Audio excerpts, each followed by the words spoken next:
Hello, everybody. So great to have you here. This is your host, Paul Gaither.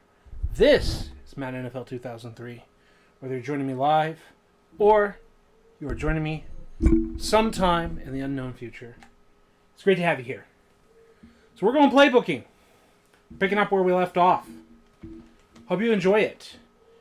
Where are we right now? Well, I'll show you. We have, you see on the bottom of the screen, plays 81 out of 81. We only have 3 sets. Now, for whatever reason, this game, whenever I have single back normal, I have to scroll down to single back slot strong. It is not something that I can choose left or right in terms of the formations. So basically, we're looking at 3 wide receivers, a tight end, and a halfback. And the same thing here. So we're basically talking 11 personnel in both situations. And the fundamental, there's many differences, but the fundamental difference is we have a 2x2 set, 2 receivers on the left, 2 receiving threats on the right, including the tight end, and then a stationary neutral back there. So it looks balanced because there's 2 on the left, 2 on the right, and all that. It's kind of a little imbalanced. It has a strong and a weak side in terms of run blocking from the tight end position. There's no second tight end on the line of scrimmage. There's no fullback or anything of that nature. And yeah, having a 3 wide receiver set, it doesn't force the defense to go in a nickel. The defense can do whatever they want. They come out in goal line for all I care. The fact of the matter is that we're basically challenging the offense to come out in nickel. And the idea is if the offense is coming out in nickel, then they lighten the box. Usually 4 down, especially in Madden 2003 where there's no other option. We're talking 4 down linemen, 2 linebackers at 6. We've got 5 offensive linemen and a tight end. In theory, in practice, whatever you want to call it, we've got a number situation where we can just run the ball on them. So just using raw formations, we're trying to create a run game out of the passing game. And that's no different than, let's say, the 2018 Rams, what they try to do. And they're not alone in that. They weren't the first ones to do that idea. But that is a core idea, is trying to, let's say, spread them out like shotgun or 4 wide or whatever, but kind of spread them out, kind of lighten the box, still have a running threat with an edge with a tight end, have a strong side, have a weak side, have it up the gut like option. So that's what we're looking at here. We've got the halfback dive up the gut, the play action based off of that, the cutback, which tries to pretend it's kind of the dive. So that's why I've put these all together here, though you could argue the slash is more the motion. For the cutback, you still see the core idea. And with that in mind, we then have slam weak side with the play action rollout and the play action halfback curl. Both are fakes that we're going to have to test out. What's up, Denny? Love your greeting, like the flexing the arm, the fire, and the beer. See it all the time. Absolutely love it. And so what we're doing here with these first set of plays is we're play actioning off of the dive, and we're cutting back off of that dive idea. With slam, we have a pair of play actions. We're going to see if one or both work. Then, obviously, out of the formation, we've got a pitch weak. We've got a pitch strong. We're going to have to check those out in greater detail. From memory, crash is drawn up like this. However, when you come out of the huddle, when you break the huddle, that's not the play they run.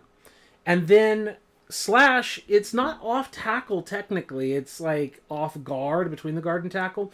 But one of the things that I love about it is while this game does not have true zone running, it doesn't have true zone blocking, this is the closest thing we have to it, especially for Madden 2003, is we're still handing the handoff point of the quarterback and the running back from memory is the same as the wide zone. And it gives us the opportunity to read the blocks off the edge. It gives us the opportunity to decide, are we bouncing? Are we going down the channel that the quarterback hands it to us? Are we going north and south? If we're going north and south, do we click the left trigger to use the cut move and bounce it all the way back across the formation? We actually have a lot of features, and slash is probably my favorite play out of this formation just because of its versatility, the fact that if you're forcing the defense to come out in a nickel formation, especially too high, which is what a lot of what they show, is suddenly you're just running the ball down their throat. This is, even when you're not calling it, the threat of calling it is a favorite of mine. In practice mode against nickel cover 2 man under, or also known as cover 5, this play was working quite well for us. But when we were in other situations, I didn't see it working out nearly as well. You see toss sweep and you see halfback power. We're going to take a closer look and see what, if any, functional difference there is between the two. If I recall, halfback power has a tighter like toss window or whatever terminology it is, where I think sweep, the running back goes like really wide. And the power, not so much. It still gives us like an edge block. The ability, if I recall, to left trigger juke move, cut back inside. If the defense is flowing really hard outside to the edge, I believe it gives us a chance to cut back inside to their over pursuit.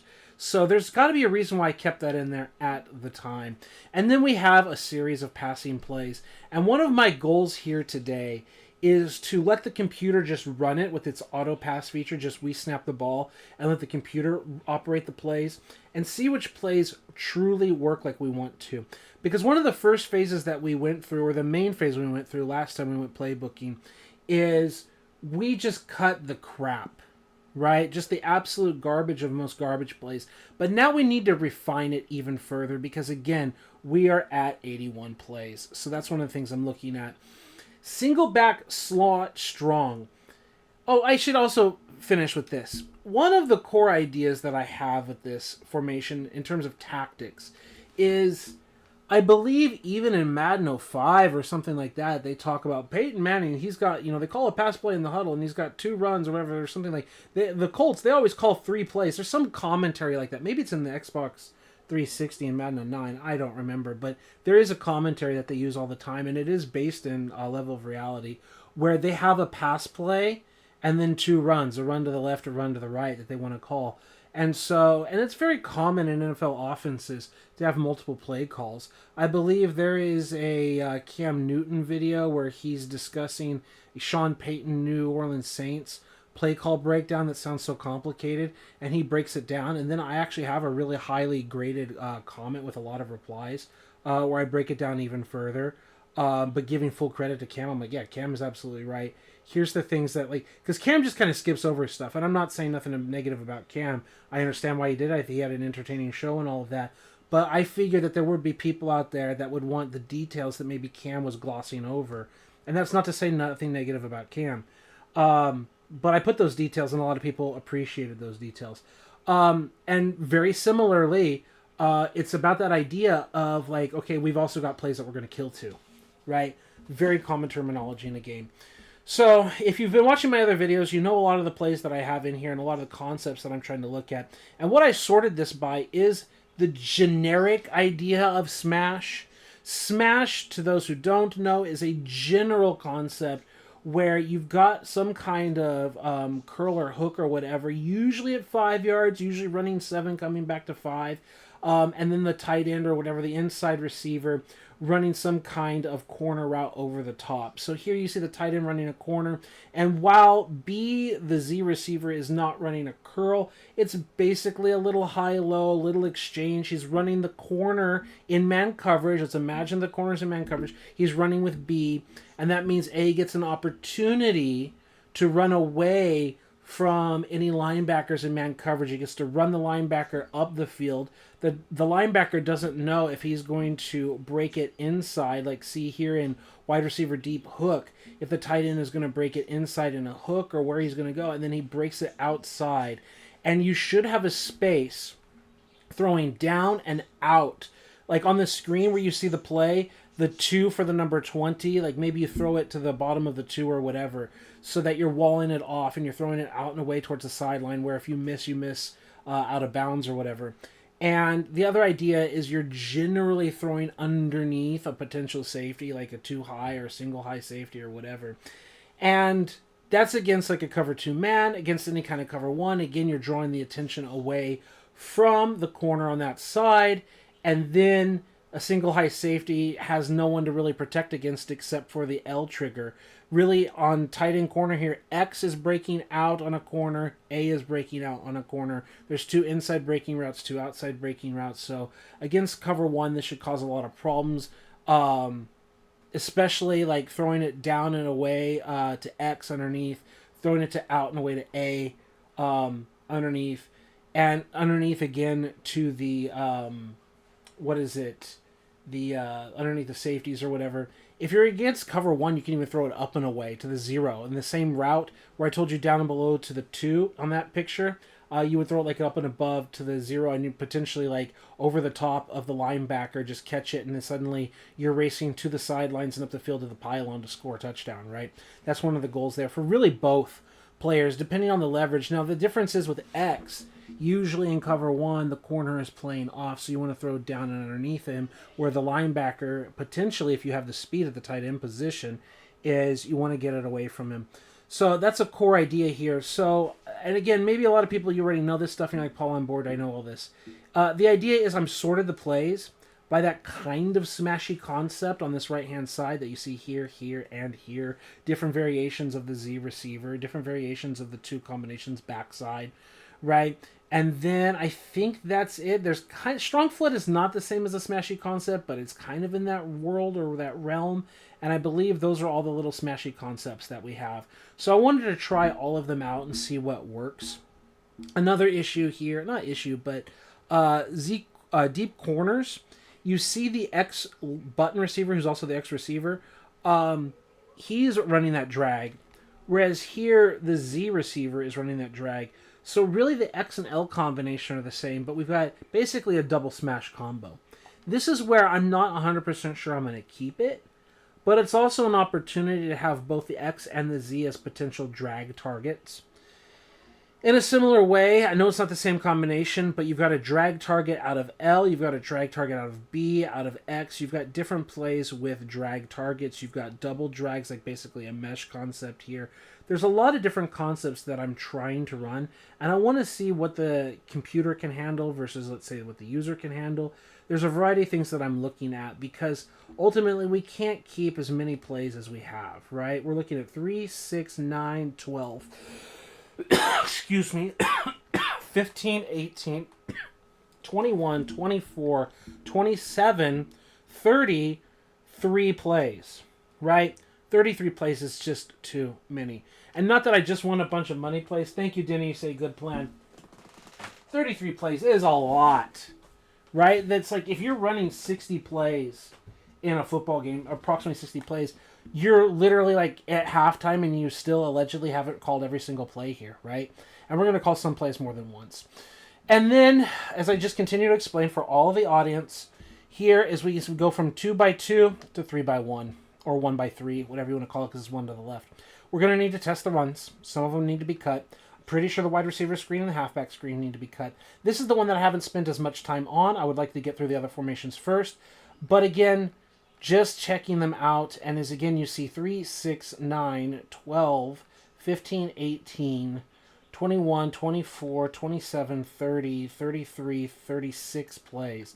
That's way too many, and that's before we even start worrying about other formations like I big form or anything else.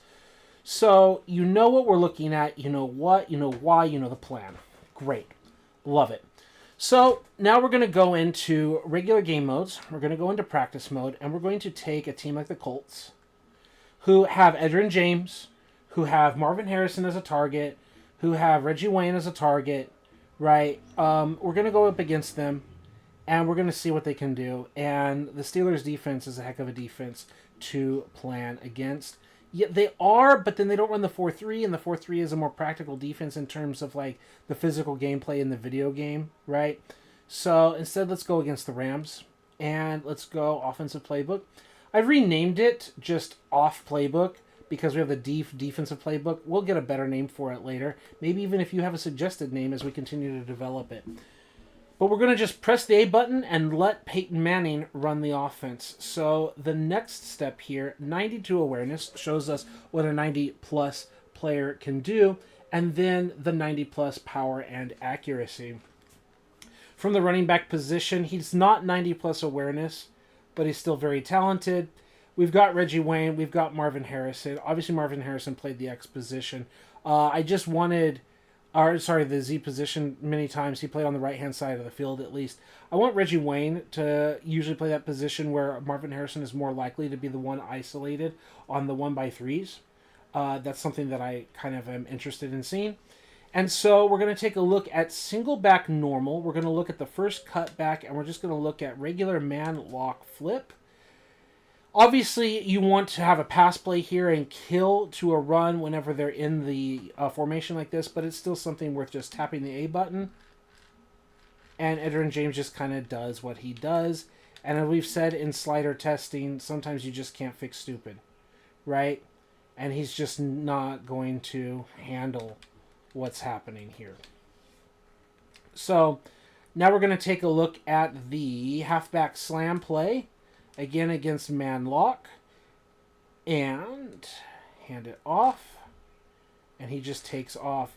And we're not going to run runs too many times. A run, run, run, run, a run, run, run. But in fact, we do get our receiver up there and blocking safeties and not missing. And Marvin Harrison just missed at this point. Like, there's something happening here off the trigger that just misses. But that's the weak side slam against that look. We're going to look at crash, which is going to have the bad art because it should be run to the left. It looks like it's a run to the right. There you go. Now the defense kicks over. We're going to snap it, and he actually does run it directly to the left. And even the computer-controlled running back can still handle it. We don't get instant tackled, though that is a minor concern. We don't have a proper kick out or anything. I didn't hit spin. I just let the computer run it. But there is some value in the handoff. Generally sets him up to follow the lead blocking guard, right? If we do control it, we didn't get out there. Now they're really stacking to that side, right? And it is what it is. We're not going to waste too much time on those. I might cut it simply because it has the bad art, and we already have cut back as a play, and we're also happy with slam. But speaking of which, let's look at play, action, rollout. And if they do come out in a nickel defense and they come out in a man lock look where everyone is manned up, very often I want to call this formation with the two receivers to the field and the tight end and the receiver to the boundary. We snap the ball, he fakes it with that Peyton Manning fake, and he delivers a great pass even with limited spacing on the field. Reggie Wayne gets it, and he throws underneath, just as I was talking about earlier, taking advantage. Peyton gave it that naked hand, and the auto throw. Reggie Wayne goes up and gets it despite not even being an 80 overall, right? A 76 overall. Reggie Wayne still goes up and gets that for Peyton.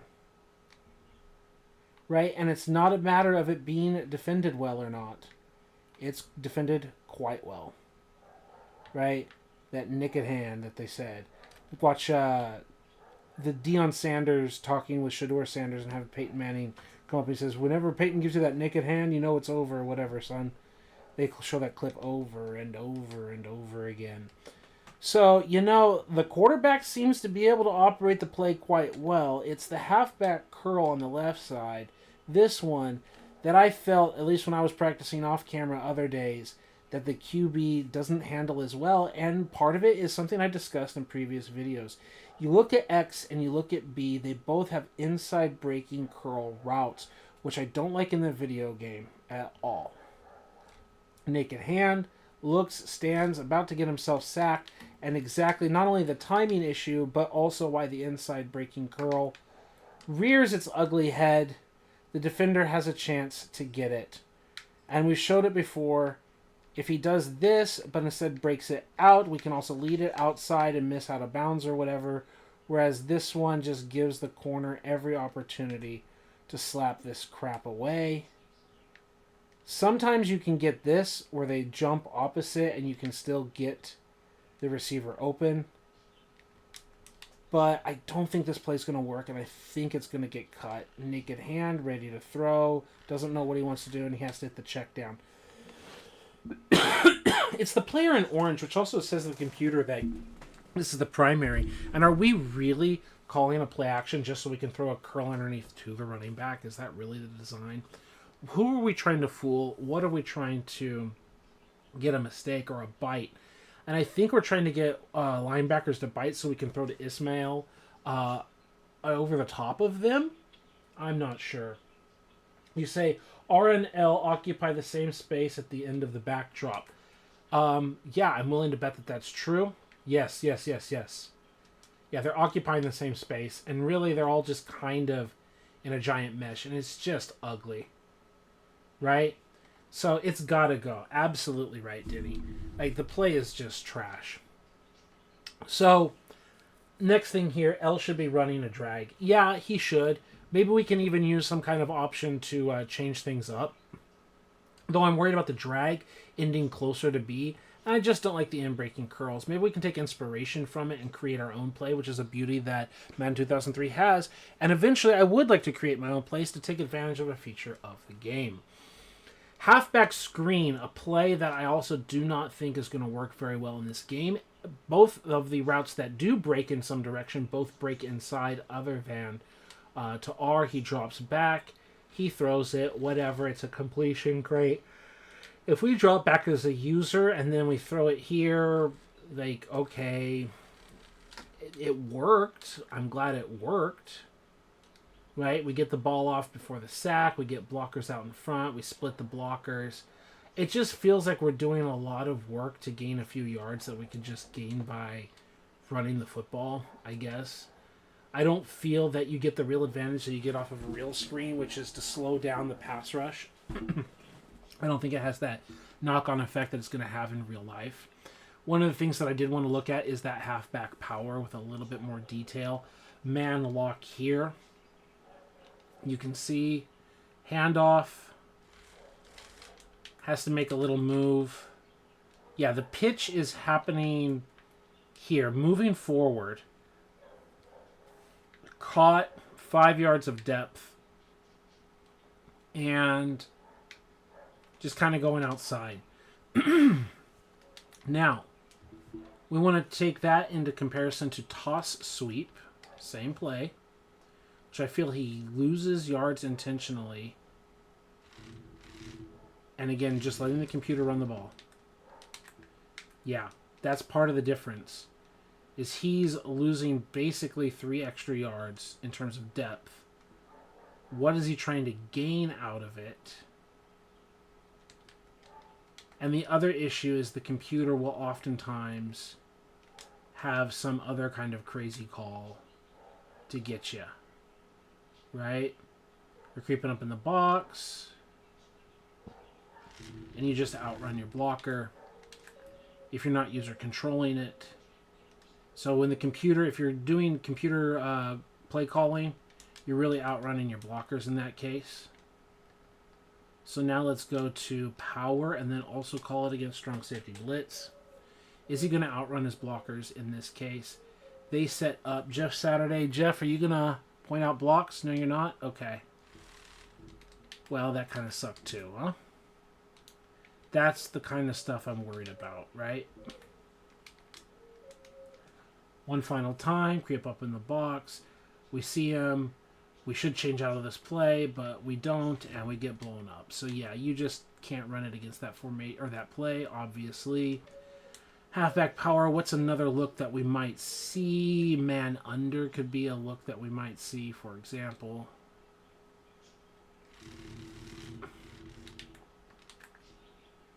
Yeah, I like the fact that he's not really outrunning his blocker here. Does that make sense? Like 71, yeah, he is outside the blocker, but not to a detrimental extent. He does escape the blocker there, but the blocker was never going to do anything for him. We need to get a better block there out of 71. But again, he's not really outrunning 73. They're going to set up. They're in their stance. The computer adjusts to its blocking mechanics. Yeah, I think this just works a hell of a lot better. Yeah, absolutely agree, Denny. See the comments. The power play is much better than the sweep.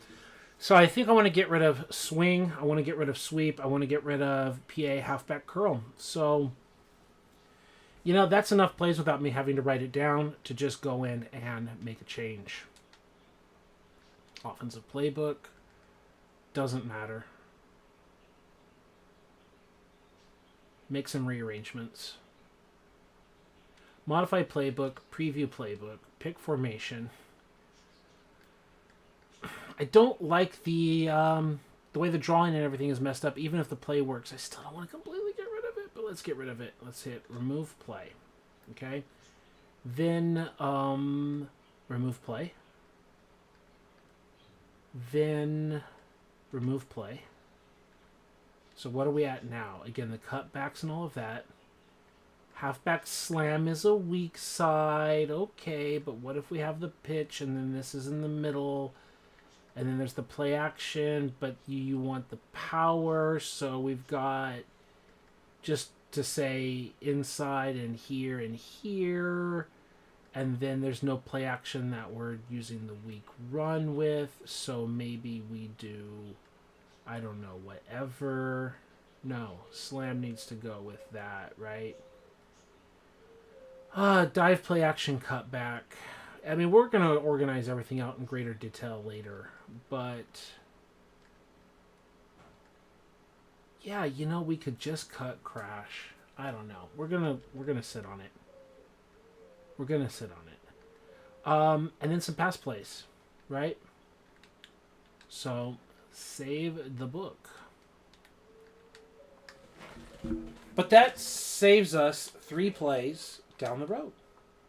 I think we go from 33 to 30, more or less. Game modes, practice, grab the Colts, play against the Rams, offensive playbook.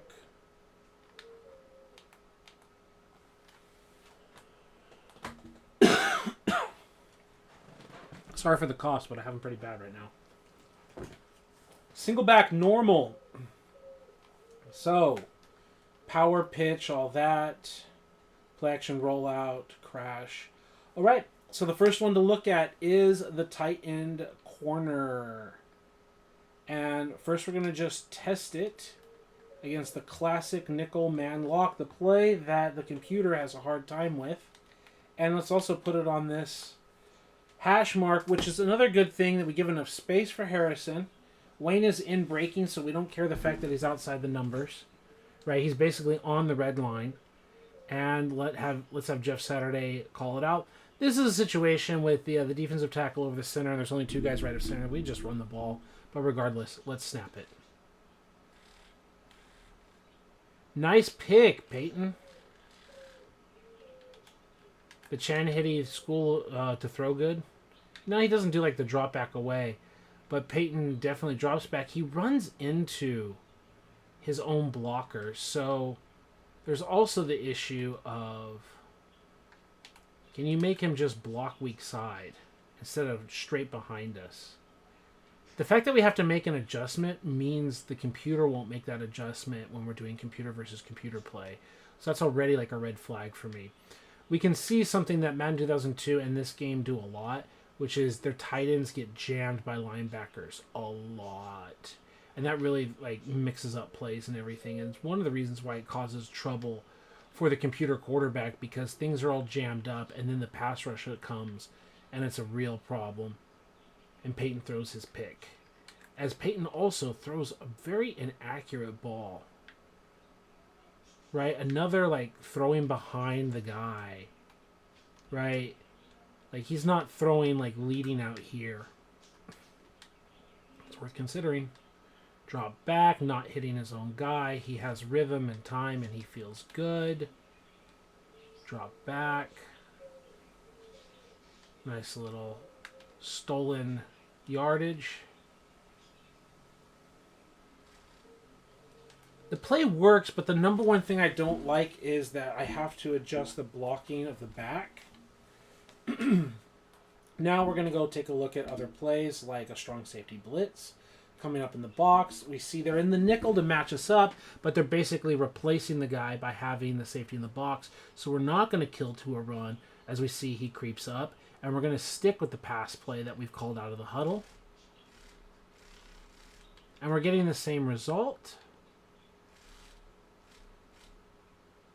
But we're getting better performance out of Python. Python mining.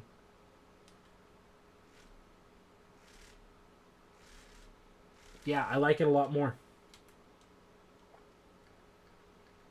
So while I enjoy the combination of tight end corner... No, wait, that was the same play, right? Oh, yeah, I just wasn't changing it. Interesting. Yeah, he keeps running into the guy. And then he's doing this. We had some good completions. It's a little wonky. Let's see what deep corners looks like. Same thing, man lock. All right, we're going to run the ball against this. So instead of man lock, we're going to do deep corners versus the strong safety blitz. Keep with the play in the huddle. And we've got the outbreaking by Wayne. We've got Harrison dragging. And then we've got corner hits. And this time, see, he doesn't have to worry about running into his own teammate. He auto pump faked. And then completed to his guy.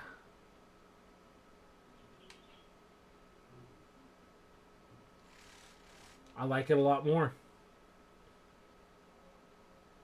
Let it roll, let it roll. Save, hit. He's auto pump faking and all of that. That's so solid.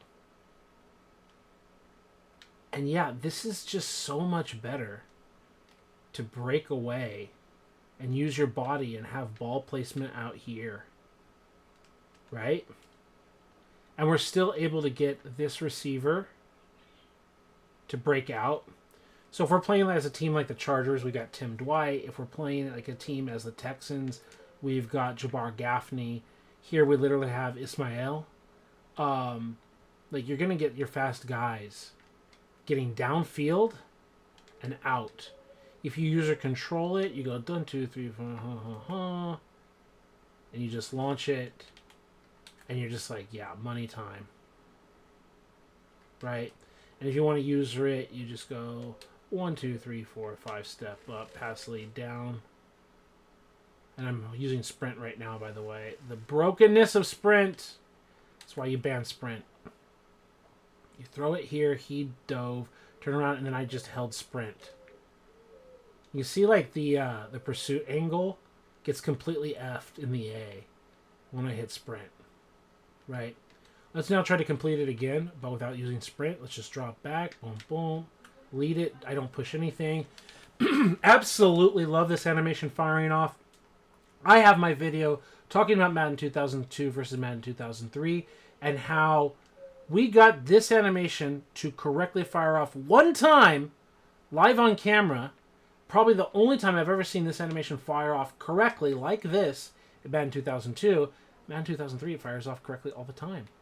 What do you mean correctly, Paul? Well, if you go watch that video, you'll see that in Madden 2002, he fires it off in reverse where he starts facing the end zone and he's putting his back to the football. But here in this game, he literally is jumping. It looks so nice. Especially it looks so nice to see it work, like function correctly. So Reggie is just getting the ball. The throw is being made. Like the action has been decided before he's even begun his curl, right? Like I have pushed the button clearly here. Peyton is in throwing motion, right? And he isn't even on that footstep to do it. And the ball is out of the hands before he finishes his turn. And he's got it. It's a beautiful play. Absolutely love it. So I think we're going to get rid of tight end corner and we're going to keep deep corners, right? So what about slot clear out? Let's have that against SS Blitz. Again, as a user, I'm just going to drop back, go 1, 2, 3. I guess I can get sacked, apparently. 1, 2, 3, and I'm literally pushing the button of where I want to throw as I'm getting sacked. So let's try it again. He comes up in the box. We say, let it roll, set, hit, 1, 2, 3. And the placement isn't the best.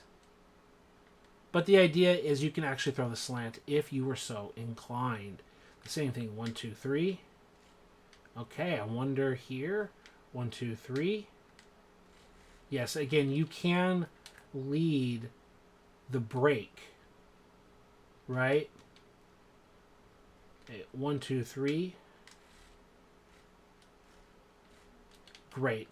So one of that like 1, 2, 3 step, I don't want to hitch, but that little like collect yourself, and then throwing with anticipation. Again, he's going through the animation. The receiver hasn't had his break yet, and you're able to make those completions before they finish their route.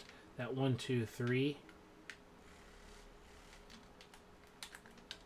1, 2, 3 step, and then like the baby hitch. That's what I was trying to get. 1, 2, 3 with the baby heel click. Heel click. I think JT O'Sullivan is not a fan of the heel click, but watching Bill Walsh talk about the 3 and a hitch, but it's just a little baby hitch, and then the little ball placement right there. Okay, we're going to let the computer run it because that's one of the goals here. So we drop back, the computer looks, and Peyton's doing his thing, and he delivers it to the primary as the primary whips. Right? Drops back, looking to throw. Throwing a pick there by Peyton. So the thing I don't like about this play is it doesn't have a hot route. Nobody is hot other than that idea of if they're blitzing the corner. Can that be the hot? Let's look at slot clear out. And let's say they're doing under smoke.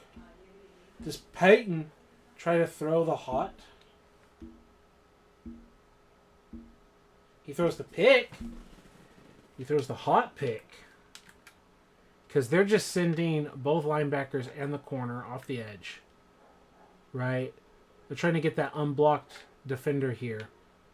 They're sending all 4 down. Right? And then a 5th man. And that means they're going to have allegedly 2 unblocked. But one of them is going to be picked up by the running back. So you're basically here. Peyton's got the pressure of the corner off the edge, off the blind side. And his response is to throw a pick.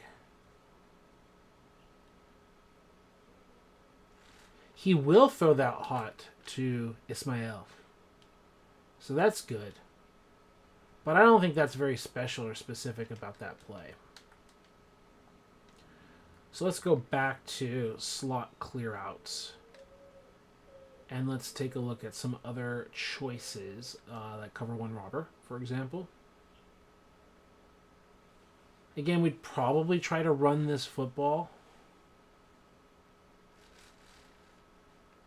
It seems fine, but I don't love it. What are your thoughts? I don't like how long it takes. 2, 3, 4, 5. Looking. And we really have like double moving routes. We're not really putting anyone into conflict. This looks like a human play to quickly like throw the slant that has a slanty whippy option. That's what I think I don't like about it. I think we're going to cut tight end corner and slot clear out as both plays. Okay? We're going to look at cross up now, especially when we have, if we're keeping cross up, X and X in deep corners and cross up, X and L look like they're running very similar routes. Said agreed in the comments. I see it. Thank you so much. X and L are not identical because obviously L is running a deep corner route in deep cross, where here he's running like a faster version. But the real difference is what is happening with A and B to me.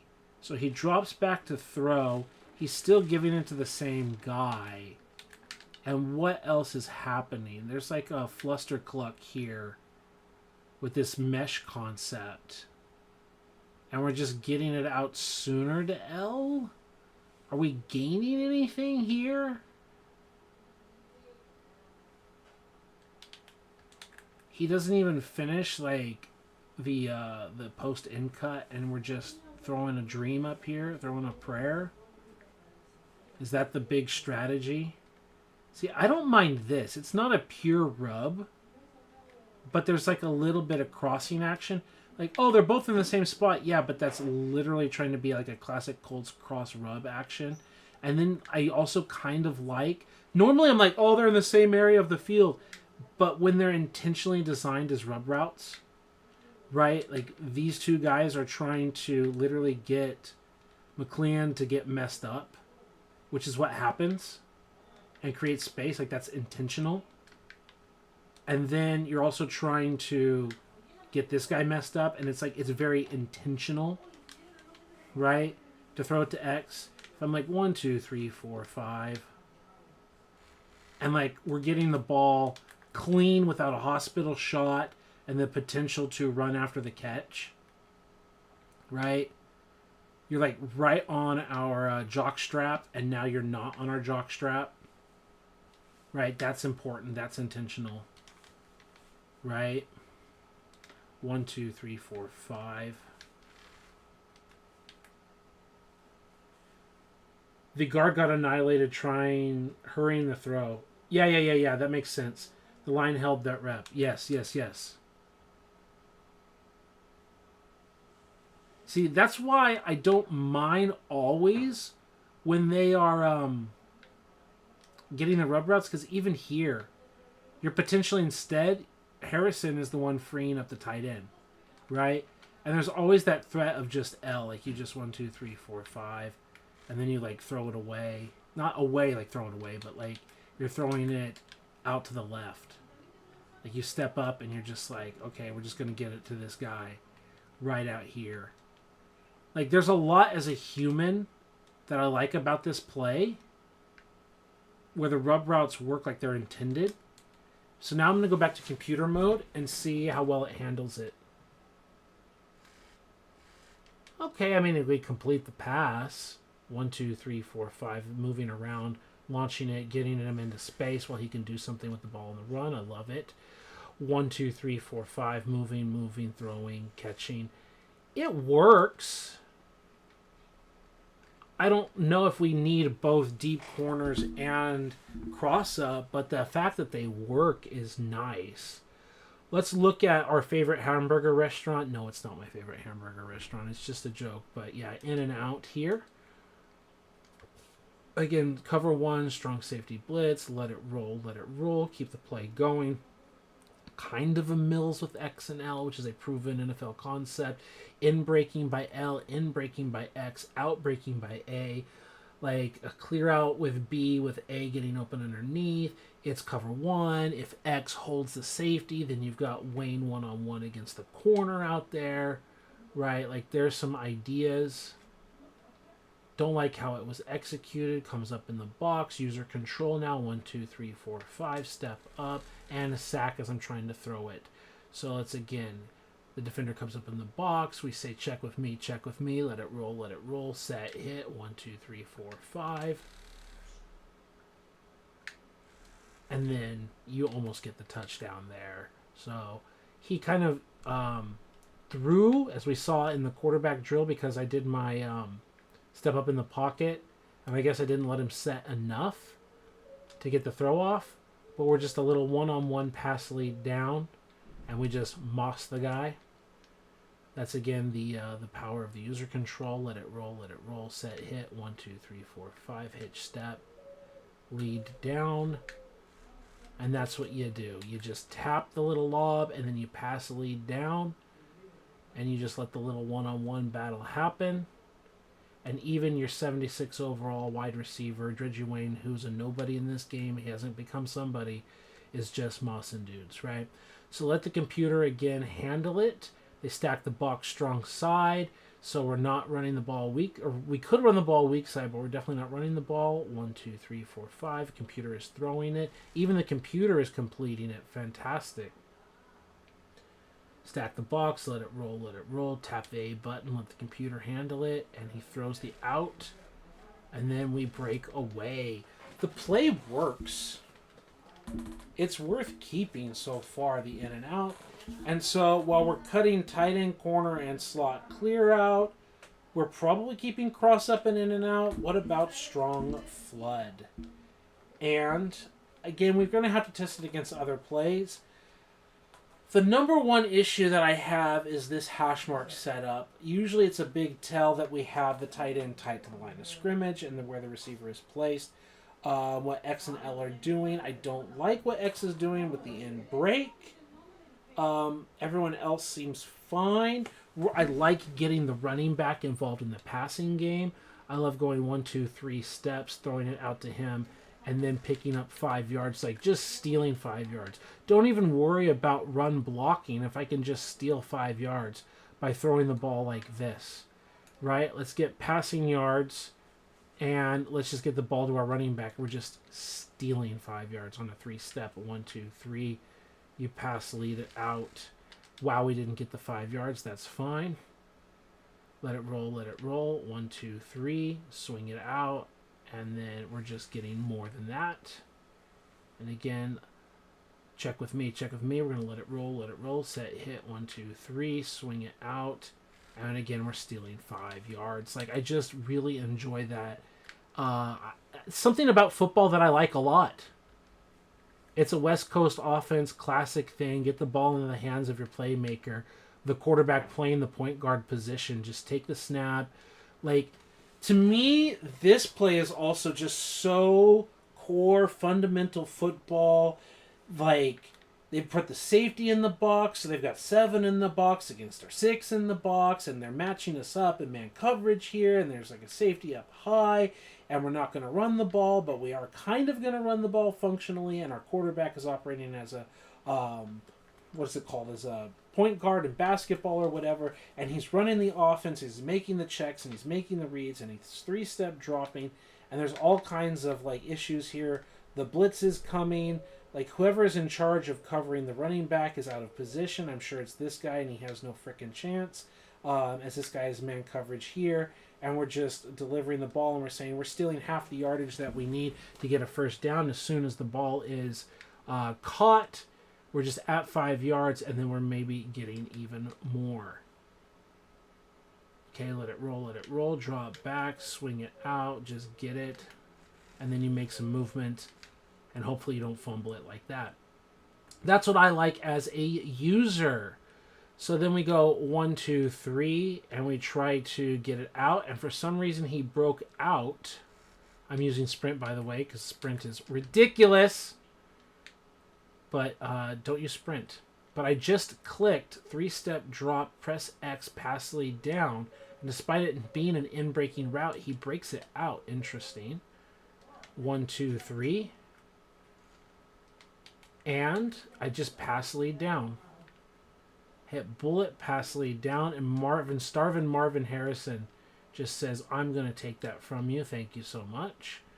Coming down in the box, let it roll, check with me, set, hit, 1, 2, 3. And it's not 5 yards, but we're getting there, right? I mean, it works. Let the computer run the play. Come down in the box, check with me, set, hit, press the A button, just let the computer do the Chad Henne School of Throw good. Don't like that. Absolutely big play, that's right, Patrick. Dropping back, computer's looking, pumping, lost, doesn't know what it's doing, and yet still creates a big play because the Colts weapons. So what's happening here?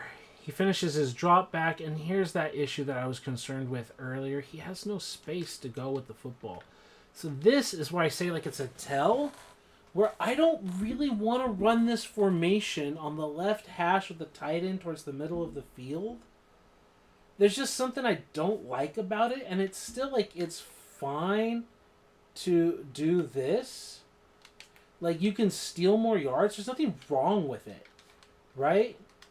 It's like you go 1, 2, 3, press the pass lead to the right, and now you're stealing more than 5 yards because you have an angle, and now you're stealing 7 or more.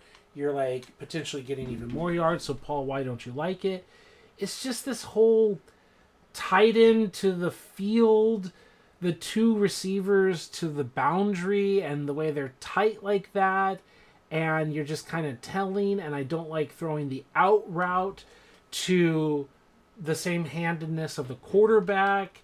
Like, I would prefer this route combination be run like flip, strong flood, strong safety, ball here, like this, you know? And then you drop back, and then you flip it out weak side, and he just goes. Again, I'm using sprint there. Without sprint, we'll 3-step drop. We'll take it, and not using sprint. And it's just like a theft play, right? If they're in man coverage, right? Not using sprint, it's still fast enough. And now we'll just throw it and not touch the controller at all. 1, 2, 3. Once we throw it, the computer taking over. And it's just stealing yards in the passing game, getting the running back involved. I absolutely love it. Now letting the computer, no, letting the user 1, 2, 3, 4, 5 step up, throw it to Harrison, pass lead out. That's something I've talked about many times on my channel, so I'm not going to bore you, but like not staring at that X receiver.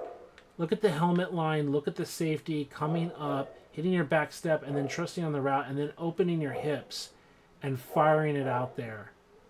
Like, I like that out of that handedness of the quarterback. But it's so awkward. Like, is the computer, if we load up the playbook, is the computer going to call this? This seems like a user play all the way, right? You said you're a tight end to the boundary guy too. Yeah, exactly. I mean, there's certain things that we're taught. There's a reason. There's a logic to it. And it's possible to have the tight end to the field. It's called slot strong, right?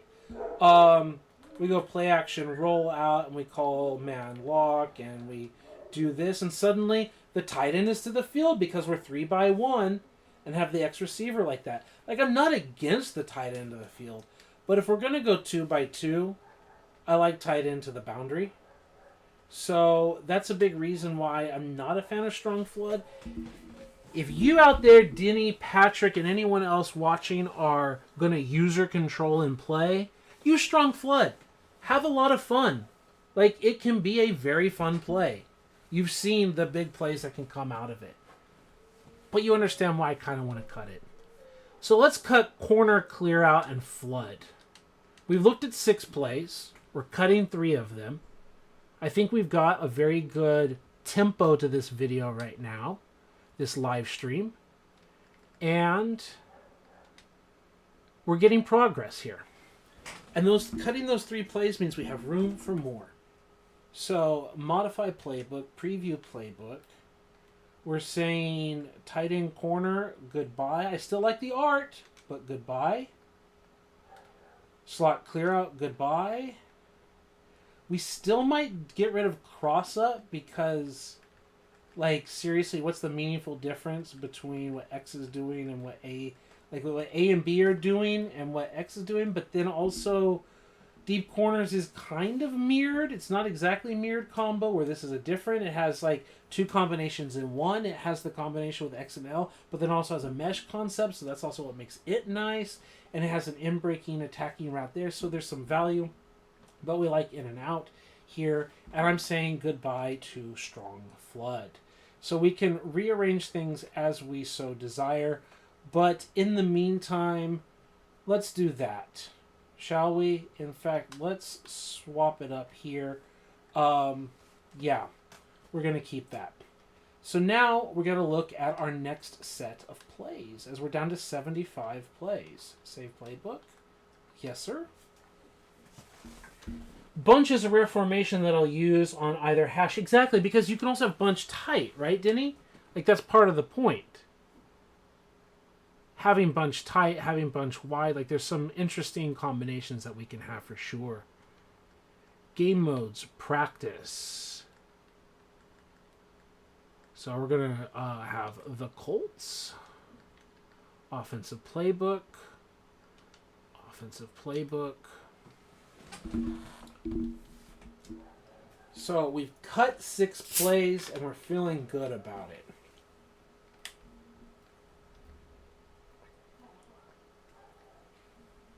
Okay, we're going to look at wide receiver hooks, wide receiver deep hook, post and zags.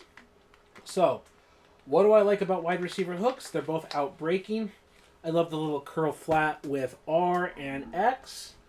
The thing I don't like is there's no route combination with our Z receiver, the B button. There's no real route combination or threat with L. That's what I don't like. The thing I don't like about wide receiver deep hooks is, first, X and L are just running the same combination as deep corner is with A and B. Right? They're running the same combo. So, functionally, I don't like that. I don't like that we're not creating some kind of curl flat or anything in wide receiver deep hook with B button. Like, there's still no combo. There's still value in just running the corner off and then curling underneath them. Right? If we go wide receiver deep hook, nickel, strong safety blitz, which is what we're testing against. And if we 5-step hitch throw to B, 1, 2, 3, 4, 5, hitch throw to B. Wow, we got hit, right? 1, 2, 3, 4, 5, hitch, fire, and we're hit, right? Let's try again. Set up, check with me, let it roll, set, hit, 1, 2, 3, 4, 5, step up, pass lead down. Wow, Peyton couldn't get the ball to him? Wild. So yeah, even on paper, I think this play is already dead on arrival. Because the combination with X and L is fine. 1, 2, 3, 4, 5. Right? Like, the combo is good.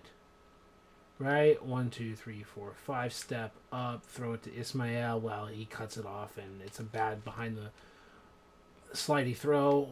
1, 2, 3, 4, 5. Step up. And then we throw it a little bit better, but the placement's still not what I want. But again, the combo is fine if he's drawing the attention of the corner and then he's able to get it here. Like, it's fine, but the backside combo looks like trash. So I would much rather just be running a combo out of deep corners, right? Let's again go strong safety blitz. Let's put the ball on the hash here. And we drop back and we look there, and then we're like throwing to Harrison. And we're still getting the ball to Harrison, and we're still running the same kind of combo here. But I feel we have a lot better weak side, right? We've got this little drag exchange kind of action out here. So I think we've kind of solved one of our own questions, is we have deep corners. Why are we running wide receiver hook? So I think it's got to go. And then regular wide receiver hooks. Let's again say they're up in the box. Boundary like this. Is there value in throwing to Wayne? 1, 2, 3, 4, 5. There is, like, as a user. Like, let's say there's like a key third down we've got to convert. Right? I'll even try to let it get in the box. We drop back. We step up. And that's one of the things that I like as well, is he's not so wide that he doesn't have space. He's running the red line, and I let it to the right instead of down, and he's still able to catch it and move the sideline. If we don't get a good tackle from the corner here, we could still break this, right? Having an exit strategy. 1, 2, 3, 4, 5. Lead it out. That's really the issue. I can lead the pass out instead of down. And again, away from the defensive back. As a human, as a user, I can do that. As a human, as a user, we've got R, 1, 2, 3. Swing it out. That's more dangerous for our back. It's not as money as the other play. Right? It's not stealing 5 yards. Right? 1, 2, 3. Again, not using sprint as a user, but catching it, fighting, and then attacking his legs. I don't remember where the Bill Belichick video is exactly, but Bill Belichick has a clip, especially I think from last year before he got the job in college football for North Carolina, where he talks about on offense, even though he's a defensive coordinator, he talks about like attacking the tackler, attacking their hip for the cutback, making them be a good tackler. Whenever you are a defender, you need to track the near hip, not the far hip.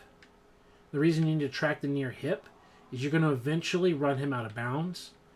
And if you're properly tracking the near hip, like let's put ourselves in the camera position of the linebacker, but like we're the linebacker and we're like eyes are on these stripes, right? You keep your eyes on these stripes and we're hip moving, like we're like full linebacker strafing, right? If our eyes are on those hips, and even though he's going outside, he's going to run out of football field. And so as that happens, he's going to basically cut back into you, right? We shouldn't be overflowing, right? He's going to cut back into you and you're going to be able to make a hit or do something. But instead, as a ball carrier, you're attacking those hips and timing the juke. So you get inside of him and then you're picking up more yards, right? So we go, boom, and then there's the big issue, the next layer. If I am just dropping back to throw, I want to throw here at Harrison. What's happening? My running back is right here, right in my face. So that's why this play is dead.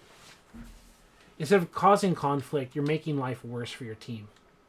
Not only does the Z receiver not have any combination helping him, but you're actually hurting. You're calling a play that hurts your team. As R and X are in the exact same part of the field, it's not good for us. Now, human-wise, versus CPU, Harrison is the off-ball player that we can send in motion. Is there a value in Harrison's route? Because we've seen what Wayne can do. Because they're curling in opposite directions. 1, 2, 3, 4, 5. There may or may not be some human user value in having them curl away from each other and causing spacing. Right? We can pass lead out here. If there's some kind of zone coverage, right, and someone's in the flat and maybe they're leaning to one side or the other and we throw to the other guy, we can throw into a zone. We can lead to one side and then he's not hospital balled, but like he can make a movement. There might be some value in that. There might be some value in coming out like this and then going 3-by-1 with L at the top of the numbers and then dropping him back like 1, 2, 3 and then just doing that,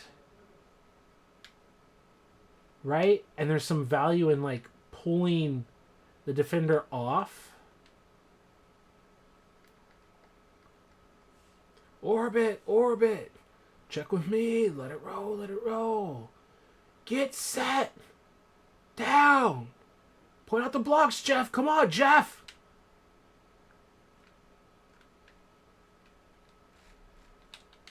That was interesting. 1, 2, 3, 4, 5. Hitch step.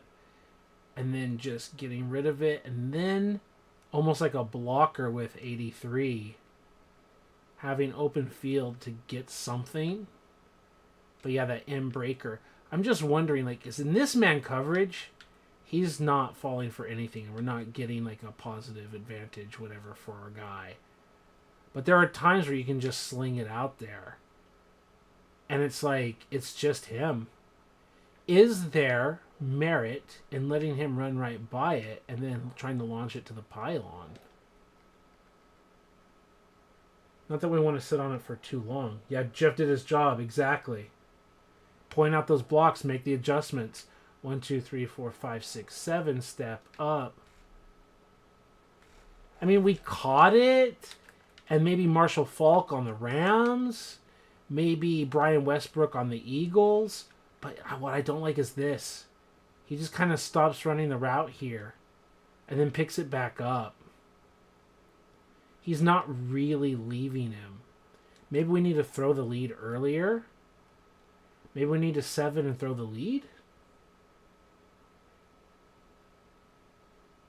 1, 2, 3, 4, 5, 6, 7.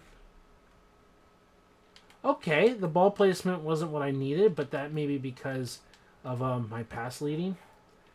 So let's go settings, gameplay, AI, no, custom game. Custom game. 1, 2, 3 on the pass lead sensitivity. And again, none of this is going to happen for computer versus computer play, but I'd like to show sometimes it's just fun to do user stuff. 1, 2, 3, 4, 5, 6, 7.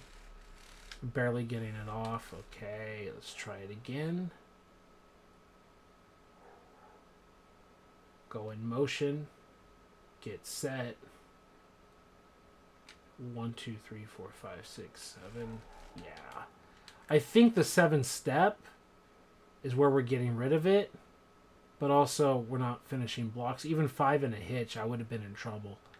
But the idea being, can I throw it before he abandons the route to lob it up there? Let's try a 5 and a hitch. Yeah, Jeff did not do his job. That is the perfect follow-up back-to-back comments, Patrick. Absolutely love it. We're going to abandon this and let the computer call plays too. But I just want to see if we can get it to work. 1, 2, 3, 4, 5. Step up. And then the lob really wasn't out where I want it to be. I don't care that he got the catch. We had the hitch step, and then we're just lobbing it up. And that's not enough time. It really has to be the 7-stepper to get it, right? 1, 2, 3, 4. And then I didn't move the guy in motion. Yeah, no, the play doesn't work like I want. It takes a long time for edge. Yeah, see, he gives up, bro. He gives up. He slows down. Like, he stops to a crawl. And then he goes, whoop, I'm faster than you. I'm wide open. Right? If he just ran the play, he could be like, not a check down, but like an extension throw. He could be like a real threat. Right? Like we could have the ball like here on the 30-yard line or whatever, and we're going to come out. We're going to send our dude in motion. Right? We're going to get our guy set. We've got plenty of time on the play clock. And then we drop back like here. I didn't even throw it to him, but I hit L instead of R. But you get the idea. Like, we're trying to 1, 2, 3, 4, 5, 6, 7-ish timing. Oh, one more time, Paul. You can do it. Don't bore your audience. Get back to the topic of making the playbook. 2, 3, 4, 5, 6, 7. Yeah, we finally kind of got it. I was just hoping that we could be more breakaway. Like down the side. James, down the sideline! Right? Throwing to a Brian Westbrook, throwing to a Marshall Falk. Just suddenly find yourself in a man-to-man position and the back just outrunning the guy covering him. And suddenly it's a foot race and they have no chance. But definitely a human play. Okay. Moving forward, post and zags I think is just going to be absolute trash. Right, let's get back to, what was it, the 35 right hash mark. I think it's pretty obvious to say we're reading inside to outside, A to B for quick slants. 1, 2, 3. 1, 2, 3. Could have potentially thrown it to A. 1, 2, 3. And you're just treating it like slants. Set up in the box. Let it roll, let it roll. Check with me, whatever. 1, 2, 3. Getting hit. Like, you can throw it like a slant. But what are we really doing? I think that's my biggest issue. In theory, what coverage do we want to see those double posts against? Right? What are we trying to achieve with double posts? Like, I know what the point of scissors is. You can tell me in the chat. Like, I'm not saying I don't know, but, like, I don't know. Like, It's kind of both. They're basically like deep slants. It's the same idea, right? Like, it takes longer to develop, and you're still reading inside to outside, right? You're still like attacking a coverage.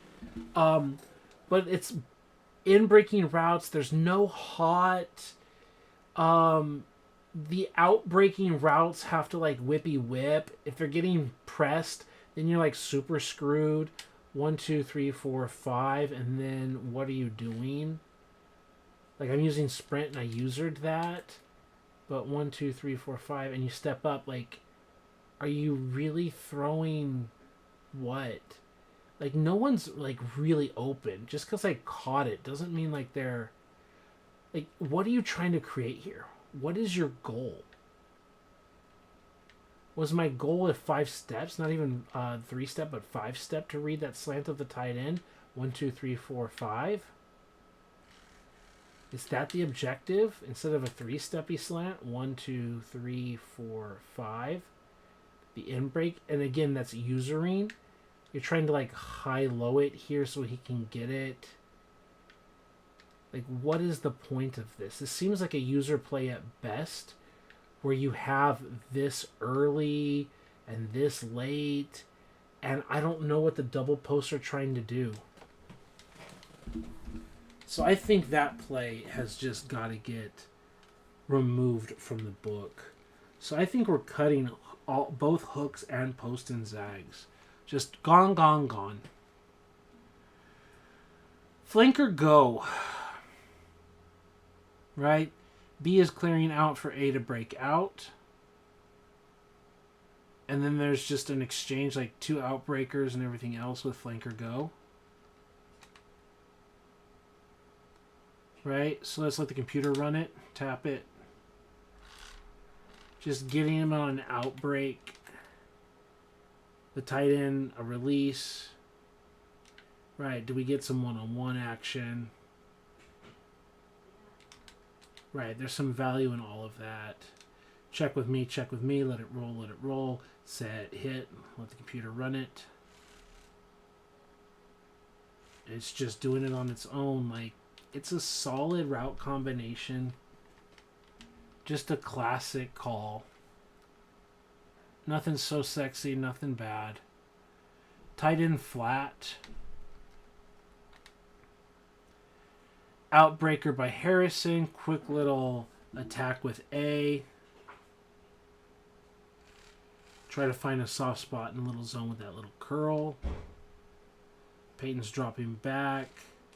Complete a pass. Defense sets up. Everyone is set. And we snap. Not that you want to let the defense have a chance to set up how they want. No, but in practice mode, they're going to come out and they're going to get set up just like you would in a game. When you're breaking the huddle and the defense sets and then they make their adjustments, you're making yours. Everyone's checking everything. The center is pointing out its blocks. And then you just one-on-one shot it, and then Wayne breaks away. I think this one has some value in it. This inbreaker is much different than against the corners. And also sitting in a zone, so I'm happy to keep it. So at least for the moment, flanker go, tight end flat, all fine. Halfback clear out. Should be, again, self-explanatory. You can just 1, 2, 3, and then flare it out as a human. 1, 2, 3, 4, 5, and then throw it to Wayne. Like, that's pretty easy. You can 1, 2, 3, throw it here. These are all human throws, right? 1, 2, 3, 4, 5. Right? I'm like completing it to everyone. And then there's my first incompletion. I literally hit all 4 in a row. But how about the computer? Right?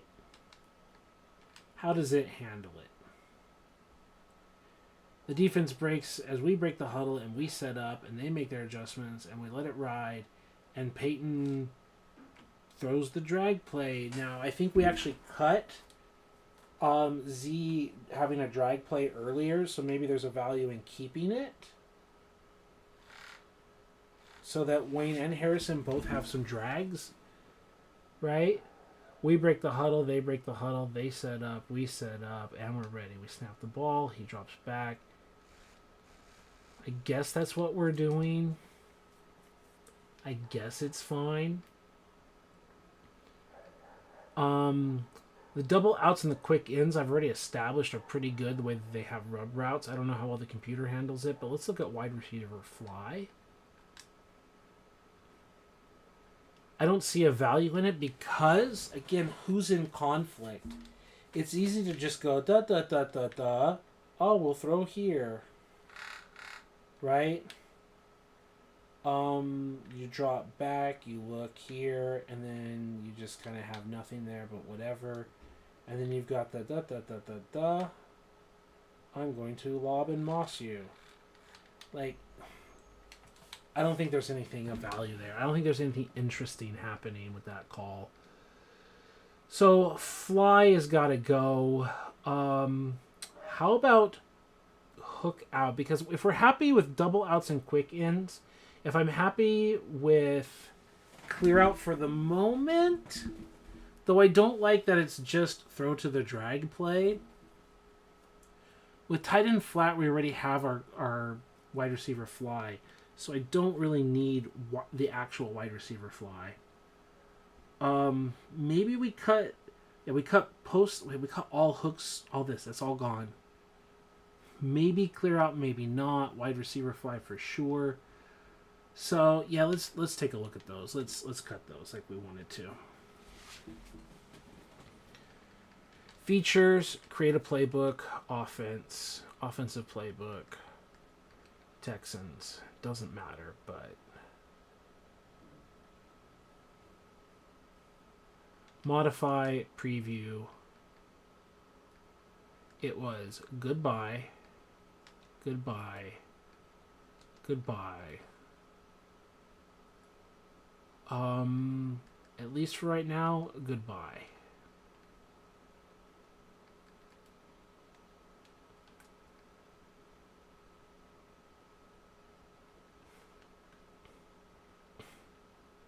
If it's not hyper necessary and we're limited on plays, that's another reason why I'm okay with cutting that halfback clear out play. Right?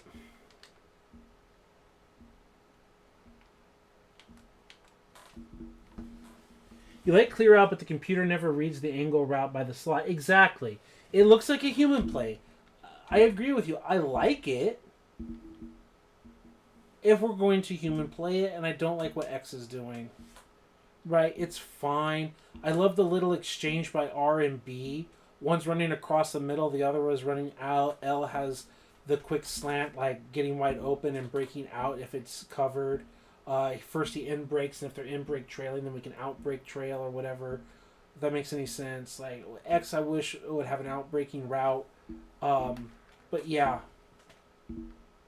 I don't know how well the computer handles double outs and quick ins. So for double outs, let's go to, again, nickel, strong safety blitz. And it's just the quick to X. It's just a do-do-do. Well, usually it was. A lot of times it also got L open. Do-do-do. Yeah, it got L open. That's what this... I got it confused with the other one. You draw the attention... Because there was a play in the Chargers book where, like, they ran the out, and then this guy ran a curl and they ran into each other. But because in man coverage he's, like, quickly going, whoop, that means there's no one here. And you've got that outside leverage, right? You're just like, do. And you're just doing that as a user. And the same thing with the other side is you're just like... And he's dropping it, but 1, 2, 3, boop, boop, and then boop, boop, bedoop, he did the weird action. So let's do 5-stepper. 1, 2, 3, 4, 5. And I'm using sprint, because sprint is ridiculous. So the 1, 2, 3, 4, 5 hitch step, and then he does the little fall away thing. But yeah, this is where you're just... taking the man coverage and you're going, follow me. And then the computer is like, oopsie doopsie. Oopsie doopsie. We're getting like these outbreakers. But that is by the human. How does the computer read the play? He throws it long before, or too early. Well before. And then he wants to throw that route? Oh my god, I like it in real life. I like it as a human, but I'm not liking what the computer's doing. I think the computer doesn't understand it. It really wants the end breakers, especially with X being highlighted.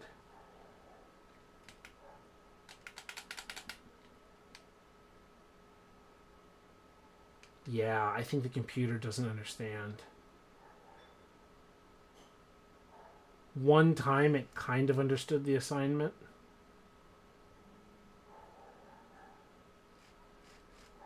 Yeah, this is a play I really like.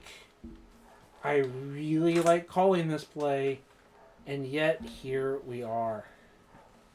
Probably going to cut it. Quick ins. This is the one where X gets open. We go boop, boop, boop. Yeah.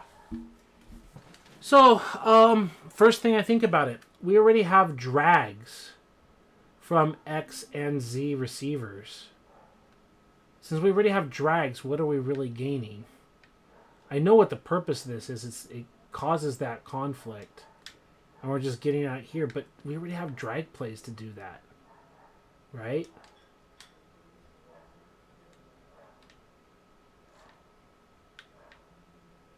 And I don't really like what we're seeing. I was just letting it develop. I don't like how this is trying to run deep down the field, and then he's getting delayed, or whatever he's trying to do. Like, it's all just a mess, and he's not helping his teammate. I think for the purposes of CPU versus CPU playbooks, I think we already know the answer is cut both of them. And in human playbooking, I like them both, but I really like the first one we ran more than the second one. So preview. Quick ins is fun to just throw it quickly to X, but goodbye, remove play. And double outs is a human play for sure. The computer doesn't understand it. So it saddens my heart to see it go. But if Peyton doesn't know how to run it, then certainly inferior quarterbacks are not going to know how to run it either.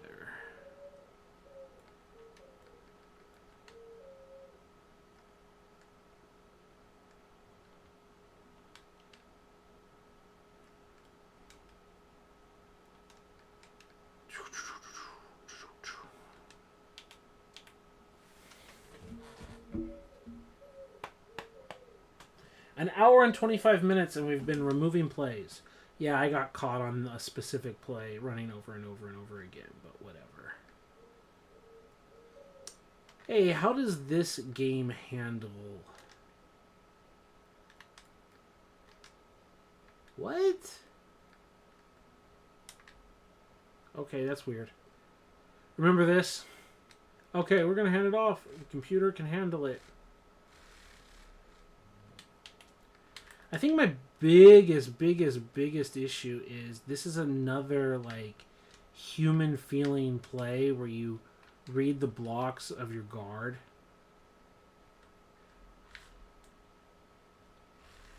Like, it's so fun to run as a human. They get in the box, they do that. We get the pulling guard. I don't know. You need some blocking help. Kind of surprised we didn't get any here. We did, but he got off of it. They actually did try to get the interaction, which is what I do remember liking. But I think it needs to go away because we just have regular-ass slam. Right? Sometimes it's just that simple. And you just hand off the slam, and you let the computer do that. So I think that play is just got to disappear.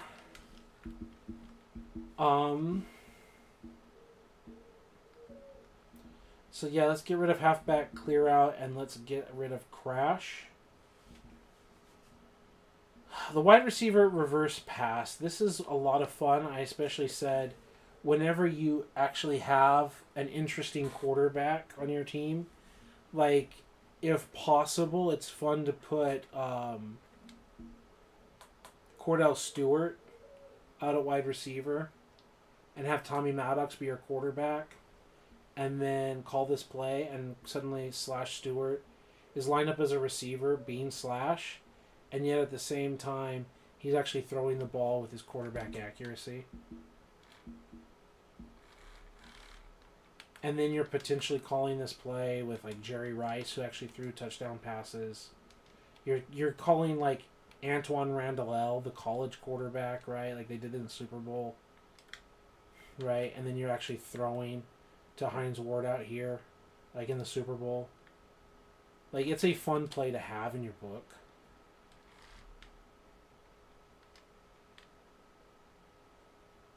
Right, regardless of the catch. Yeah, worked great for the chin, right? Exactly my point. So it's a fun play to have. That takes us to flanker hook out. Right. Same problem we mentioned earlier. Who is in a combo route to help your Z receiver? One of the reasons that I have Reggie Wayne out here is because I want him as a 76 overall receiver as opposed to being a 97 or whatever overall receiver. I want to develop him in our imaginary Colts franchise that I'm totally not running. To have an opportunity to get progression and experience in the NFL running routes. And by all that, I don't actually mean Reggie Wayne. I mean, let's say we're playing our Texans and we've got Javar Gaffney or we've got Corey Bradford or whoever. We've got J.J. Stokes of the 49ers who just hasn't lived up to his billing but is still a weapon, whatever. You're getting him involved because, of course, I can just drop back and do what I've normally done except getting sacked and throwing the outbreaker. It's fine. But where is the running back route? Where is the route combination? I do not see it. And I don't think I see any true value in the L to A's combination. Let's let the computer run the play. The computer's trying it. They swatted it away. Right? Like, okay, touchdown. The computer, it's all the way. Like, we're in the end zone. Great. Awesome. Like, it works. We're going to let it roll, let it roll. Drops back, just sees one-on-one coverage, and you can't blame him for throwing to the one-on-one coverage. But what else are we doing? And I just don't see it. Denny says you can motion Marvin to create that Smash Mills look. Let's do that. Let's see what you're talking about. Yes, you can. You can. So let's do that. The computer won't do it.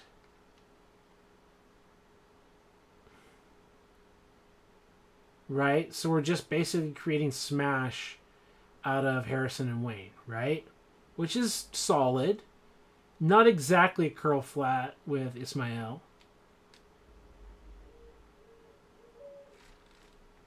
But I think that's also the issue, right? Is at what point are we also just, why don't we just call the 3x1? Right? Why are we motioning into this? So as a human, I like the idea. Getting the ball out here, especially getting it to a Vernon Davis, giving it to a Shannon Sharp, giving it to a Jeremy Shockey.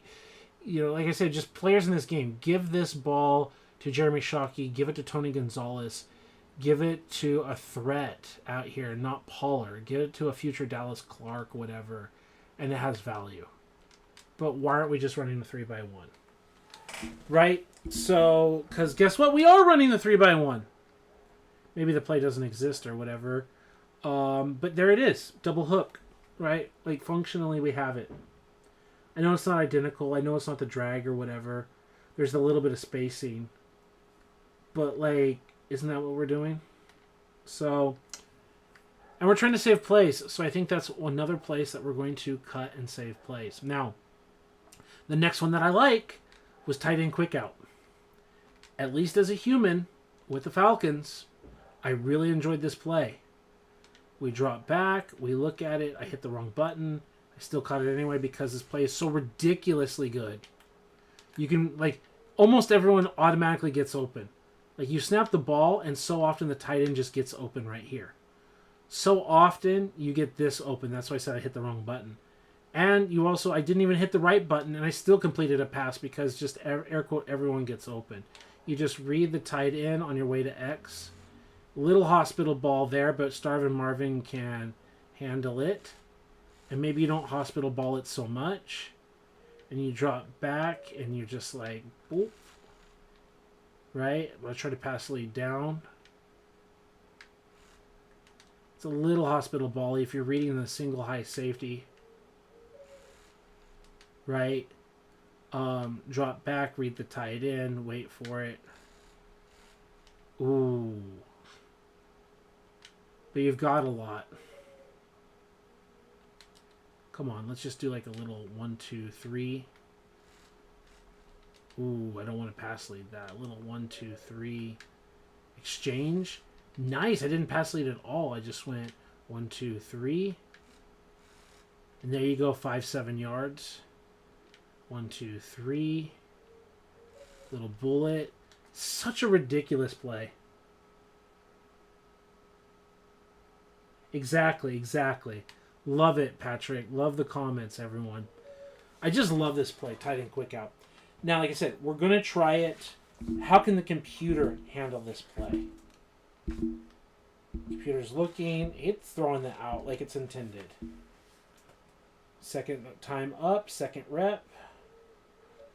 Throwing the intended receiver, breaking a tackle, getting downfield, get the ball to Eric Johnson or whatever. Check with me, let it roll, set, hit, and we're actually just boopity boop boop. Love the animation firing off. God, so often in Madden 2002 it fires off incorrectly. He puts his back to you and it's just incomplete. Feels so satisfying. I like it. We're going to keep it. It's fun to use. It's fun to have.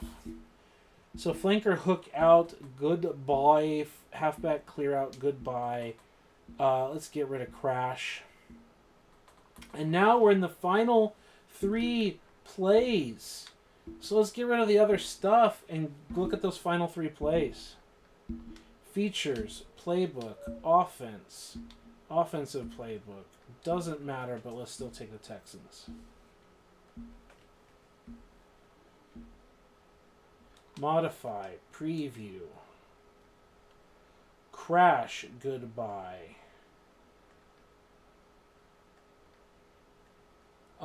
Clear out, goodbye, we're going to miss you.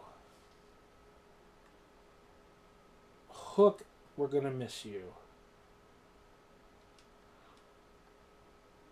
Tight end quick out, we like it, and now we're on the final 3 plays. We'll worry about arranging the plays in a bit.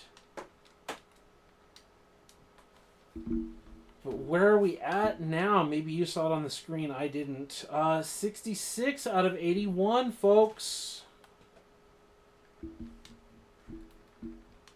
A good use of our hour and a half, if I do say so myself. And I, in fact, do. Offensive playbook.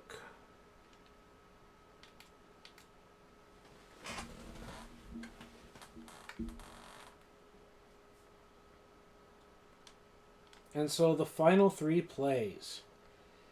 That takes us to the next thing. What? Do we have any drags by the Z receiver? Because obviously here, wide receiver drag has the drag. Did we keep anything where the Z receiver is dragging? We have cross up where he is dragging. Deep cross, not he, but X is dragging. Deep corners where X is dragging. I don't think we've kept anything where he's dragging. So, wide receiver drag. Strong safety blitz. Tight end of the boundary. And this isn't exactly levels. Levels, I believe, has A running a bit deeper, and B just runs a straight in, like a 5-yard in. So it's not levels, but it's kind of levels, right? We've got that.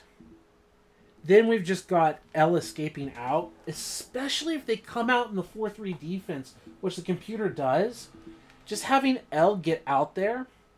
And then we're also faking the post and going back to the corner later. Let's see how the computer runs the play, right?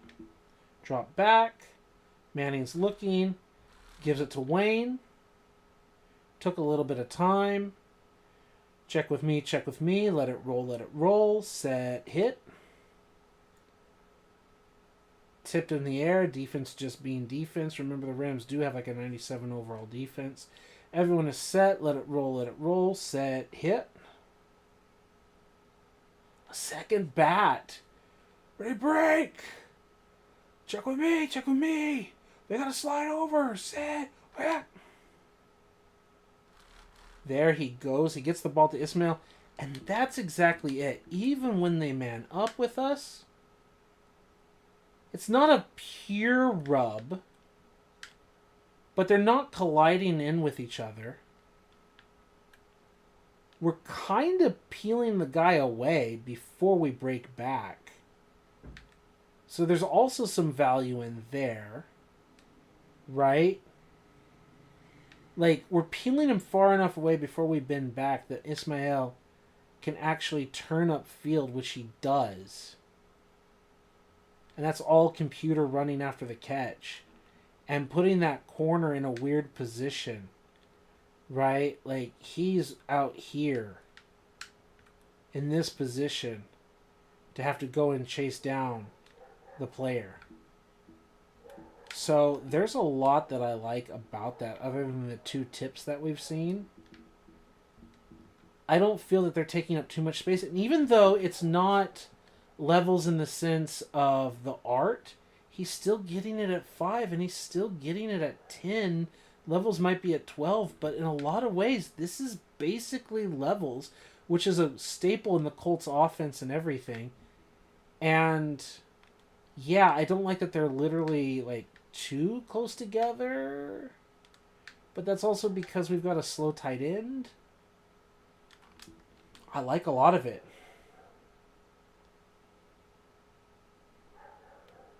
And then you said rare block by the halfback to save the sack. Yeah.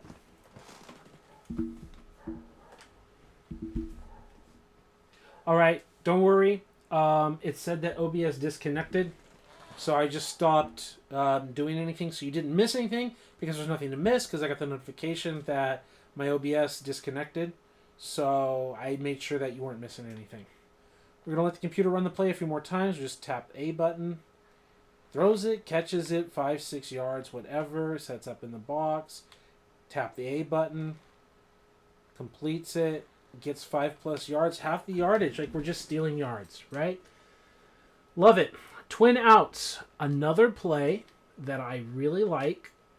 And I think, at least my prediction, is this is going to work better than like the double ins, double outs plays or whatever that we removed earlier. You're still going to have that concept of L and A breaking out, but you've got these kind of arrow routes by X and B, not even true slants, but like arrow routes that can get wide open as a human, that often you've seen me with Owen, Stokes, other players just quickly throwing to X, quickly throwing to B, and just getting it. Let's see what the computer does. Let's tap it, and then he's able to throw the outbreaker. Nice. Doesn't just have to throw the quick arrow route. Gets sacked, which, I mean, it sucks to get sacked, but it looked realistic based on like a blitzing safety, right? I mean, I can't complain about a realistic pressure sack. If anything I'm complaining about is he's not like just throwing the obvious route. Like, let's just dot, dot, dot, dot, dot. Like, he's not making that throw. 1, 2, dot, dot, dot. It's a little hospital bally against a better safety. Peyton, what do you got? Yeah, you're losing your mind. That's what scares me.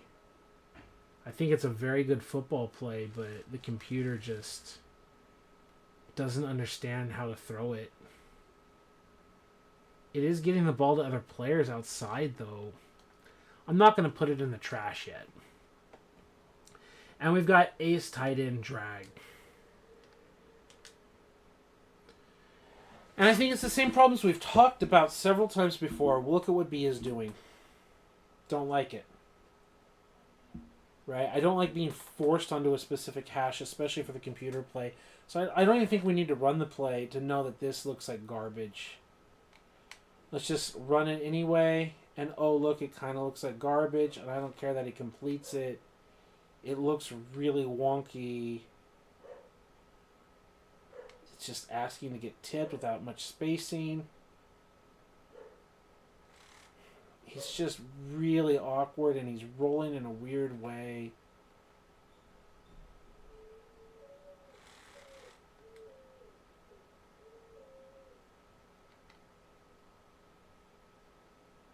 Yeah, he's going to the Chad Henne School How to Throw Good. Yeah, I think we need to cut that. It's going to imbalance our book, though, and that's what has me concerned. Create a playbook, offense. Offensive playbook, Texans.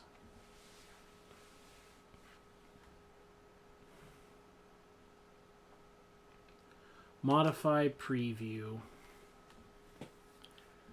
I like twin outs, but I don't think the computer knows how to run it. Ace tight end drag. Not good. So we've got one extra play to cut. I like wide receiver pass. I don't think I like giving it to the computer all the time. I don't think I want to cut it. But it's interesting. I want to cut one play, though, I think, instead of trying to add two back. We've got cut back and dive, pitch power, all of that, slam. I think we kind of want to cut the weak pitch. I think that's going to balance a lot out. Right? So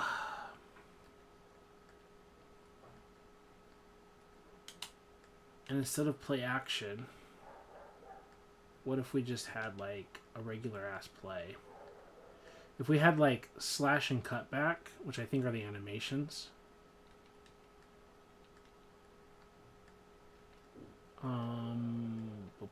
Boom, and then right, like what? Deep corners, whatever. I don't know. These are kind of paired up.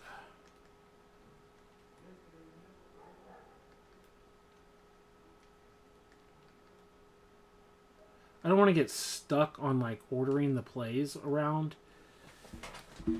But dive, cut, back, play action.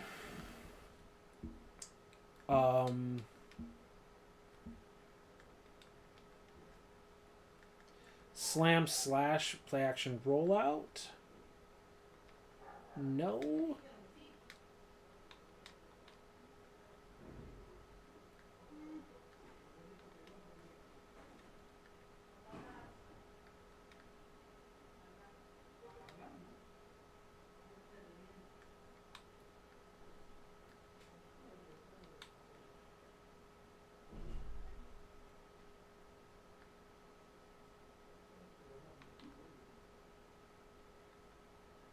Yeah. Okay, so I think I'm getting it right. It's like green, blue, green, blue, green, blue, green, blue, green, and then just a bunch of blue, blue, blues, right? If I have 1, 2, 3, 4, 5 green plays, And I have 1, 2, 3, 4, 5 pages. Then I really want 1 green play per page, right? That's really what I want. So if I have here, and then let's just say here, and then we did, let's just say, a play. We start with like halfback dive and the play action off of it, and then a regular pass play, and then the cut back from the dive, and then a couple plays, let's just imagine, and then we do the play action in there, and then like another pass play or whatever, and then we do like a whatever pass play and a whatever pass play, and then a power, right? The only thing is about the wide receiver reverse pass is, 1, we don't have a wide receiver reverse, and 2, we don't have like a regular toss. But like, whatever. I think that's the value in having the human playbook, of having the weak toss, but then turning it into the wide receiver reverse pass, right? And then keeping a different play or whatever. But yeah, so far, handoff up the middle or the play action, regular pass play. Counter off of it, pass play, pass play. Passes are intended to go to the left. Pass may be the intended receivers to the right. You know, yeah, the run to the left, the play action, the deep corners, the flanker go, and the slash, the power and all that. I think it's fine. I think it looks fine. I think it works fine. And it's not 2 hours to get us here, but boy, is it close. Features, create a playbook, offense, offensive playbook.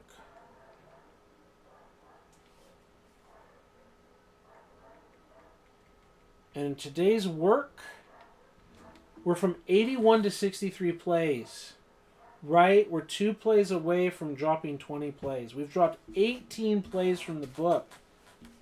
I gotta say, that's a good achievement. And now we're looking at single back slots. And I think it's self-explanatory what we're going to have to do. Not saving. Hopefully we can go by a lot faster because of all the conversations we've already had and what we're looking for.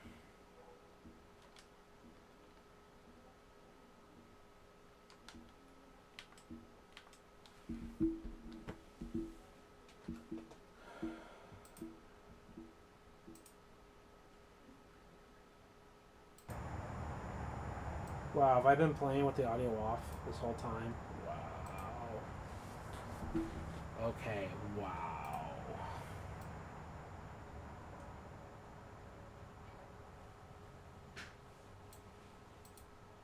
No one even told me, or if you did, I didn't see it. Great. Ugh. Counter, I think, is going to go in the trash.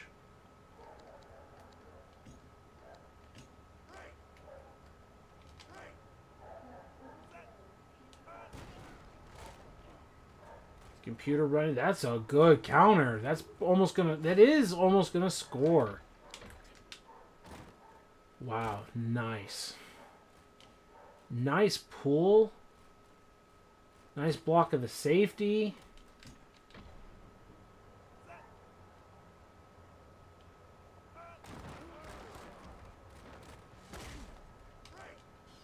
I love it. I was afraid the counter was gonna be trash, but it wasn't. Toss strong. How trashy is toss strong going to be?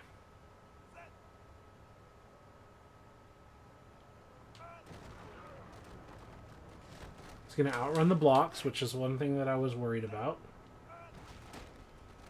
Doesn't outrun any blocks there because there's no blocks to outrun, which is good. They stack the blocks with the safety one way, kick it to the other way. Doesn't have any blocks to outrun there. Not truly, which is a good sign.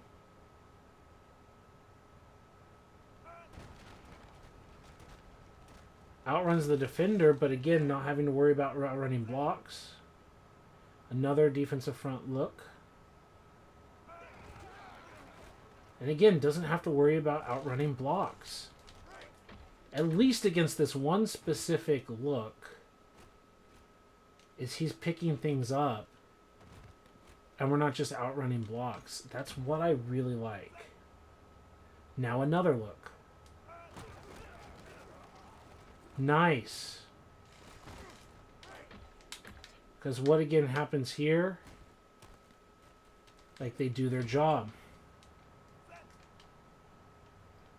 So what about toss strong with a different look completely by the computer, like inside blitz? They shift to that side. Well, we're probably just going to counter this, but again, he doesn't outrun the blocks. This is good, folks. At least the plays we're looking at. He's not outrunning 77. He's following and letting 77 do something. That's a big deal to me. 77, 71, whoever. They even have a 77. I said that. 73, 71. 77, there's not a 77, Paul. Durr. He's not outrunning blocks to the edge. If he could get a block here, that would be nice. But he's never outrunning 73.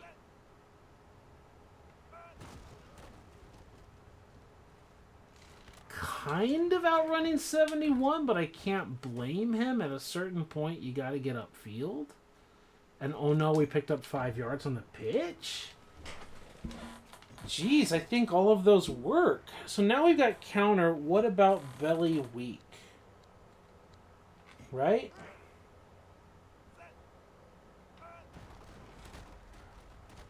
Didn't really like the pull action there.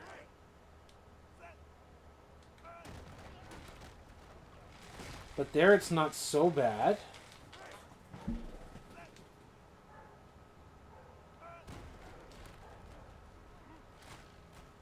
Maybe he's not reading it as well. So in one play, one formation, the counter is so-so, and in another formation, it's the belly weak that's so-so. Let's look at counter again.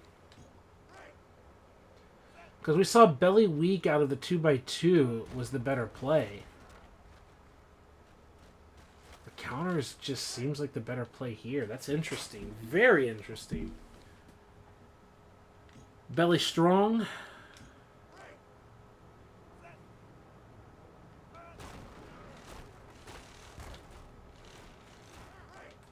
Is there any reason to call this versus just the regular slant, like smash? I don't think so. We're not getting any advantage faking the weak side run.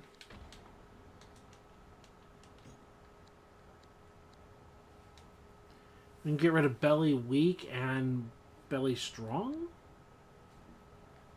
Belly weak, belly strong, cut 2 plays. Do we even have the play for PA rollout? I don't think so. Let's look at wide receiver screen.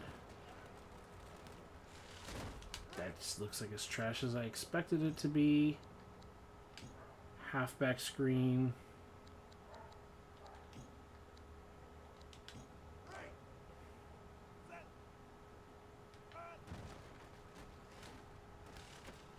Yeah, that's what I thought.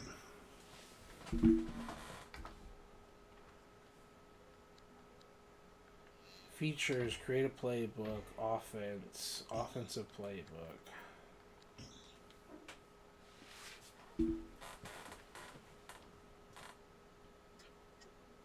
Modify, preview. We're surprisingly getting rid of belly weak. Getting rid of belly strong. Getting rid of wide receiver screen, getting halfback screen.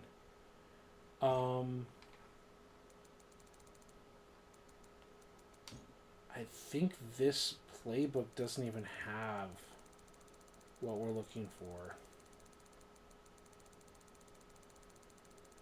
Guns, single backs. No, I don't think this has the formation we're looking for.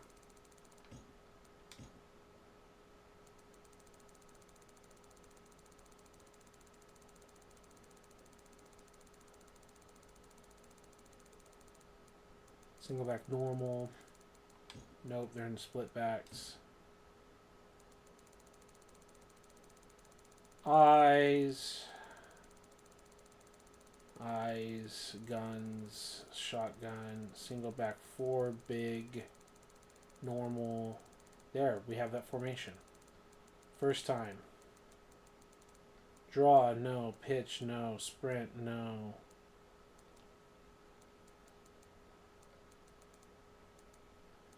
Delay, plunge, no. Slam, no.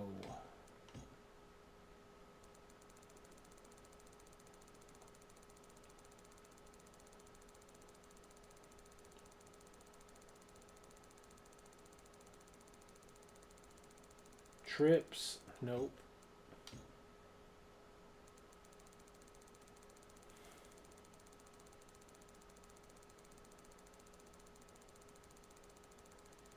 Big, empty, normal, twin. No, twin tight end, no.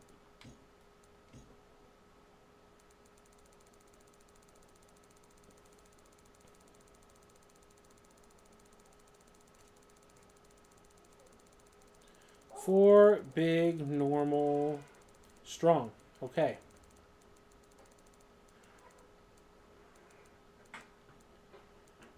The power, the sweep, the slam. No. You've never been a fan of delay runs in any edition of Madden. You could use a few draws in 14, but that's it. If I remember, draws in Madden's, like, I don't know, 08, 10, 11, whatever. Excuse me. There were some.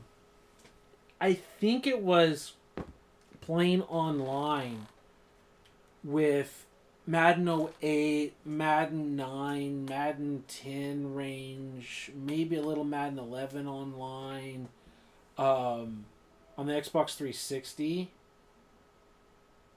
Like, I remember that. At least against humans. I specifically have a very strong memory. There's like a multi-layer story here. Is while EA and Ian Cummings, or more specifically Tiburon and Ian Cummings, were developing Madden 10, I offered a bet to Ian how I would do on like the not pre-release, but like the release night, midnight release tournament, whatever, whenever Madden 10 came out, and all of that, and it was recorded on my old YouTube channel, like. Before, like, I had a whole Google corruption on my YouTube channel. It was a mess. I've since restarted it. But I did record it, and I did win the bet of how I would do. I guess I should rewind even further for this story. You're talking about draw plays, but I'm telling you a story. Ian was showing preview footage, and we were kind of, like, not talking trash to make him feel bad, but we were doing manly, playful banter. Like, come on, Ian, like, can't you do this or do that, man? Like you got to play better on offense, whatever. And he talks about how he was accustomed to pulling back on the stick whenever you go to throw and not letting the auto drop back happen and this, that, and the other thing. And he's like, I'd like to see you guys do better when you get the game. And I said, bet. You know, and I don't mean like little kid now, Gen Alpha, whatever, bet. But, like, seriously, like, bet, man. I get the game. I record my very first time playing the game on all Madden mode against the computer. I'm going to play as my 49ers versus your Giants. You tell me who's going to win. And he said, first time ever, if I play against the Giants on all Madden mode, default settings, all of that, and I record it and upload it, that that he and everyone in the office, or at least he's willing to, and then he got everyone in the office to do it, would sign my copy of Madden 10. And I said, bet. And so I went to the midnight release, and we were playing Madden 09 and all of that.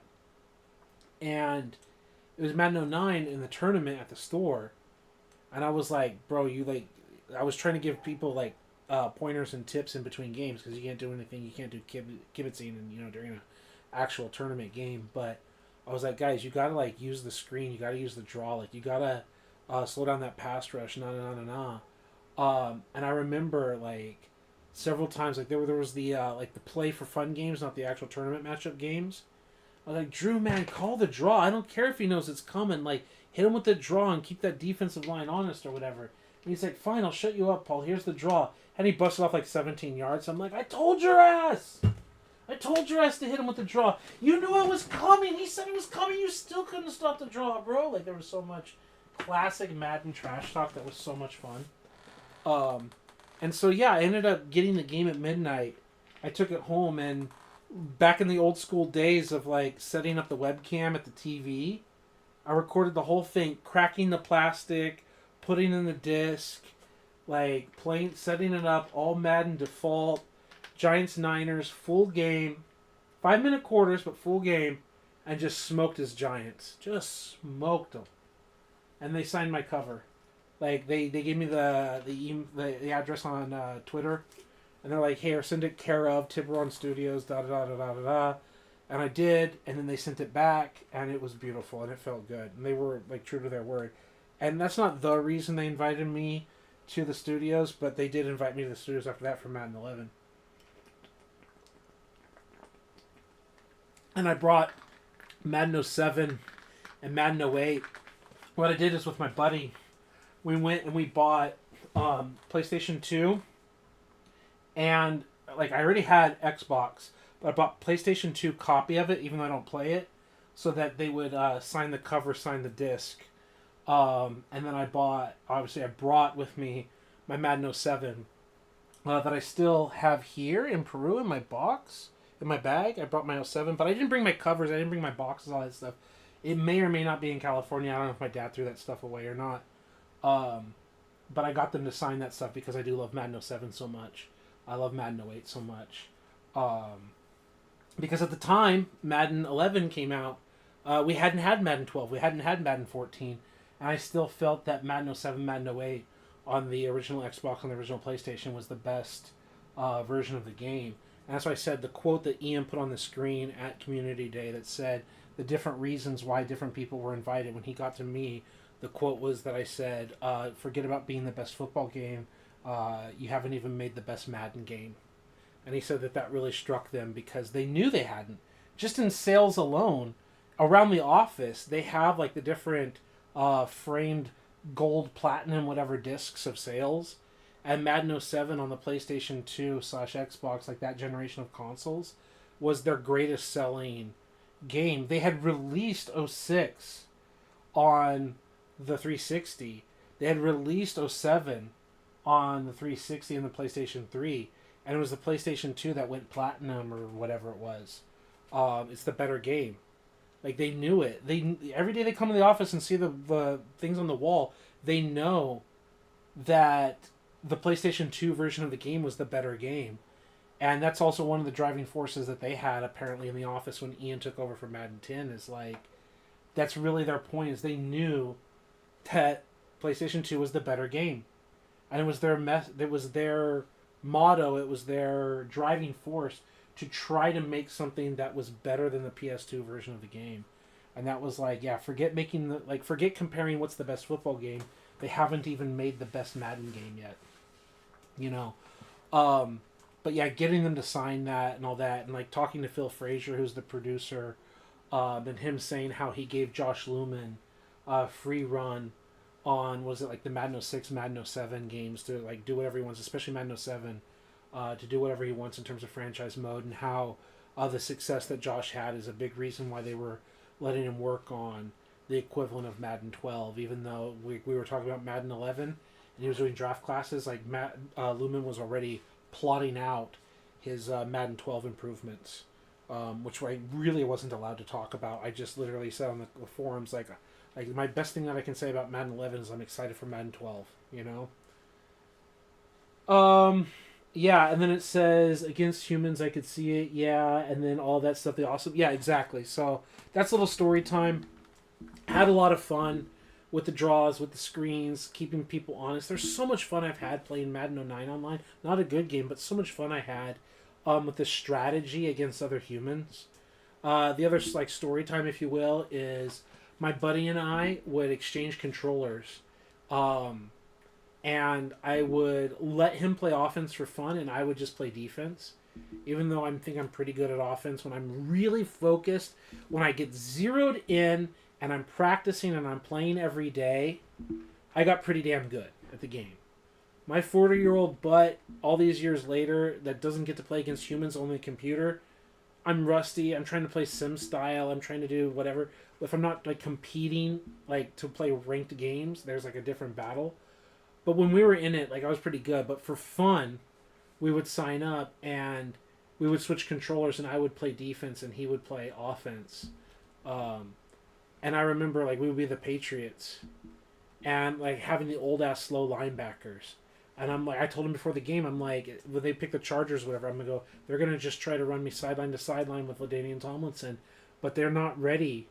You know, they're not ready for what I have in store for them in terms of like my corner blitzes, but not always corner blitzing, and just the different ways that I was able to count the numbers in the box and set it up, and the way I play team defense, as you've seen with my overstacks and everything, that I just play pursuit team defense, that even if the first guy to the ball carrier doesn't make the tackle, like they're still in good positions and leverage to swarm to the ball.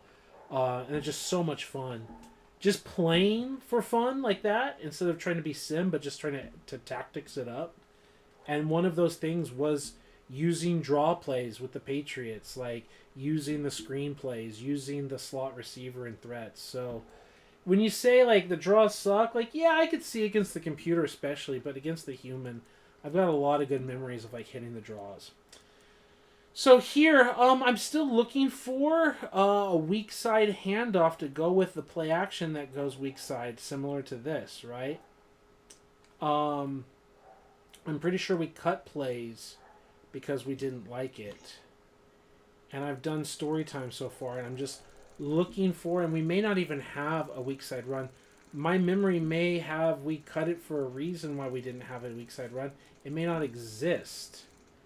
There's trips, but I don't think they have what we want. I'd hate to go through all 32 teams if we don't have to. I'd prefer that. Single back big, normal, twin, no. Yeah, I know on the right-hand side there's the preview, the I-4, my twins, 4 wide, gun, single back 4, big, normal, twin, and no. Denver. I, gun, 4 wide, big twin, normal, trips, twin, strong eye, nope. Far, goal line, I, near, gun, normal, back 4, big, normal, slot strong. Here we go. Halfback slam, no. Belly weak, no. Draw, no. Tackle, comebacks, power, bleh.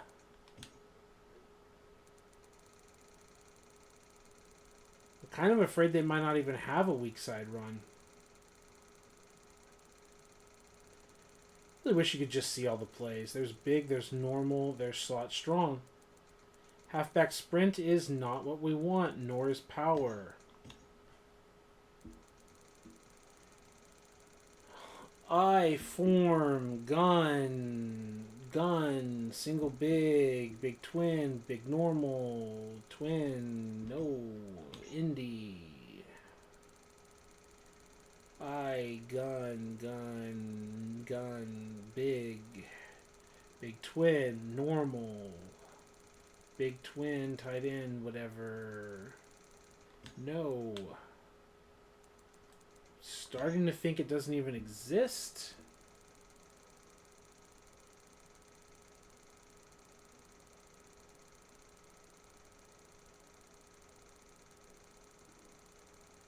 Okay. Comebacks, sweep, plunge. Options. No, I'm really starting to think it doesn't exist.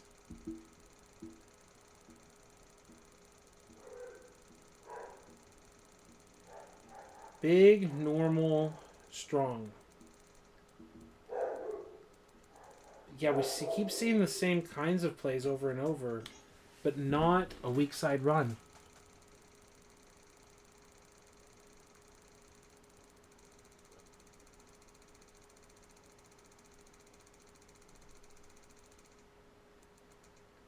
Powers, draws. Yeah, they have like the split bellies and the counters and stuff, but they don't have just a weak run, do they?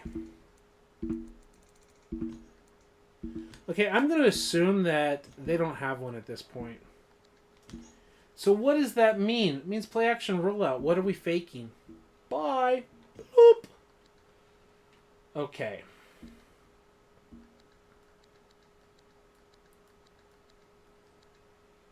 Play action of a strong side run. So let's exchange that. Okay. Let's start with that. So let's do the dive and the play action. And a regular pass.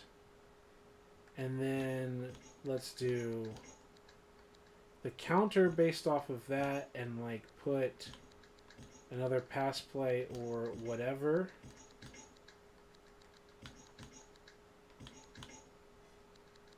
So we've got run, all there with the pass plays around them, the play action.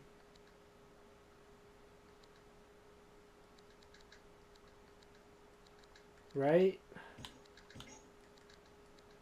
Tight end middle, dive, the play action.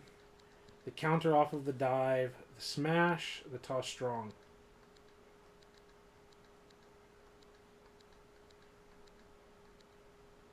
Okay, that's a good place to start.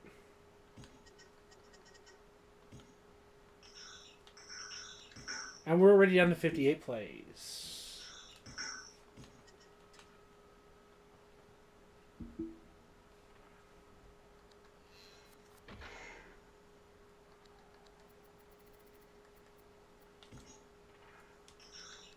I hope story time is fun. Looks like we've lost our audience, at least in terms of the stats on the screen. Says 1 viewer. So I hope it's at least fun for Denny, and I hope anyone else. So let's take a look at play action off of dive. And again, let's do strong safety blitz. And already my red alert is what X is doing. A little naked hand. The completion is solid.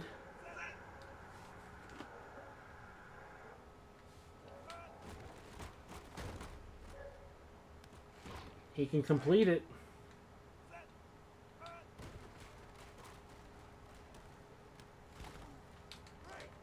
I mean, there's going to be other looks that we're going to have to see against, but the play functions.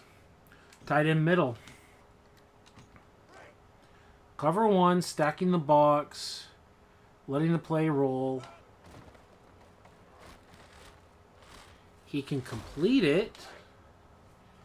Tactically speaking, it's just 2 goes and in and then like an undercut with R. I mean, he gets it. Wayne clears it out, then they cut underneath. It's fine.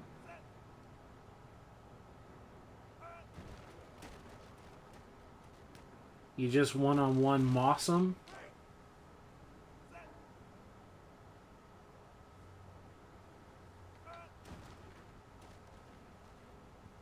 I mean, like, I guess it works. I'm not ready to throw it in the trash, but it's boring. The outs still looks like a problem for me for Harrison. Let the computer run the play.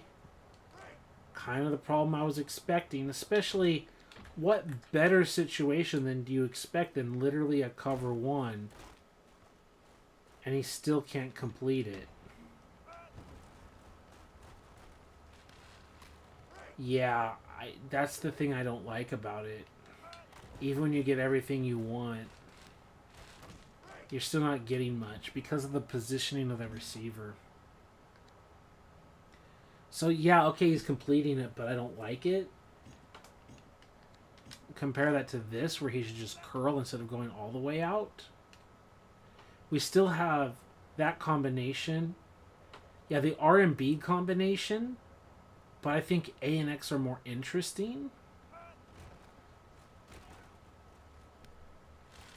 Yeah, I think this is a more interesting play than the first play of the passing plays.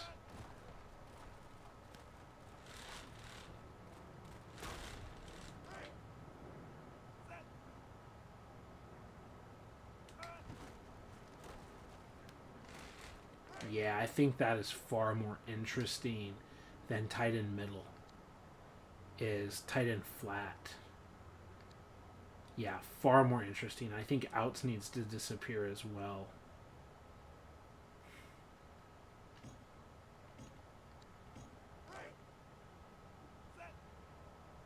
I don't like the inside curling routes.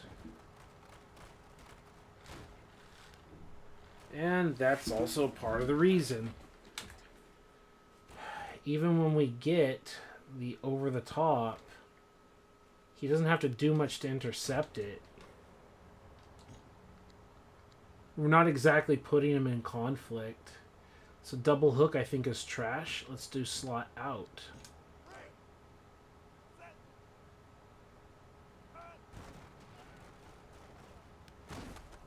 Just like a slot out from single back FL Go, where you've got the slot out. I think we have something similar here. Yeah, we do. Right, like if we go slot out and put it on the right sideline, it's functionally the same play, like combination. So what are we doing with the rest? I don't think there's any value of running this versus what the other formation has, because what is the purpose of what A and X are doing? We're just inside curling and an inside route? Ugh. So I think tight end middle's got to go. I think outs has got to go. Tight end flat we keep. Yeah, I think there's several things to cut immediately.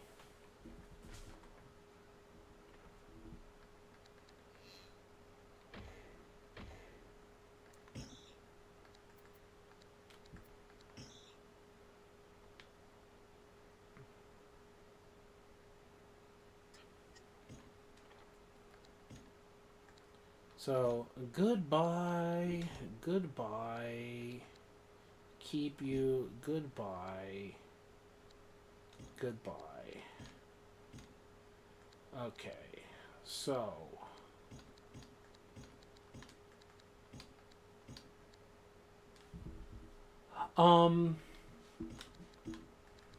Play action on the left-hand side, the run play itself, and then the tight end to the flat off to the right, because that's where he's going.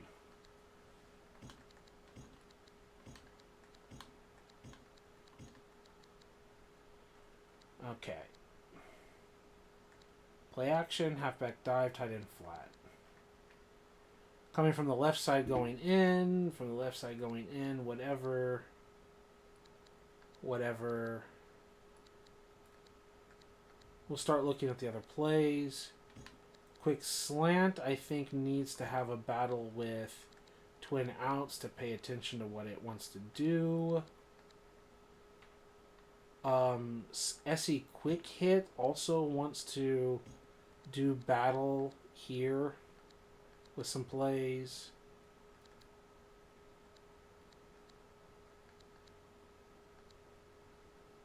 FL clear out wants to get involved in this little battle up here with like twin outs and FL clear out, like these arrow routes. There's like twin out, quick slant, FL clear out, SE quick hit. Like they're all in the family, right? Yeah, because twin outs has X and B running arrows. Then this has X running an arrow. This has B running an arrow. I think I'm labeling that play correctly. You've got FL drag.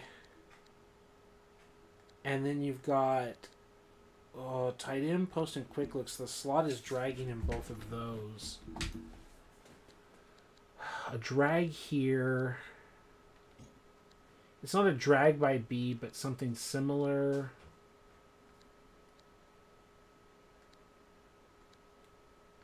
Let's have this and this, like the slant drag. So there's like drag, drag, drag. Different people dragging, but drag, drag, drags. More draggy, drag, drags. Especially from the tight end position.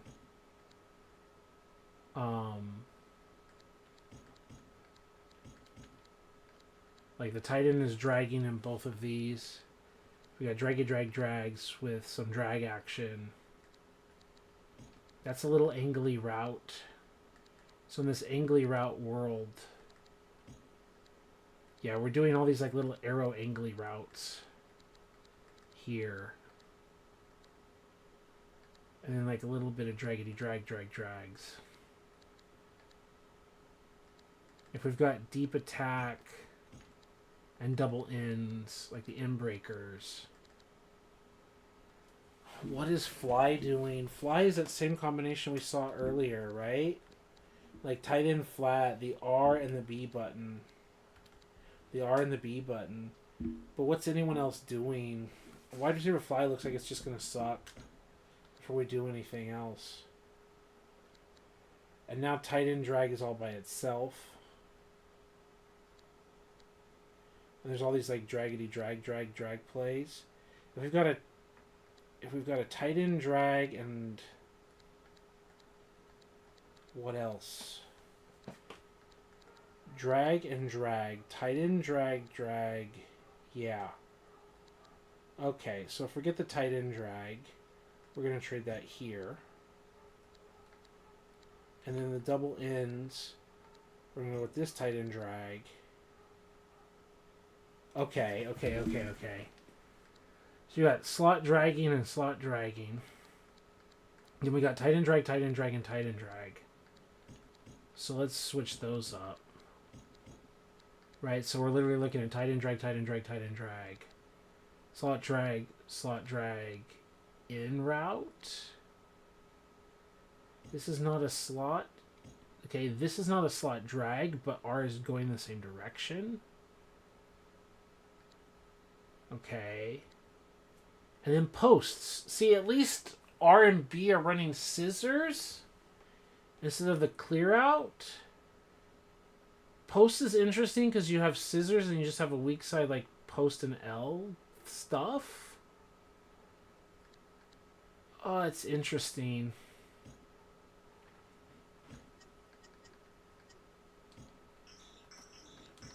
I'm pretty sure the reason why we don't have more plays is because we've already cut them for the I formation.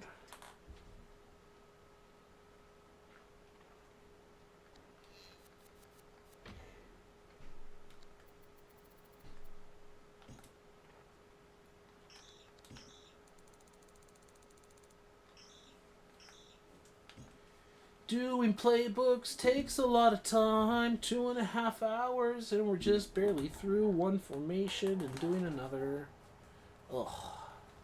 Well, we know the play action dive and flat work. Smash, I'm sure, works, but let's just take a look at it. Right. He got beat. But the handoff point is here. And that's what I mean. Like, you can read it, right? Read the defensive end.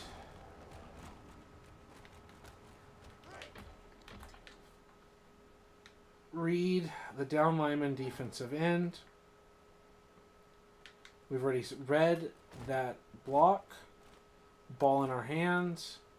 And this is in our face as we're reading it, and we're just bouncing out and getting yards. Read number 57. Now 57's on the edge. Wow, we didn't get a block at all there. Now, is that a fault to blame someone? Yeah, it's kind of the double team, and they're trying to block back. They're not taking over and doing true zone blocking. We're not going to run the ball too much. The point is the passing plays, but can we read 57 inside? Yes, we can. And we pick up 4, so 3 to 4. A long 3, a short 4.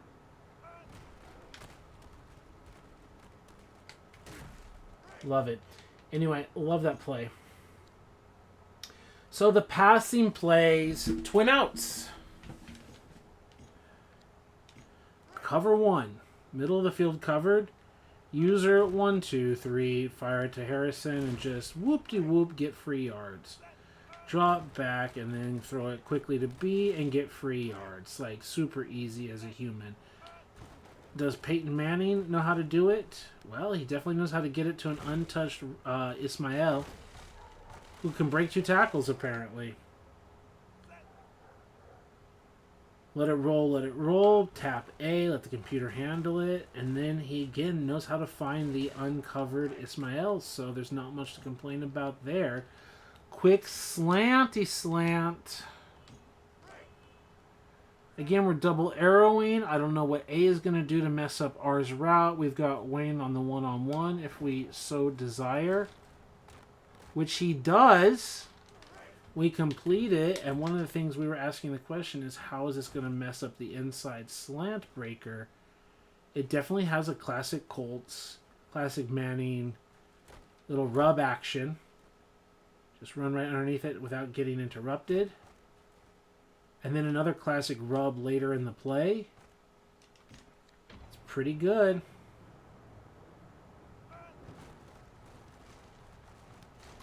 Avoid the blitz with the quick little slide. That was all the computer. And even then, because it's an out-breaking curl, like, he's even open. And that's who he throws to. Yeah, love it. Love them both. FL clear out. These little arrowy routes. Now, there's other defensive coverages they can run, but I'm worried about A and X and the delay on A, and I'm really worried about what's happening here, but let's find out. Yeah, that's the kind of stuff I'm worried about, is we're not really getting rub routes, we're not really getting conflict, we're not getting leverage. The ball isn't placed particularly well. Like, as a human, yeah, you can just be like, okay, I'm going to throw another inside route to my tight end, right? I mean, 1, 2, 3, 4, 5, he's delayed. And the other still complete it, right? And we still obviously have the 1, 2, and just throw it to Marvin, right? Like, we can just do that. We can go, but that doesn't work. Those 2 routes are not enough to run a play, so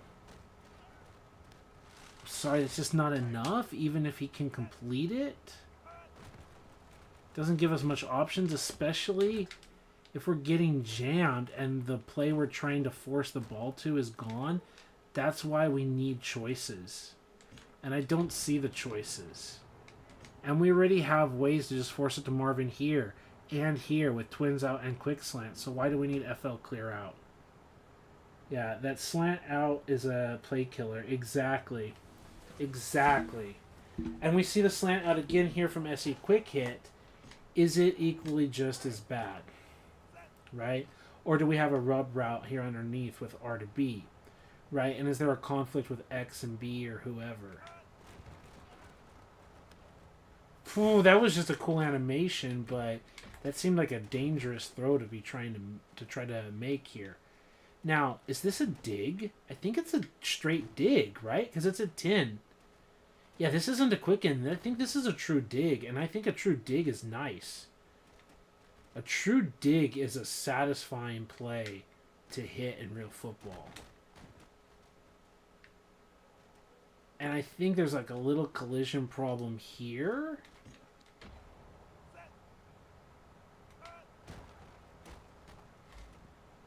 Yeah, that's the problem. We got a good completion before, but this is that same issue. Like, We don't have a complement to the dig. And we don't have a slant. Or sorry, slant. We don't have a slot receiver as a clear out for the deep dig. That's the problem. Right? Like here. Like that's the classic concept, right? And he's in cover one and he's undercutting the route. Right? Again, we're here. There's the boundary. Wide open. Up in the box. We're not killing to a run. We'll let it roll, let it roll.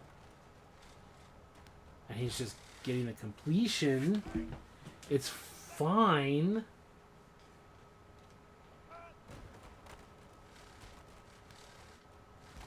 I'm not ready to S-can this, but I don't love it. FL clear-out's got to go, but the others are fine. SE quick hit is on the watch list. Slot cross. See, I like this chair route by Harrison because we don't have enough field to run the true out. So the corner might be like, are you serious? Like, an NFL corner is like, I'm not biting for that fool. But here on paper, you're like at least selling the out and then you're running the red line. He can kind of complete just the straight out. And that was Peyton Manning, like the video game. Like, I didn't throw that pass. Just straight up throwing that route. But see how long it takes, right? 1, 2, 3, 4, 5. Like the computer is looking and he's still not running the he's still not running the full chair. And this was basically wide open out of the slot. And he decided to throw the incompletion. And we still didn't have a problem. Even with a slight delay, we were still able to underrun it. But I don't like the fact that B doesn't have anyone really helping clear out for him either. Denny has message deleted. Fantastic. That time he saw it. I still don't think it's a good play. I don't think it gives the computer many choices.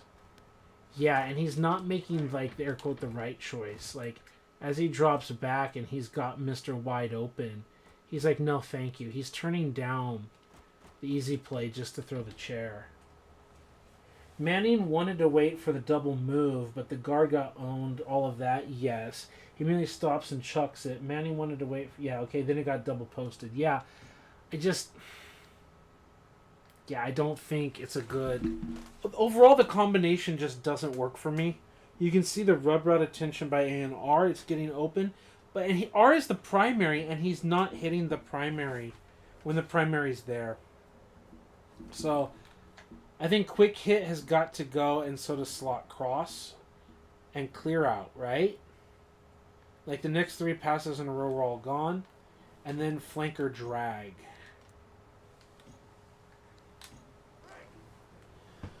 So here, X, it's not so complicated. Just run, like, just get the cornerback tired. Run really fast down the field. Right? You've got kind of a zone sit route for A, for Pollard. You've got that classic corner route with Ismael. And then you've got Wayne just dragging, right? Just, I'm going to moss you. How did the others pan out? 1, 2, 3, 4, 5. Ready to throw. And yeah, we're basically rub routing you, right? I'm running right at you as you're trying to man coverage Wayne.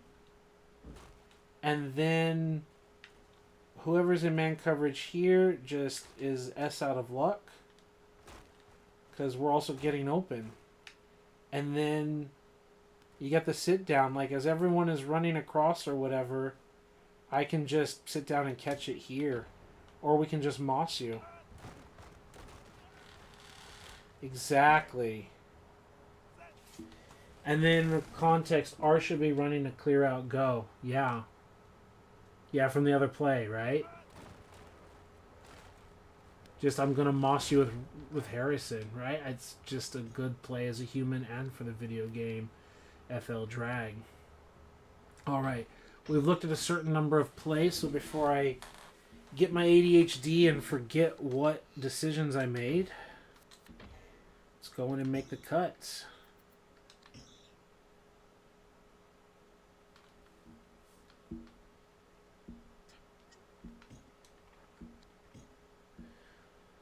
So, twin outs, quick slant, happy. Clear out, bye-bye. Quick hit, bye-bye. Chair out, bye-bye. FL drag, we're happy with. So, let's do that. And then...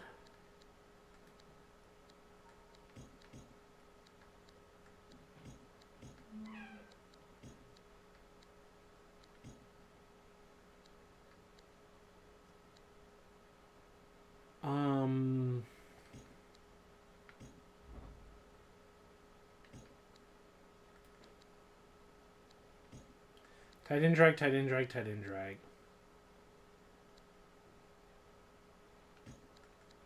Yeah. Slot drag, not slot drag. So, at least for the moment, play action, dive, flat. Twin out, smash, quick slant, we're fine with. We like it, we like it. We need to test it. Slot drag, tight end drag, tight end drag, tight end drag. And then other plays.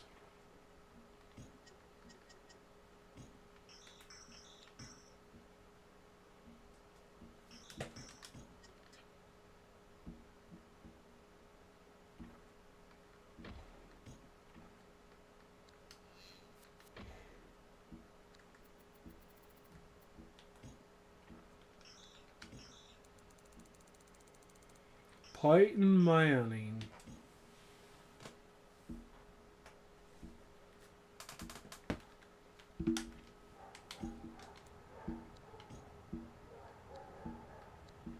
Okay, FL Go is the one to look at.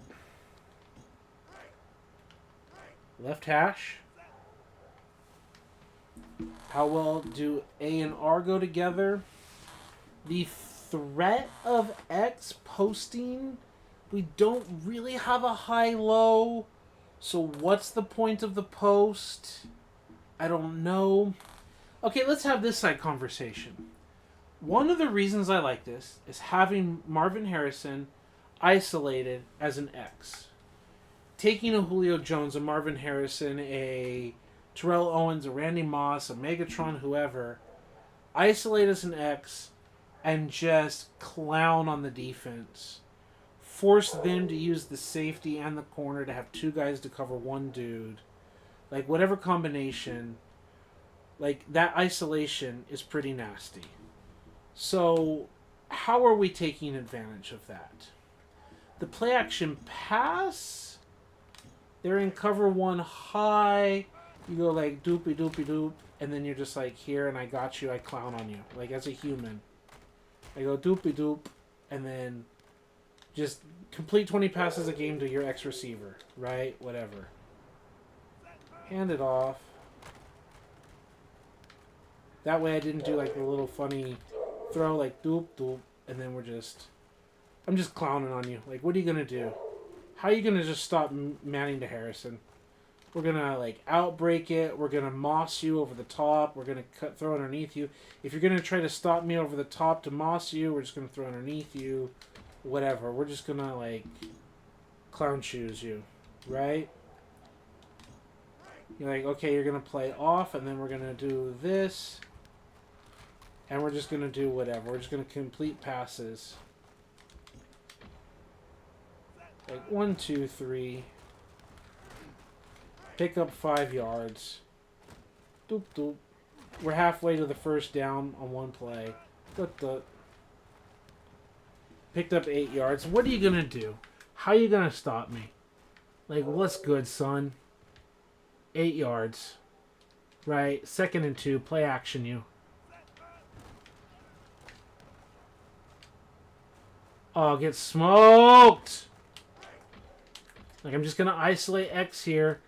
Throw the quick little ball. And whoop! And just freaking just smoke you all day. Right? Like, that's my plan. Tight end drag. Twin outs. What? I called twin outs, right? Break, set. Okay, you're going to put him in the box so I can't run the ball on you? Okay, just kidding. I'm still going to smoke you with Marvin Harrison. Right? You want to stop one thing, you want to stop the other, you want to stop the quick out, you want to stop getting mossed. I'm just going to slant you inside. It's like you want to stop my inside attack, I'm just going to do that little quick out, or I'm going to out you. So I'm going to attack you inside, I'm going to attack you outside, I'm going to attack you over the top. Quick slant here is the other one. Doo-doo-doo. Well, you got to catch it, Marvin. Well, okay, I guess Ismail will catch it if you can't. Right, we're still going to smoke you.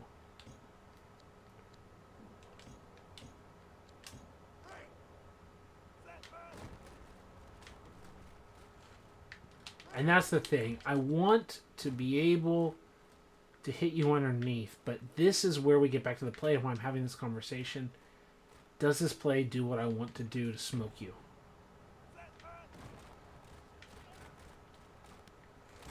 Kinda? 4, 5. But he can... How did he not just pick that thing? Just open up and he's in front of it? Did this just Madden him?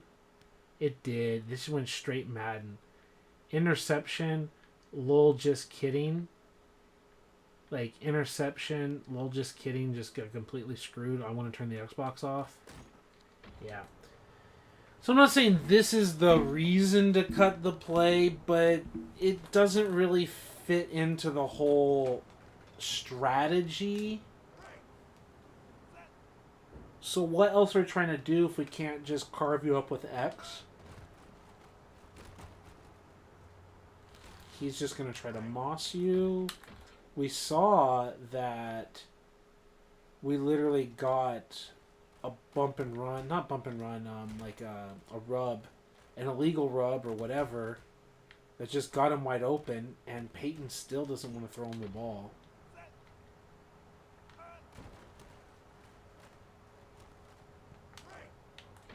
And Peyton doesn't want to throw him the ball, even though, even here, like, we've got him.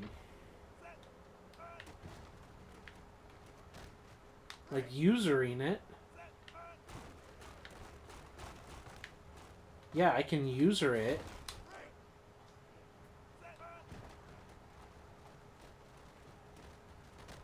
He's just lost and chucking up whatever. Yeah. FL go, flanker go. It's gotta be gone. FL drag works, right? So tight end post.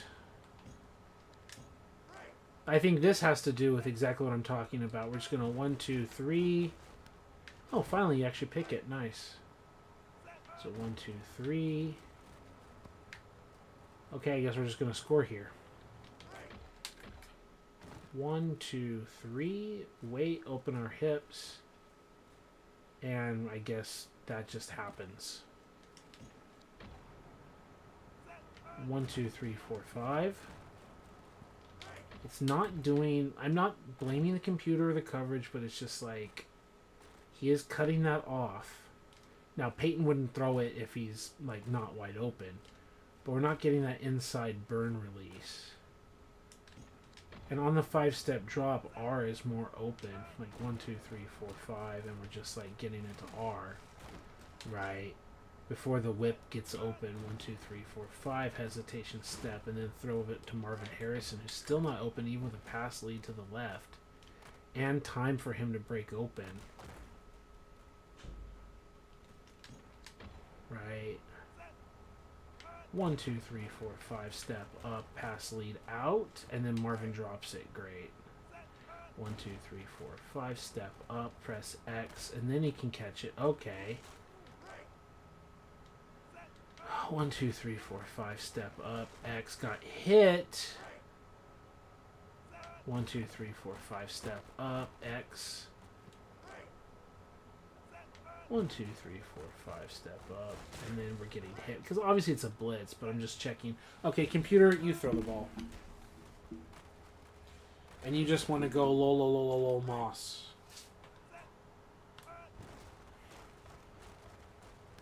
Oh, hey, you will throw it to Ismail. Okay, unlike the previous play design. You will throw it to Ismail. Nice.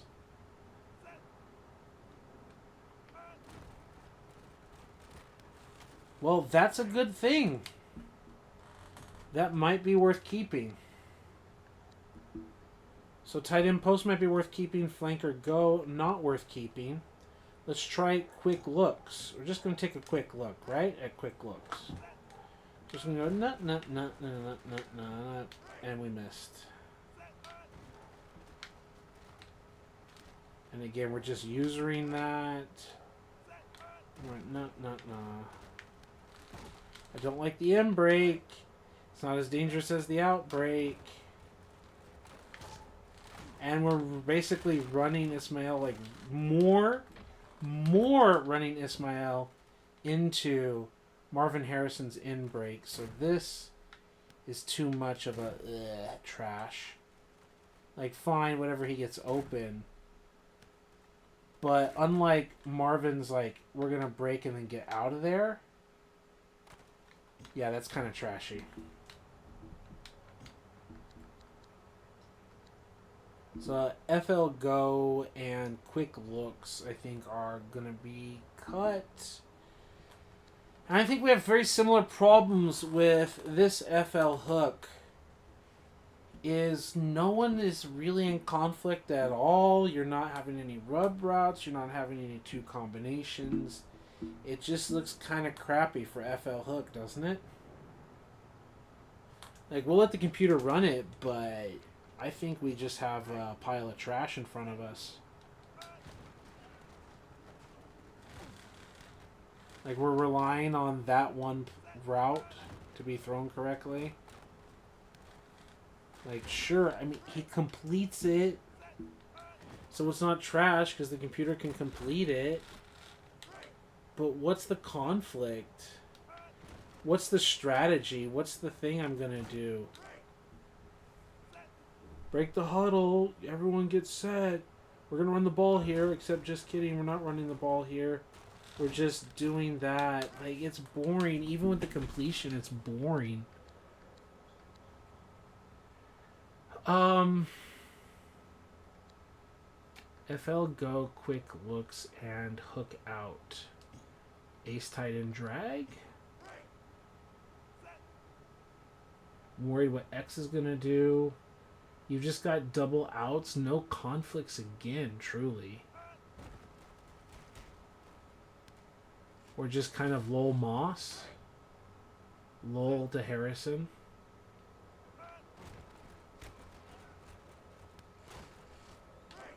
No conflicts at all.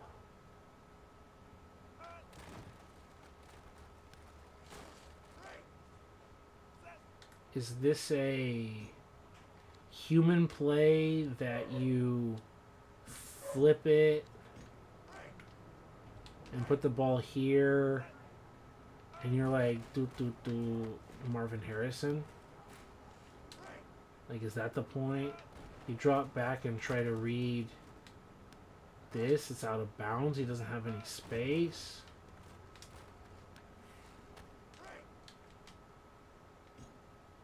Like, I already should have ways to take advantage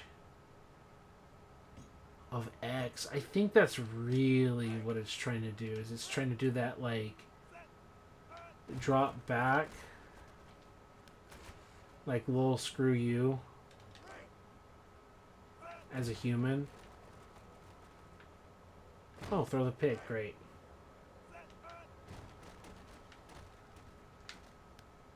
Out of bounds.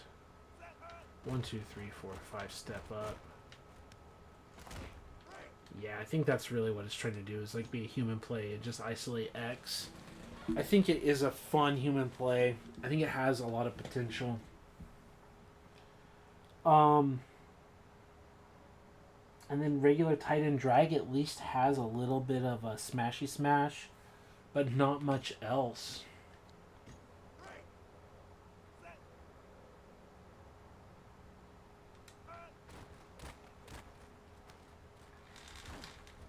This is the play we talked about earlier. Like if you put the double post and then put R to the right, then we can create a smash.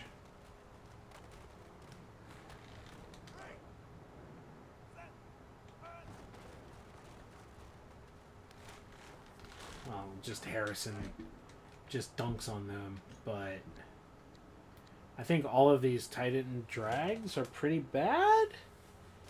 No, yeah, the tight end drags are pretty bad. Quick looks is bad, but tight end post is good.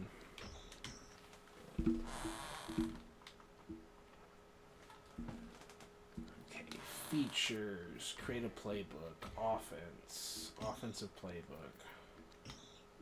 Continue.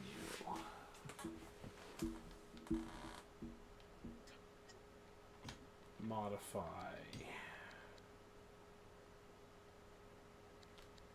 FL go as in FL gone. Tight end post we were fine with. Quick looks, no, just like QuickBooks. The tight end drag play was bad. The tight end drag play was bad. And the tight end drag play was bad. So, on paper, again, what are we doing here? I don't know, man. If we're not attacking cover 1, are we attacking cover 2 and still, like, is there something we're trying to attack there on the flood? On cover 3? Like, what are we trying to beat here? Usually you're trying to beat, like, cover 0 with this, right? Like a straight up blitz and then an end breaking like post route against a cover 0 blitz. I think is what you're trying to beat it with. And then I'm not a big fan of just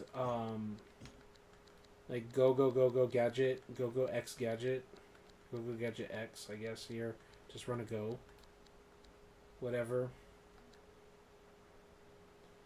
Alright, there's a few things we're gonna figure out.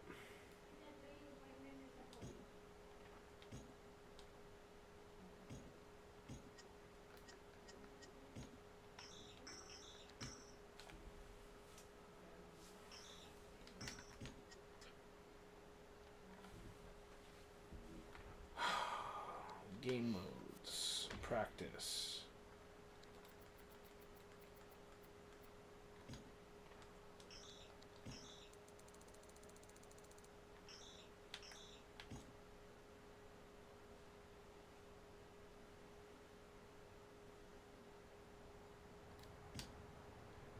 Play action, dive flat.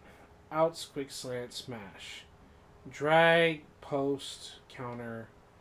So, wide receiver post against a strong safety blitz. No, it's not what I thought I called.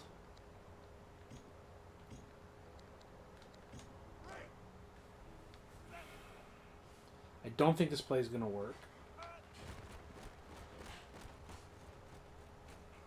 Yeah, he's freaking out because he's got nowhere to go because it's a crappy play.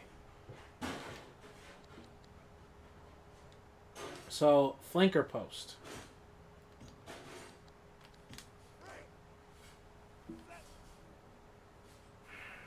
Basically a dig action. There's the same thing I mentioned before where R and B are running that combination that we run in the 2x2. So we've got a tight end dragging.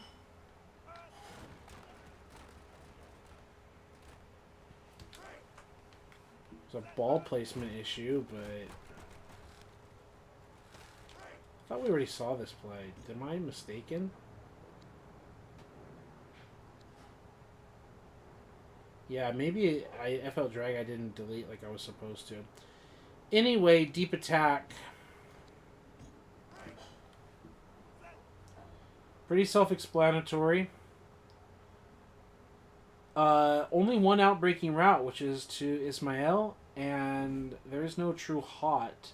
Though we have an extra pass blocker. And despite the extra pass blocker, we still get sacked. I think this play just takes too much time to develop.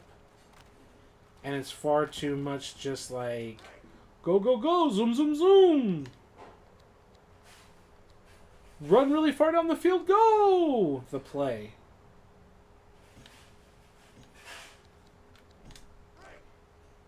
Run really fast, set, go! Run all the way to the end zone and I'll throw it to you.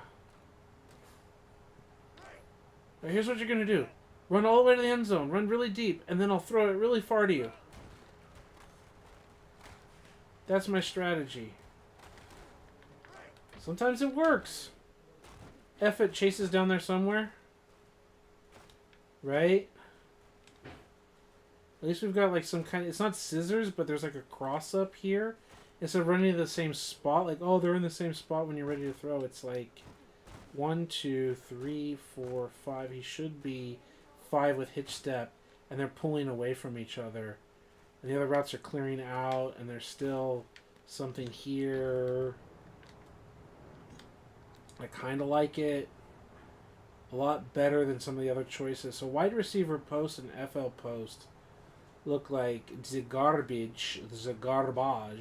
Deep attack looks like garbage.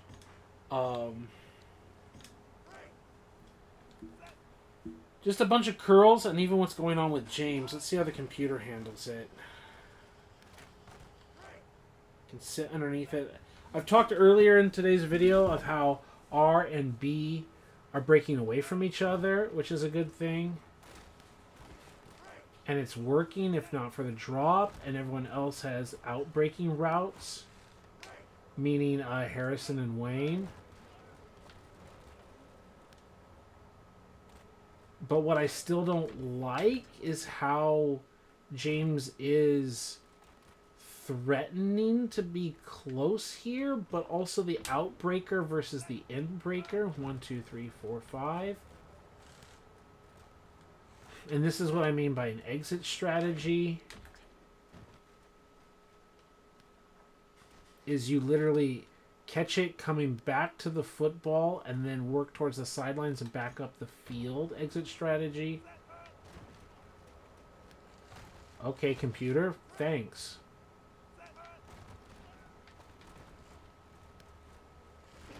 Even though they're close to each other, they're not really causing a big conflict, right? Especially with the man coverage, it's like the other guy doesn't exist. So I don't know. I'm kind of worried about it. But I'm also interested in how these guys break out without conflicting and can sit down. And now I'm let the computer run it. And he just says, I'll take the sack. He's happy to get that ball to Ismael, huh? He's taken a couple sacks. One is an incomplete sack, but he's just throwing it too soon. We both get set up. Tap the A button to throw it. Don't really like that attempt. Like, it looks like a human play.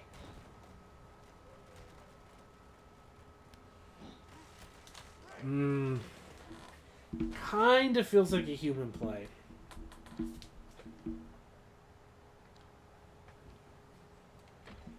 So I think we want to address those before we do our final plays and I get confused.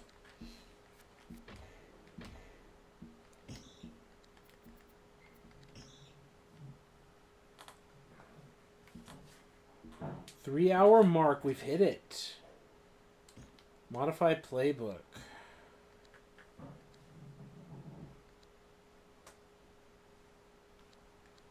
So, we like it, we like it. Wide receiver post, I say nope. FL post, I say nope. Deep attack took way too long. QB waggle was decent. Wide receiver hooks, I say no. So now we've got double ends and we've got posts. So one play has to go between posts and double ends. Let's find out which one it is if it's not both, and we need to find another play to add in or something. We're down to 45 plays, folks. I think we're at a very successful clip here. I hope they both don't suck. I hope at least one of them is a good play.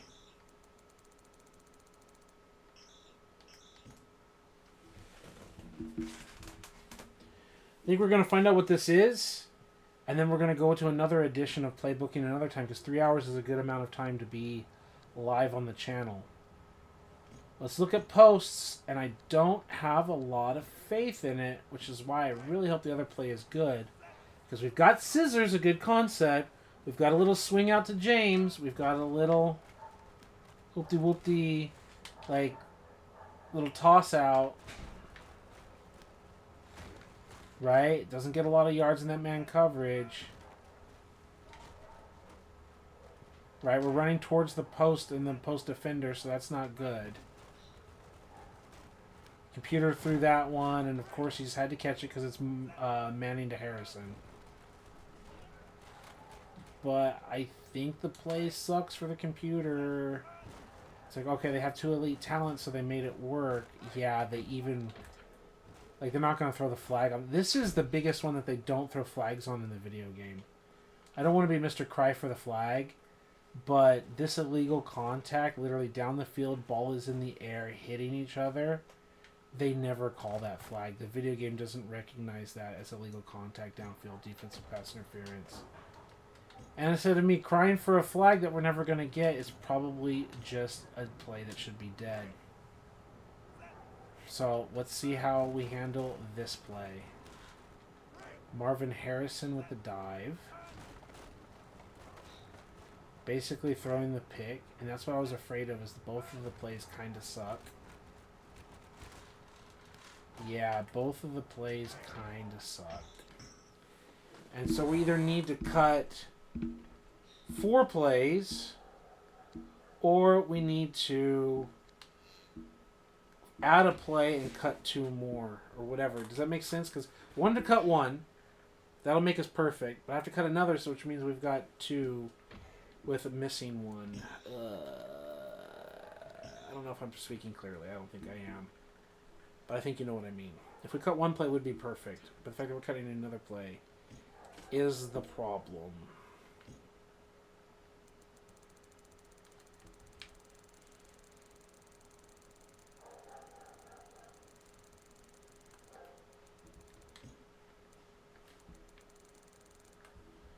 It won't be in West Coast or run heavy or whatever. What about pass balanced?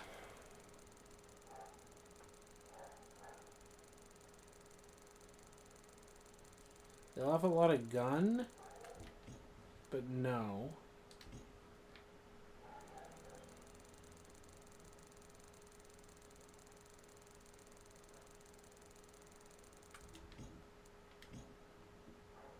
I'm just kind of working from the other direction because we already saw from the top down. Slot strong. Yeah, that's slot strong, right? Yeah, we're okay. Yeah. Okay. So, Tennessee, Jeff Fisher. Nope. This looks pretty bad. Right? I like the mesh action. I don't like what R and B are doing.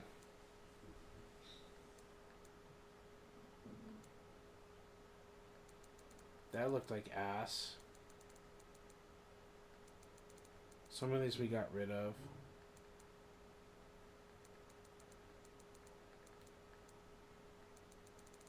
How about this?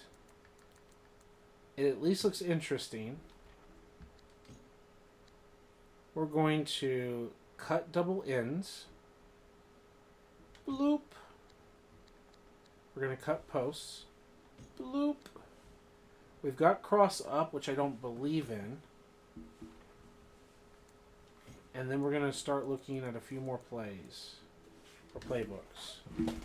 To see if we can replace it. Yeah, Gruden in his I forms. Single back, big, twin, whatever. Okay, no. Marts. I forms, gun, single back, 4, empty, normal. Slot strong. There you go. Play action, no. Belly weak, no. The outs, no. Corners, no. That takes too much time. Power, no. Fade, no. Screen, sprint, halfback screen, wide receiver screen, no. All of them are a primary except for L, and also no. Wide receiver post, delay, tight end, middle, no, and no.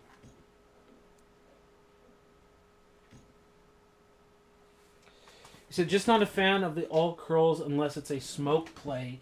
Yeah. I like that curls play for a human. I don't like the halfback route. Did I keep that play? Maybe that's the play that needs to be like extra cut. Slot strong. Okay. Now that we're in slot strong, let's go here. High-low deep slants? I don't remember us cutting that.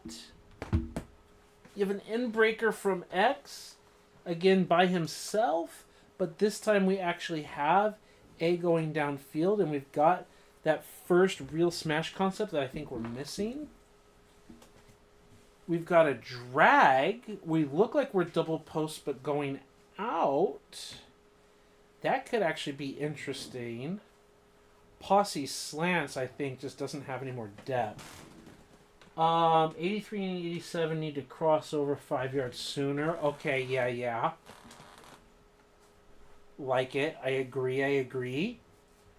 Posse slants, I think, takes too much time and doesn't do much. This is interesting with Mariucci's set to make a few changes. Mike Holmgren.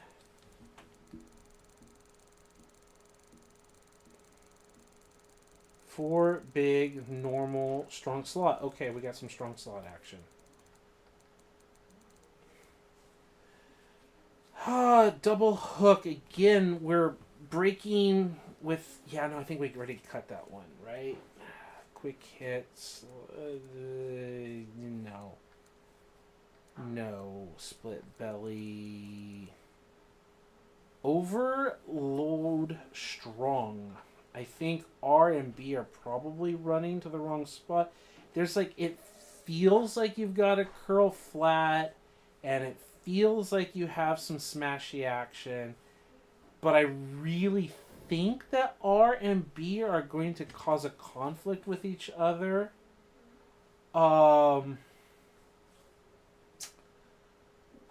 It's worth seeing what's on paper versus what's actually run. So I'm willing, unless, remind me if I've already looked at it and I'm just brain dead. There's a few plays worth looking at here, is basically my point. And then pulling back, dialing back in a moment. So by pressing down on the D-pad and down on the stick, it goes fast like this. There's all these slot strongs at the bottom of the coaching lists, huh? The top coaching list didn't have anything. Belly weak, double hook. Yeah, the middle hook, plunge, post and zags. The safety bait, I'm thinking is something we threw away a long time ago. Short and deep split belly, tight end middle, no. Sweep screen. Sprint, hook. I mean, we already have sprint. Like, it's just a repeat play. Hook, whatever. Tight end drag, tight end corner. Yeah, we already talked about that play. Off tackle, streaks. Yeah. The chin. Bill. Big, twin, single back, normal, twin. Nope, they don't have it. Philly. What you got, Andy? 4 big, single, normal, slot strong. You got slot strong too, huh? The rollout, the drag. If we look at this one, this looks like it has that same levels concept, but with a breakout. I don't recall looking at this. Plus, it also has the double move from X, the jerk route. This yeah, I think there's potential. We've already seen that and that.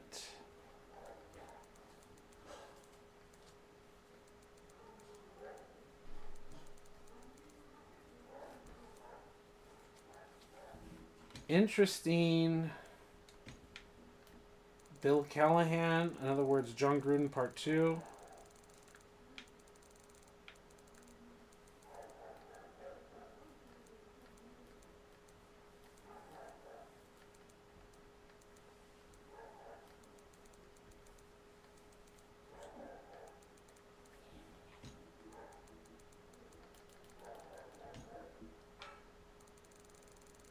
Jets.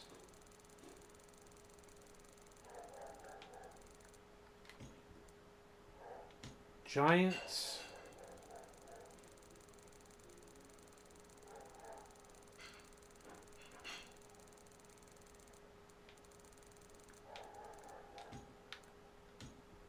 Saints.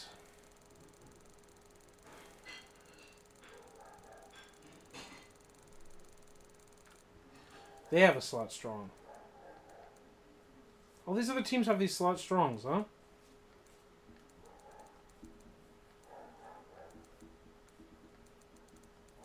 Thinking we've kind of seen all the plays there are to see at this point, right? I'm going to assume we've pretty much seen the plays that we want to see. So, wide receiver drag, post corners, all of that, the waggle. This is the one that has that kind of meshy look, but I didn't really like, so bye-bye. And then we just have 3 plays, which could be fine. Or we cut them all, or deep slant. So we have we have 4 plays. We just need to keep one of these 4 plays. That's really it. Can we find one of these 4 plays to keep? Well, someone's giving me the double face. Someone wants me to get offline. And I understand it. Yeah, that's what we're trying to do. We're trying to look at these 4 plays and see which one we're going to keep and then call it a night because it's been a very productive time.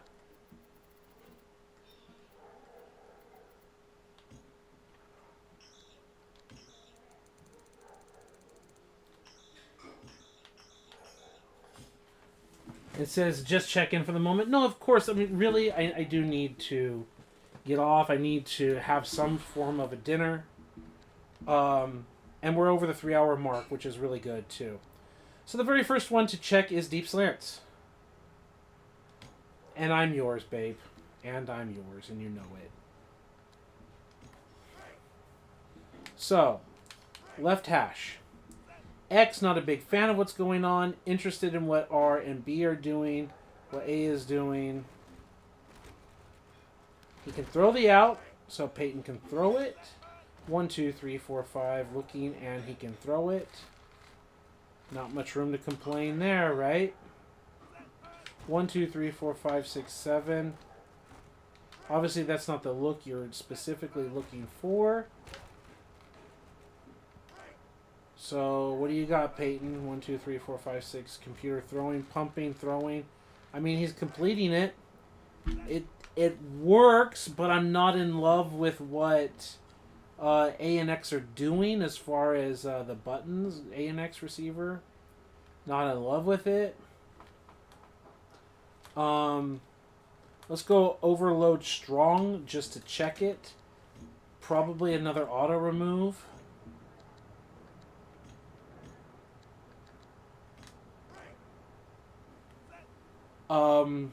As we said, R and B are probably causing problems with each other. But let's see what they really do. Or he just throws that. Because we can just drop back and throw it to L and get out there, right? 1, 2, 3, just chuck it and try to get yards with James, who's just doing this all by himself. As soon as I hit L, I didn't touch anything else on the controller. Okay, game again. What do you got? You're going to drop back. And that's exactly the problem that I thought we were going to run into, and we finally got a good look at it, which is to say they're cluttering up without rub routes, and you're running into each other. So we definitely found one of the 4 plays that we definitely want to cut. Wide receiver drag.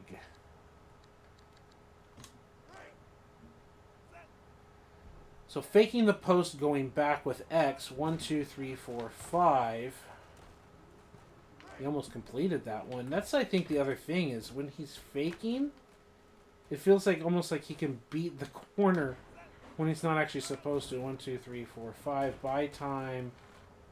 He didn't really throw out. Is it a 7-stepper? Is it 1, 2, 3, 4, 5? It takes a long time. 1, 2, 3, 4, 5. Fake, and he's still not ready to get the out route. Just me trying to user it. So let's see how this whole A, R, B button stuff works with the computer. He'll complete it to Wayne in space, a classic Jerry Rice drag, right?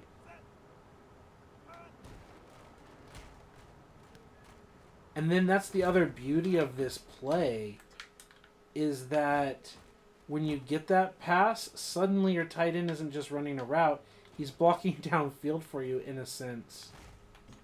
Right? And sometimes you just go full Randy Moss. This might be the play that we keep. This is probably the play we keep, and we're just looking at another levels combination. Do we already have that in this book? No, we've got the arrows. So we've got FL drag with R running out. That's why it feels so familiar. Because we've got FL drag with A doing its thing. And then wide receiver drag is kind of the same play. Is this not the better version of the same play? Instead of asking A to curl, like what R is doing and everything, they're kind of running into each other, where I think in the other play they don't run into each other. Let's see how often that happens. Yeah, they're running into each other quite a bit here consistently, just to show they're bouncing off of each other. A third time in a row? Yeah, it kind of is happening. So this might get cut in favor of just keeping FL drag, because does FL drag run into each other? Yeah, I like the play. But they don't run into each other, and I can still low moss you. Right? This one, they're not running into each other. However it's coded, however it's spaced. Like, he did bump into him, but it didn't kill the play of getting open. So, tell me which one you like. Like, wide receiver drag is good, but personally I think FL drag, flanker drag is doing a better job. Especially for the computer running it. Overload strong's got to go. Deep slants, I think, is working. And then we're going to look at post corner.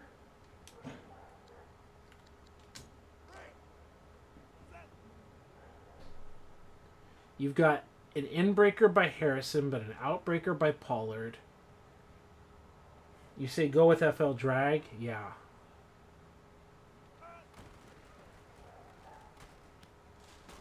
I think there's a value in getting the ball to Harrison on that quick in-breaking route. Now, how are we getting Harrison inside? We're doing it with twins out, and we're doing a quick slant. But post corner is the only way we're really getting Harrison the ball on that route. So deep slant and post corner, I think, are the combinations, right? Post corner how well does the computer handle it? Because, like, I can just drop back and see he's throwing it to Pollard, which a completion's a completion. We can get the ball to different receivers. As a human, I can just be like, yeah, here's to Harrison. But if I just drop back and let the computer throw it, he will give it to Marvin. In the box, we're going to let it run. He will give it to Marvin. I think that might be the call. Let's look at deep slants again. I think that's part of the issue is the R and the B route. We don't have that combination really. We might even make other changes. But I don't think X or A are useful here. I think we're just trying to force it to B, aren't we? Is that really the whole play? I think we have our answer.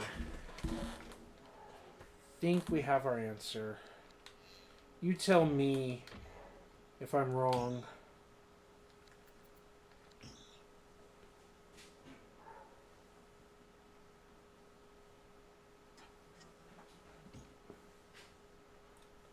Let's go preview playbook. Overload strong. Bye-bye. Wide receiver drag. Bye-bye. And deep slant. Bye-bye. And now we've got post corner. Right? Now we can set up the look of it. We've got 3, 6, 9, 12. 12 plays here. We open up with play action, dive, and flat. Right? Then we've got the quick slants and the tight end outs. Is there any combination here we want to set up?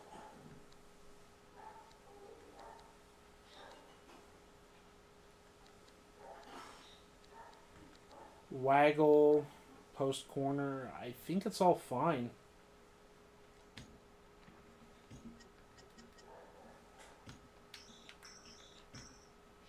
So we've gone from 81 plays to 40 plays.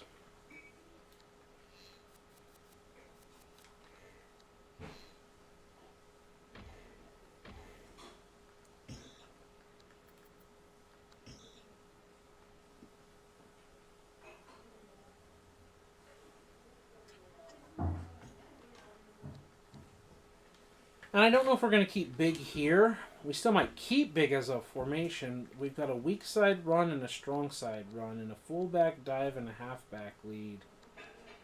And some passing plays that we haven't completely sorted out. As a kind of nod to our goal line look. Right?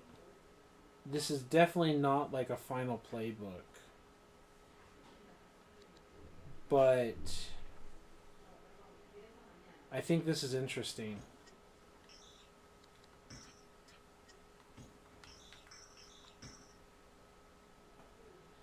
So, here's what we're going to do. We're going to look at our settings. Load save. Load. Computer versus computer settings. Play now. Texans.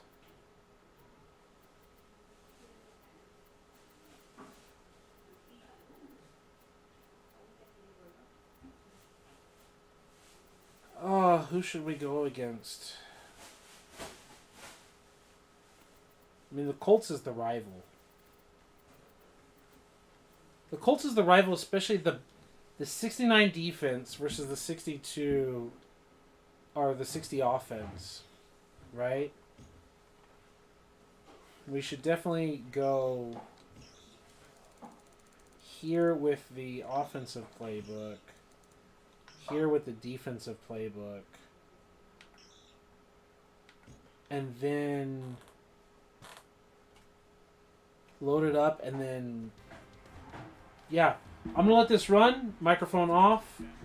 Do all my chores, hang out with my family, all that, and let this run. CPU versus CPU.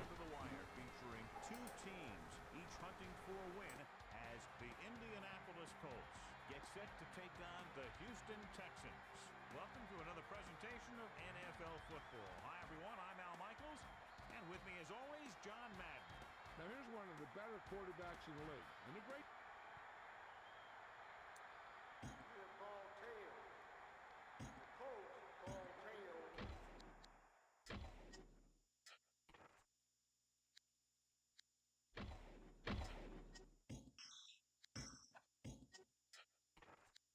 And welcome back. Brown looks like he's just about ready to kick this one off. He gets the kick away. Looking for a good return.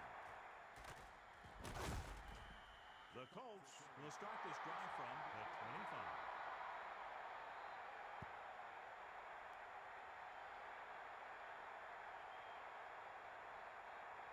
So they have 1st and 10 here. Ball on their own 25.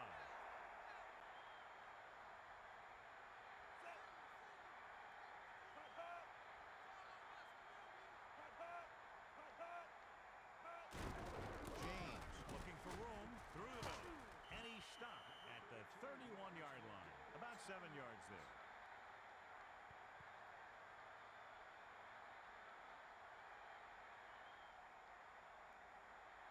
Second and 3 coming up here. The quarterback gets set with only one back behind him. Dropping back. Manning throwing it to the left. That pass attempt was knocked away. If you don't take your time and you start to rush your throw, that's what you're going to see happen.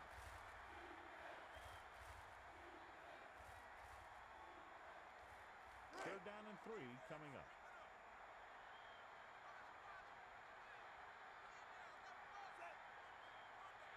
Drops back. Gets rid of it. And he makes the grab. Penalty marker down.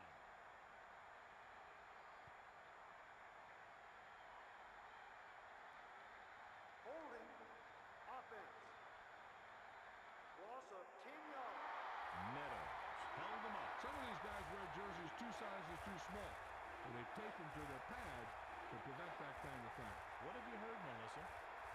I caught up with Coach Capers to get his pregame thoughts. He said that his team needs to stay focused for all 4 quarters. They've had trouble in the past hanging on the lead, so if it's up in the 4th quarter, we'll see how well they respond now. Thank you. That was Melissa Stark for the update from the sideline. Looking to throw. Steps up, throwing left. And they're able to connect on that one. And he makes the reception, but it's short of the 1st down marker. On 3rd down, you need to make sure you know where you are in the field. Because if you make the reception, it should be good for a fresh set of downs. If you make the catch and you don't get the first, it can only be due to lack of concentration by the receiver. Smith lines up in the backfield for the punt. He gets under the punt and fields it cleanly. He can't wrap him up. Lewis picks up a few yards on that return. Nope, the coverage team had him wrapped up before he could do anything with it.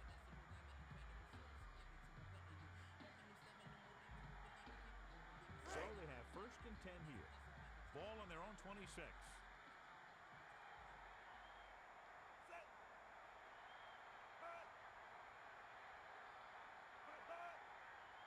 Looking downfield.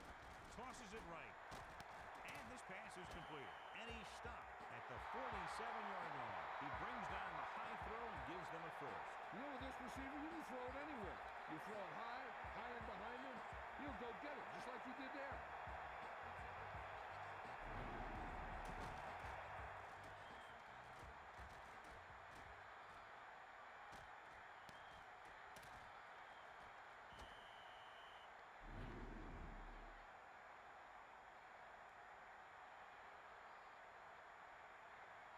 It's 1st and 10.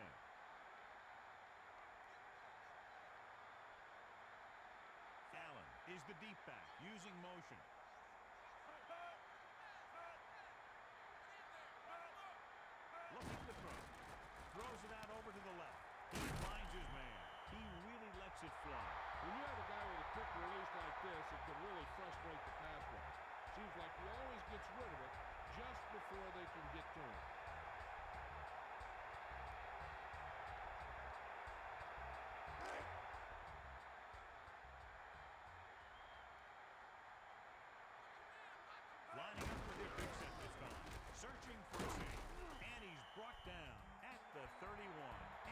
picks up about 4.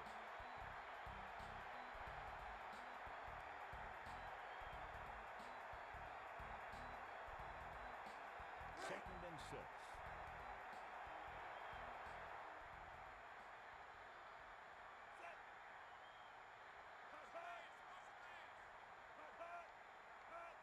Quick drop.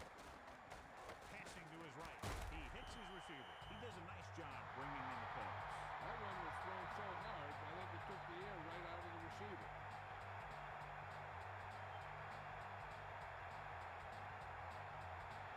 So we have first and 10 here. Ball on the 12-yard line. Lining up with their big set this time. Looking for blockers. Looking to turn it upfield. And he's brought down at the 7. 4-yard gain on the play.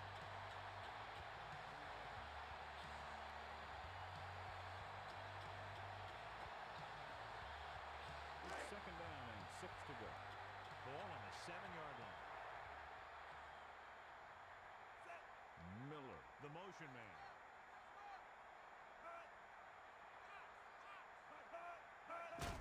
Looking to run it here. Juke move. And he's brought down at the 4-yard line. That run won't move them far. The lineman just failed to open up any holes to run through or give him room to work with. They need about 3.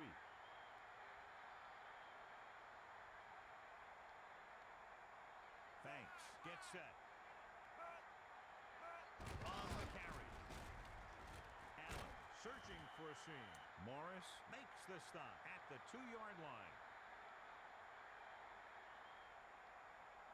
Face mask on the defense, number 94.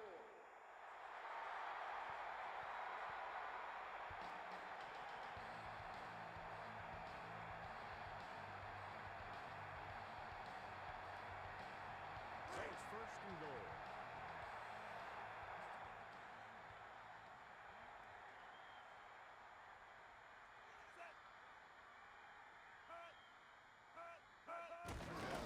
Looking for blockers.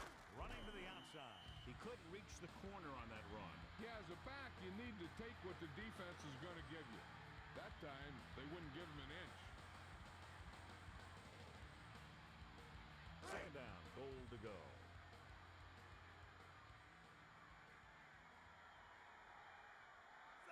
Bradford in motion. Allen gets the toss. He just got it across the goal line. Yep, he knew where he wanted to go, and he got there.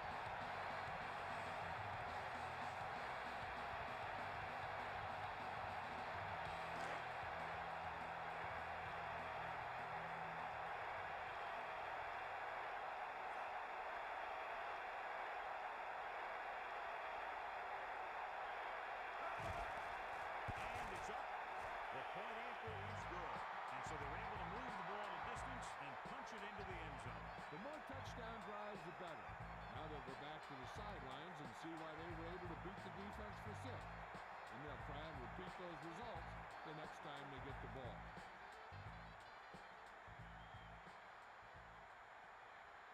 Brown is back and ready to put this one in the air. He kicks it off. Rhodes is on his way upfield. And they're about ready to get this drive started after the last series ended with a punt.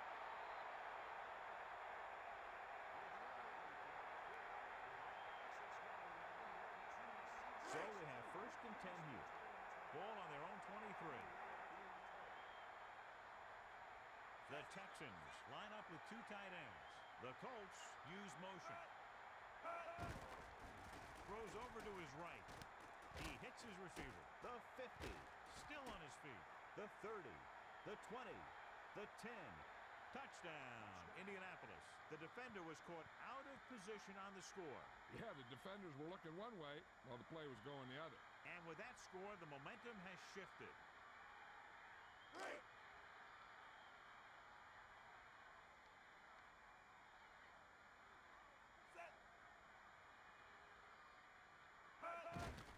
And it's on its way, and he tacks on the extra point. So they take the ball, run one play, and just like that to the end zone for a touchdown. Yeah, I mean, they got the ball, drove down the field, and boom, they were in the end zone before the defense knew what hit them.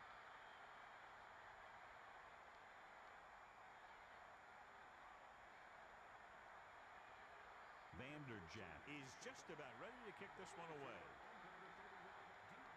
He sends it off. Lewis fields it cleanly. They'll head back onto the field looking to duplicate their last drive when they were able to get the ball into the end zone, basically through their passing game. It's 1st and 10.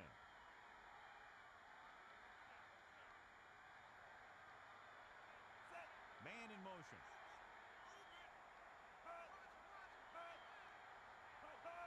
Dropping back. Banks throws left. And he hits his target. Just won't go down. And he's brought down at the 34-yard line.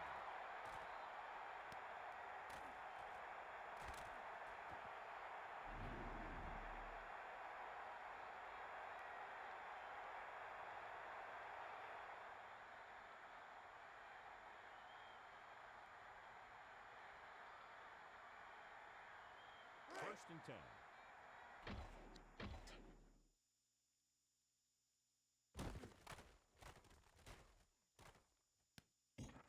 Back to the game.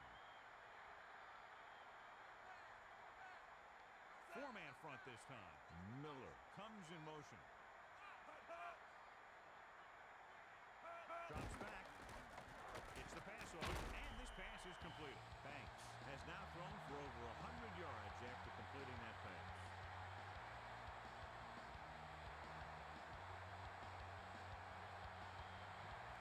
Second and 3 coming up here.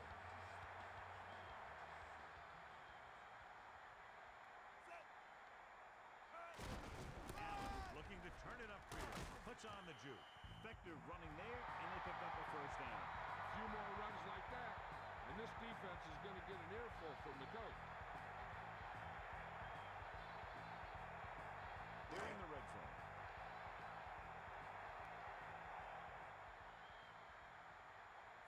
Banks sends a man in motion. Looking for blockers. And the defender brings him down at the 15-yard line. This is what football is. Nose to nose. Whoever's the toughest wins. All right, 6 to go. Ball on the 15-yard line. Miller, the man in motion. Tucks it away. Looking to turn it upfield. Number 27 with the stop at the 10. He's starting to make his presence felt out there.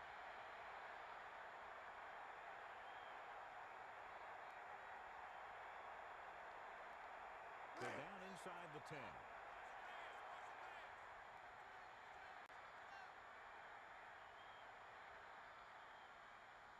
Four linemen and 3 linebackers lined up defensively.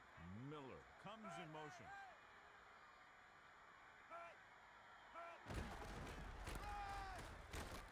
Morris laid a good hit on him there for his 5th tackle of the game. Good pursuit by the defense on that play. Yeah, the defense has some quick linebackers and linemen. They seem to always move off their blocks well and in a position to make the tackle.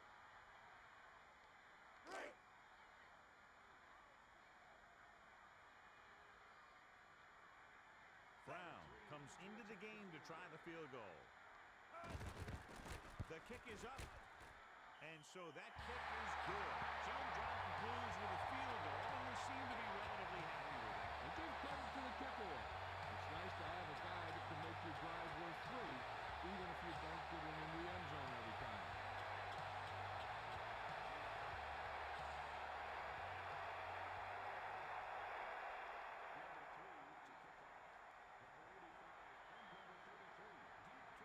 He sends this one toward the end zone.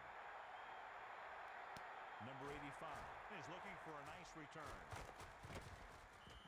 The offense with a lot of success through the air on the last drive as they move downfield for the touchdown.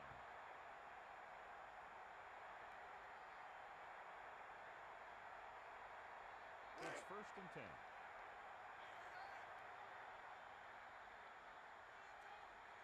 The quarterback lines up with two backs behind him.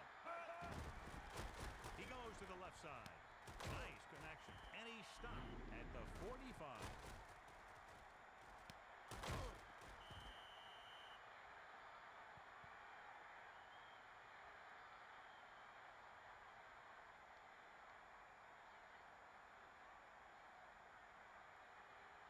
So they're almost within their kicker's range. Ball on the 45-yard line. Only one man back.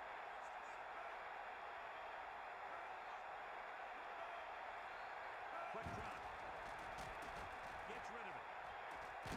Hunter was the intended target on that pass attempt. A good pass, but no catch. Sometimes you see the receivers drop the easiest passes. They must be thinking touchdown before making the catch. So they're almost within their kicker's range. Only one man back. Looking to turn it upfield. Williams makes the tackle at the 41. Couldn't find much of a hole, and he's brought down after a gain of what looks like a couple. Yeah, you talk about push. This line got no push at all, and there was nowhere to go. They're just about in field goal range.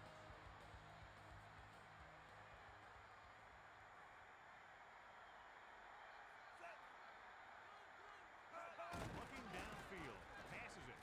Wayne, the intended receiver. Well, the quarterback did his part. Yeah, and the receiver dropped it. He was either thinking about the hit that was coming or the run after the pass. But you have to think about the catch first. So they're almost within their kicker's range.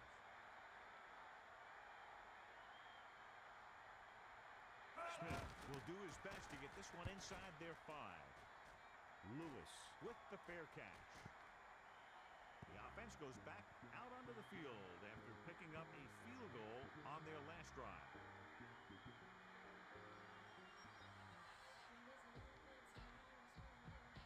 Deep in their own territory.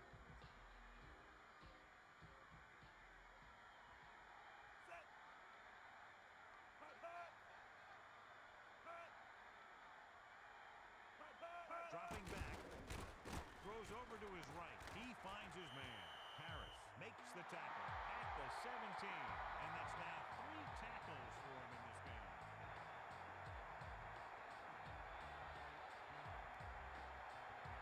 First and 10. Ball on their own 17.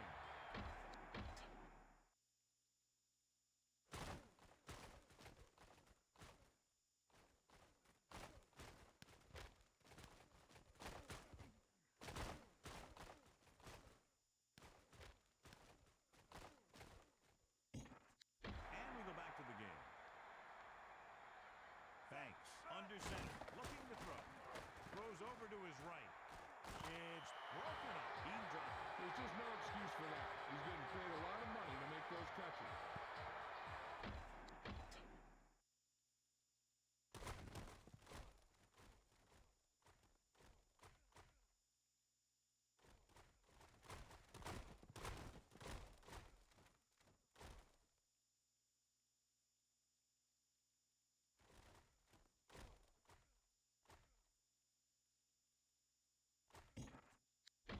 Go back to the game. So it's 2nd and 10. Ball on their own 17. Set.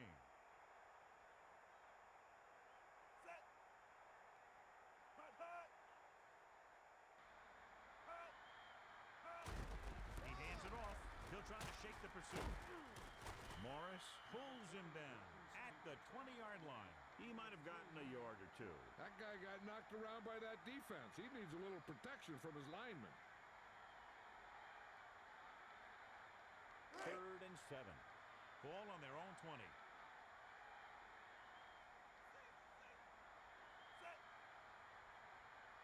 Drops back. Tosses it right. Nice completion. Jefferson pulls him down at the 35.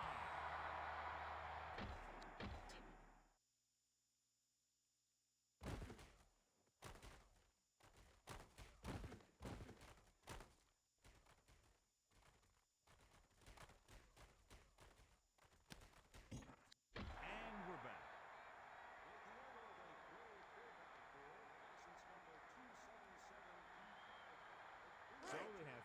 10 here.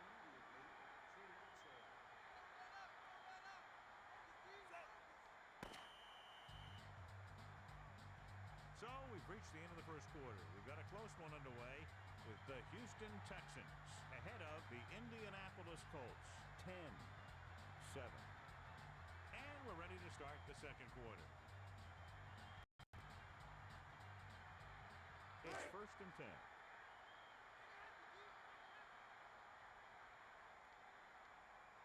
Looking to throw. Throws over to his right. The defender's got it. Flag down. Face mask on the defense, number 82. The Texans move backwards. It's hard for the offense to move the ball down the field when they keep making mistakes like that. All right, so I had dinner, and I'm not going to completely stick around, but we haven't developed this I formation 2 tight end set, like route combination, whatever. He's still getting open, but he's throwing it so late, and this is why this play doesn't belong in the book. They're basically both going in the same part of the field, and it causes the interception. It really ruins it. It really ruins it. We need, not that I want to completely remove it, but I think we need to not do a deep dive, but make some obvious changes before we waste too much time in the game. I think we're getting some good results here. And this team loves to just call this play, right? Any obvious conflicts here? No. Obvious conflicts here? Yes, what we just saw. The tight end and R. That's a problem. So, now we're going to have to do that. Any obvious problems? No. A and B are kind of running to this, not the same spot, but how much is that a clear out or its purpose? So I don't think I like it so much. Fullback flare kind of has B running to where X is as the play develops, so I kind of don't like it. I kind of like R and B exchanging what A is doing. Max Protect is a classic play. I think we can have Max Protect and tight end flag, like, sit there. I don't know if there's much of a purpose of keeping tight end flag. FL Hook, what am I thinking? Weak Flood. Tight end quick out. Doesn't really cause any problems or confusions. It's just some outs. There's flag. I don't think this is doing anything for us. Right?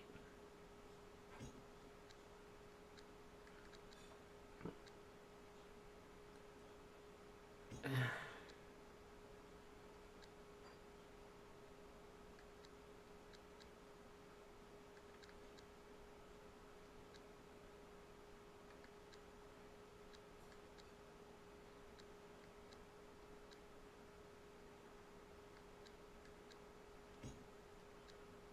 think this is fair. So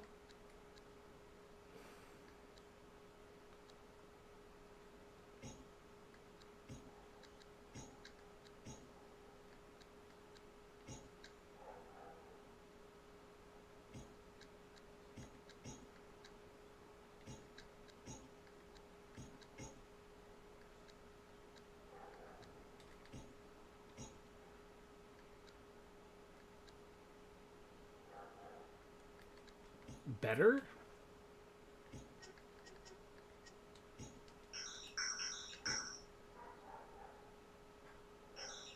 Better shrug?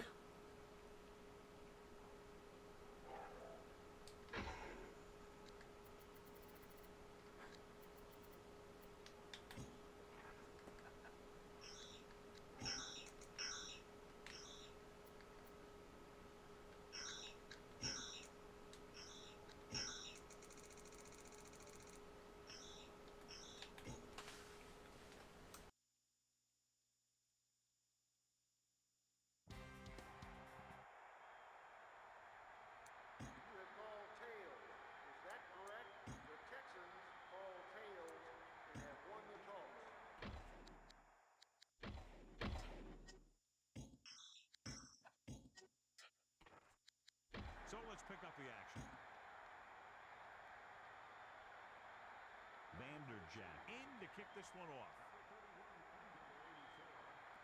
He gets the kick away.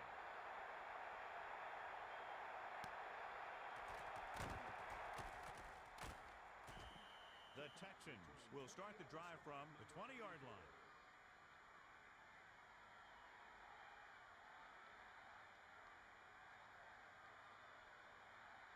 First and 10.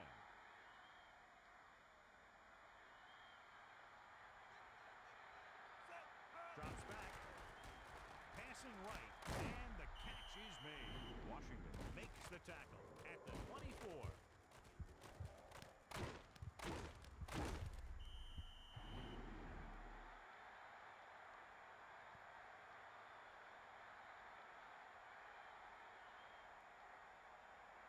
Second and 6 coming up here.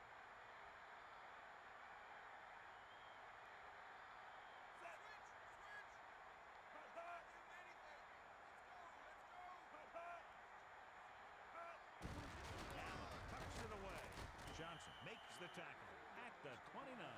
4-yard gain on the play.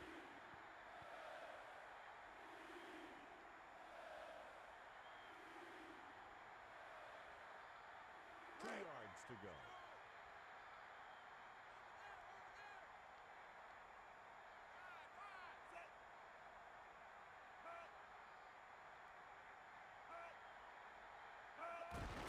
Allen looking for a seam. And he's tackled at the 38. And it looks like there's a penalty on the play. Holding number 74. Offense. That's a 10-yard penalty. The Texans make a mistake on offense. Gotta wonder what the offense is thinking when something like that happens. There's no better way to short-circuit a drive. They'll be faced with a long third down play here.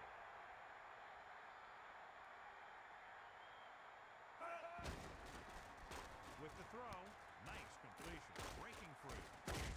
Bratsky with the tackle at the 39.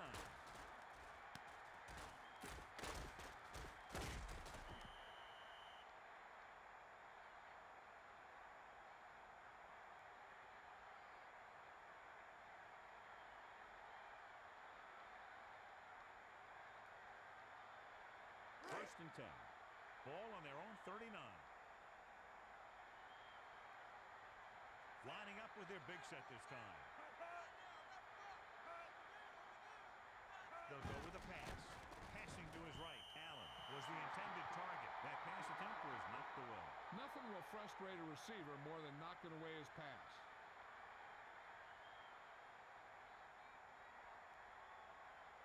Second and 10. Ball on their own 39. Four-man front this time.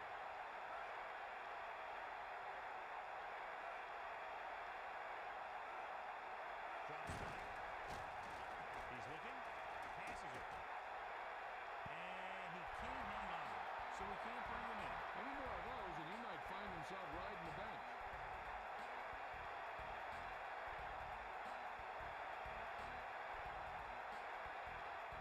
It's third down and they have a long way to go. Fifth play of this drive. Looking downfield. Passing right. Gaffney was the intended target. There's a flag on the play. Holding. Offense. The penalty was declined.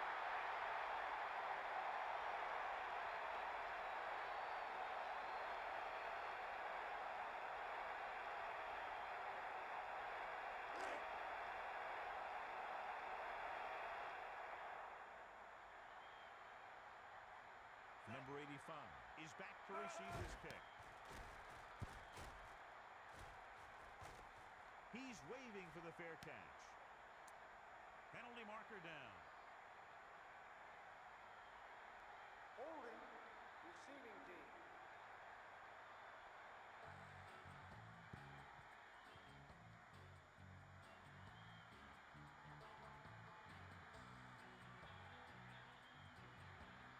Deep in their own territory.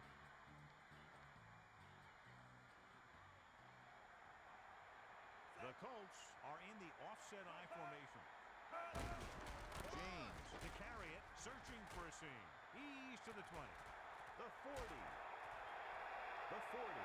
The 30. The 20. Running to the left side.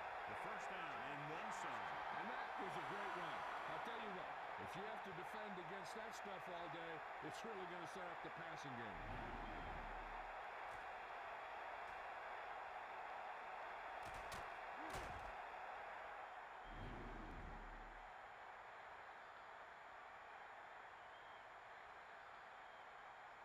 They're down inside the 10.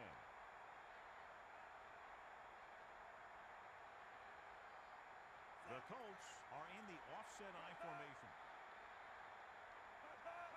On the run. Running to the outside.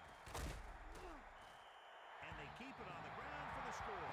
Okay, he took that play and he never looked back.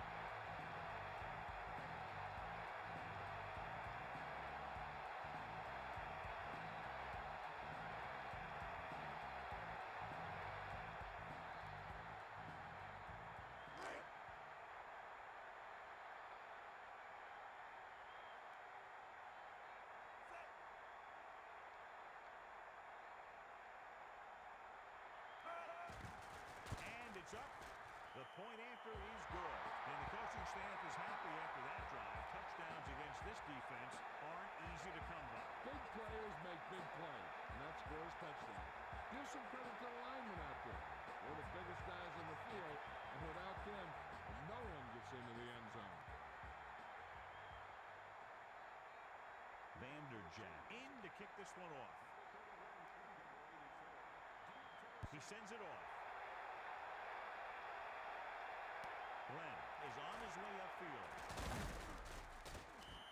The defense will try to force them to punt again as they did the last time the offense had the ball.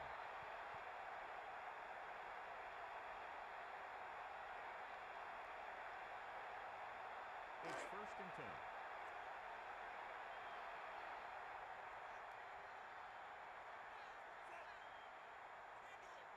Quick drop. Banks sends the pass away. He overthrows his intended receiver. I wonder if that one slipped out of his hand. It was clearly off target.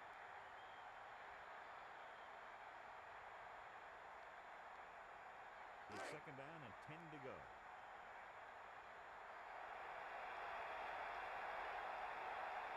The Texans use motion. Looking to pass. Surveying the field. Flips it out there. Allen just couldn't find a way to come up with that. He let that one loose, but overthrows his receiver. He just threw that pass too hard. The receiver might have caught up with the ball if he used a little more touch. So they dug themselves into a hole here with a long 3rd down situation. Ball on their own 26. Banks sends a man in motion. Quick drop. It's the pass off. Gaffney was the intended receiver. The defense was coming after him on that play. The play didn't work because the quarterback's timing and balance was off. When he starts to feel pressure, he gets a little nervous, and he has to get rid of the ball. 4th.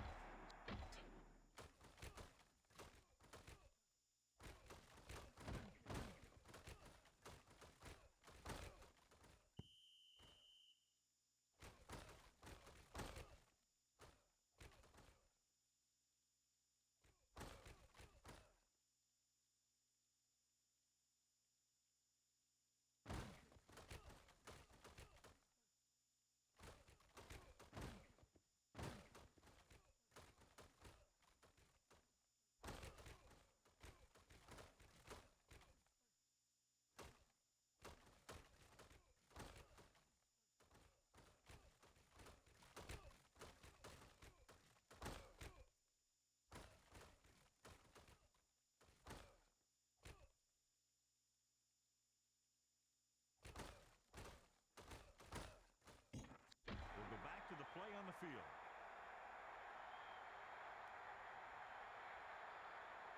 Baker is back to punt.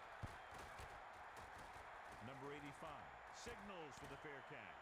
Number 85 had no room for a return and called for the fair catch. That was a smart thing to do with the coverage team closing in for a big hit. 1st and 10. Ball on their own 37.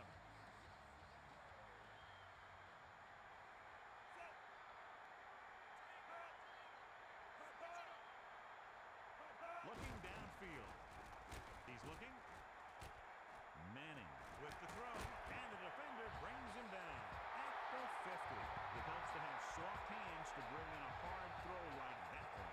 What a throw. He put everything he had into that one. First and 10.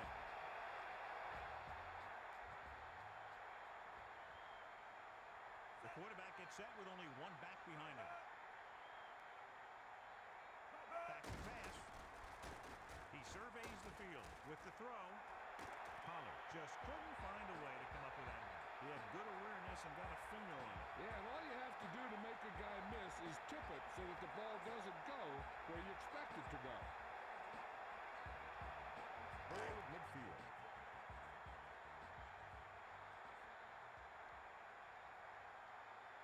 The quarterback gets set with only one back behind him. Looking downfield.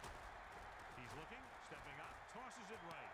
Nice completion. And he stopped at the 33-yard line.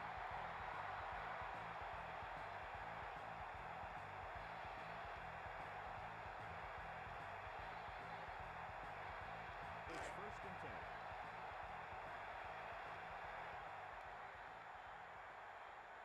Manning gets set.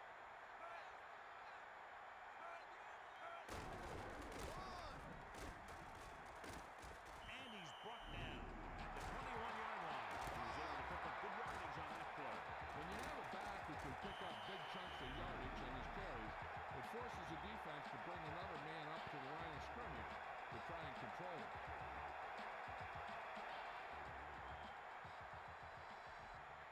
So they have first and 10 here.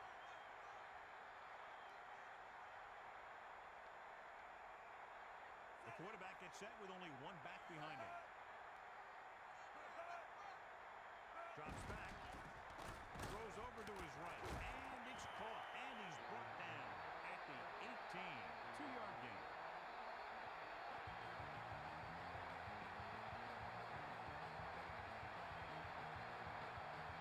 Lead 7. Ball on the 18-yard line.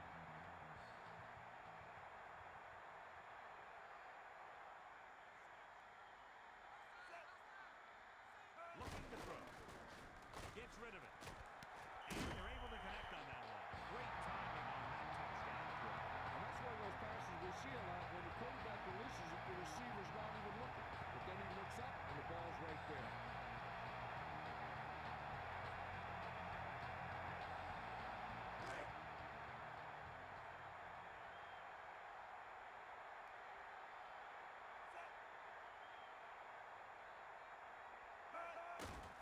And it's on its way. The extra point attempt is good. And so they turn that drive into a great one as it ends with a touchdown. They did everything they had to on that one. The end result was a trip across the goal line and a TD on the board.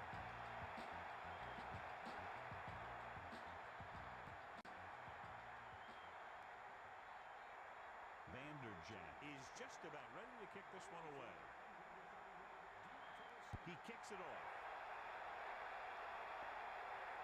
The wedge is set up.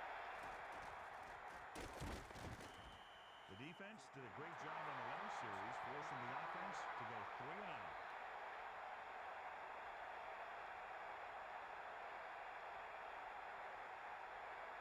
So they have first and 10 here. Ball on their own 27. Hands it off. With the tackle at the 30-yard line. 4-yard gain on the play. So I'm back to see how this drive is going to go. So they love to call this formation. And he kind of gets a little lost for how few yards we're picking up here, right? We're like 27-yard line. That's like 3 yards. It looks like he has the opportunity for a hell of a lot more. Just go north and south. But he keeps going east and west. Second and 7.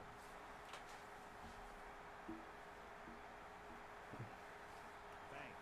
Under center. Finally, we're going back to the single back. Dropping back to throw. Looking. Lewis was the intended target on A lot less accurate, and zero complaints about that because I really don't like these like 77% complete, like can throw everything. But he's also 2 of 9, 22%. It's a small sample size, but let's look at the play concept. Yeah, this is that whole like smash out curl concept here. Followed up with, yeah, whatever this kind of arrowy route. Yeah, that mirrored smash concept, right? And it's just a little off target, but it's also hard to complain when you're getting jammed and your timing's off. Let's get back to the play on the field. Royce, anything new from the sideline? Good news, Al. The trainer said he did sustain an injury, but it doesn't appear to be anything serious, so his return is probable. And they're back on 3rd and 7 to the double tight end and fullback formation. Really? And he still catches it. Let's go. And Tony Dungy is furious for obvious reasons. He'll drop back. The tight ends will just go down the field. Very good job by the computer play calling to put the wide receiver to the field, huh? Very nice call. And there's just that like vertical stretch right there. And getting it out to the running back, right? And this is that play we saw where we're clearing out with the wide receiver. And then we've got one layer here, one layer here, and one layer here. It's not a bad concept. Don't know why they're going big on 3rd and 7, but it worked.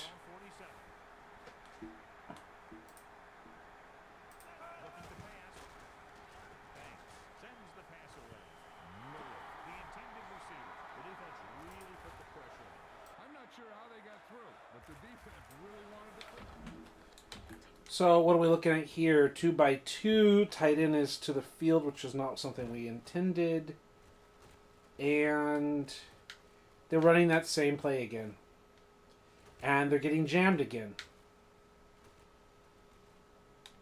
And this time, instead of allowing his receiver to, or in this case the tight end, to break, he's throwing before the break and getting it knocked away. Interesting. Calling the same play twice on the same drive. 2nd and 10, going big. Don't mind that. Grind it out and get to a 3rd and manageable. Exactly what they do. Try to hand it off.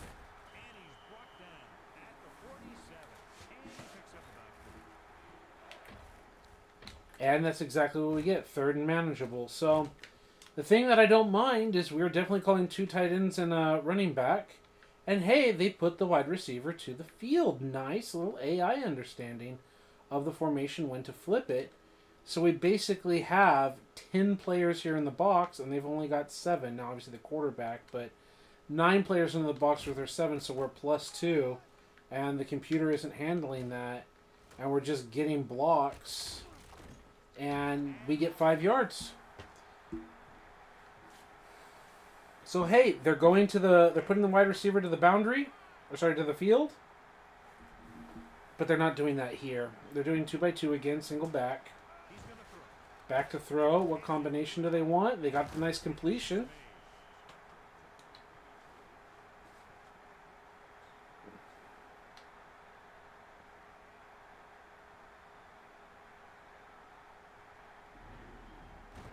They're going to show the replay.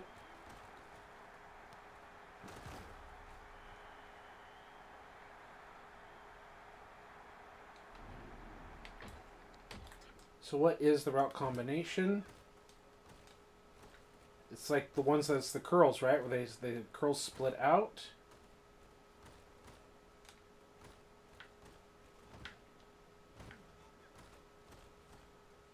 Not sure if I remember this.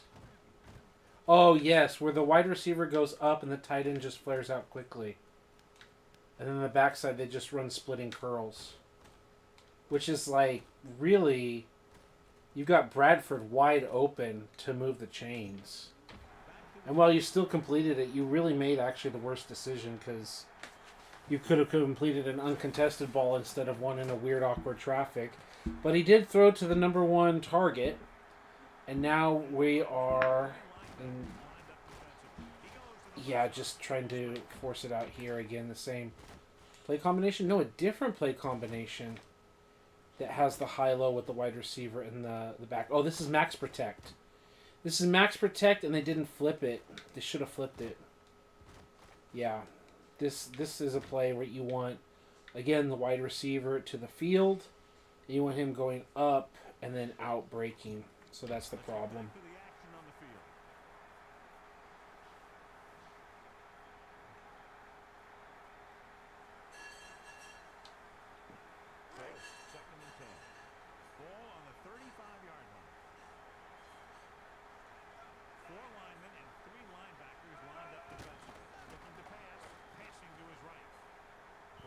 Incomplete.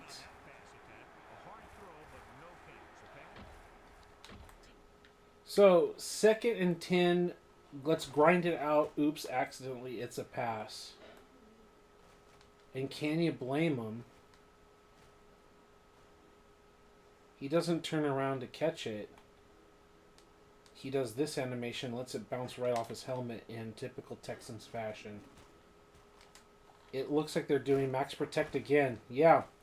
They're called the same play twice in a row? I told them they should flip it, so they did flip it. I told them they should attack right here. They did attack right here.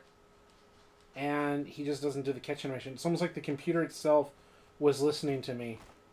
Called exactly the play, made exactly the throw, and the receiver didn't do his job to turn back to make the easy catch. That's kind of funny. I love it and I hate it at the same time, like calling the same play twice in a row. But also it's like, here I coached them up, and then they still failed. 3-by-1, making a motion. Play action play. And it's not even a traditional sack.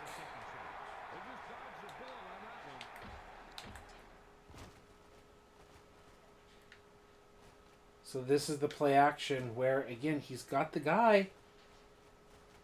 Like, I don't know what you're waiting for, Tony. You're in position. Throw it.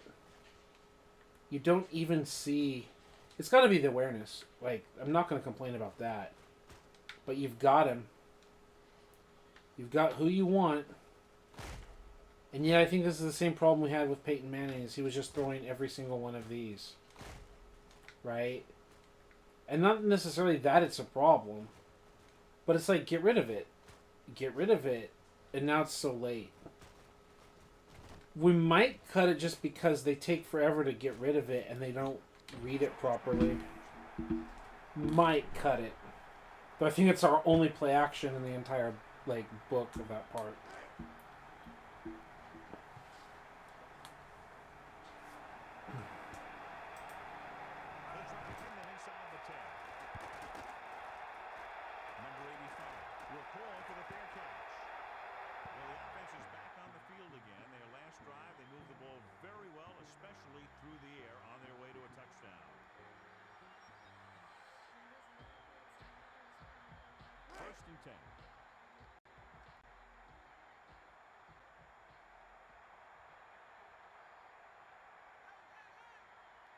They'll go from the I formation. Throws it. And this pass is complete. Left brings him down at the 40-yard line.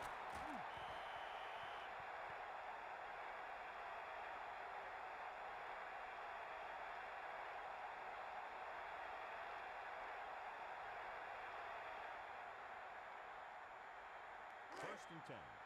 Ball on their own 40.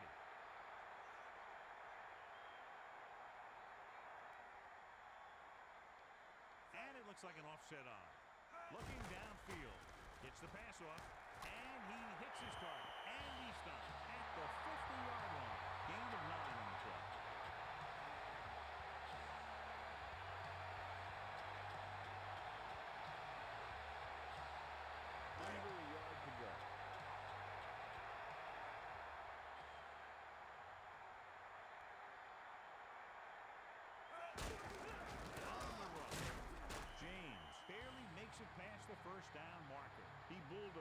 through the line for the first. His motor was really running on that play. He kept his feet moving, and he was able to push forward enough to get the first. It's 1st and 10.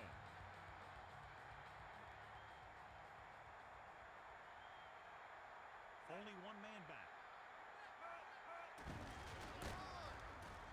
With the carry. And it looks like they'll mark it at the 41-yard line. Pickup of about 8.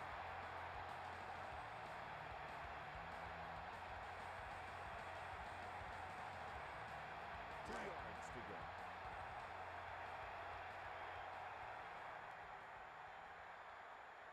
The Colts line up with 2 tight ends using motion. Manning hands it off. Number 98 with the tackle at the 37.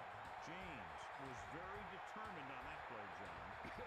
Yeah, the defense was looking around, and he was already by him before they knew what hit him. So they have 1st and 10 here.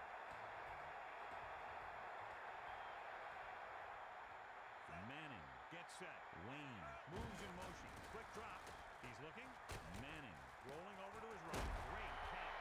And he stopped at the 24. Holding offense. Loss of 10 yards. Play. Backcourt holding. Holding happens on almost every play. It just depends on whether the official sees it and decides to call it.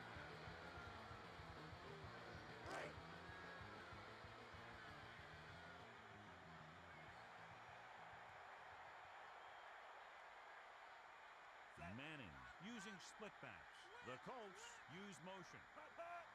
Dropping back. Passing right. And the catch is made. The 20. The 10. 5. And he's in for the touchdown. He delivered that pass right on time. Perfectly for the touchdown. The quarterback went through his progression. I like how dangerous Wayne is, despite only being a 76 overall wide receiver. We can talk about the quality of the defensive players or whatever. Right? Like, he just gets, out of the way, and then it's a run all the way to the end zone. But it's just the idea, like, the storyline of, hey, Wayne is drafted highly. He was a rookie last year, and he's just developing as a true second weapon for Manning and the Colts. And he'll eventually be the Colts' #1 receiver after Marvin leaves. But a great tandem is proving to be a great tandem.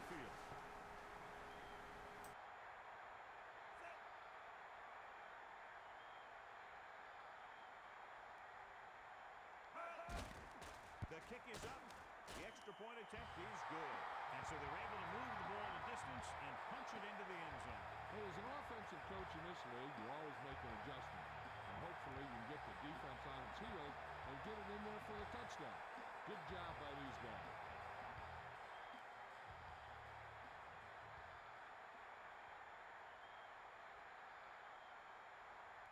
Vanderjagt in to kick this one off. He sends this one toward the end zone. Lewis is looking to pick up some blocking. The Texans have their work cut out for them as they take over at the 21-yard line.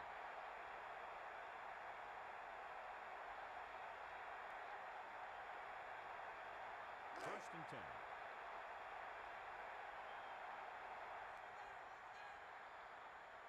Four-man front this time.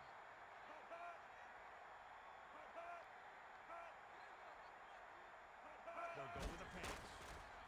Banks passing over to his left and caught a tremendous catch.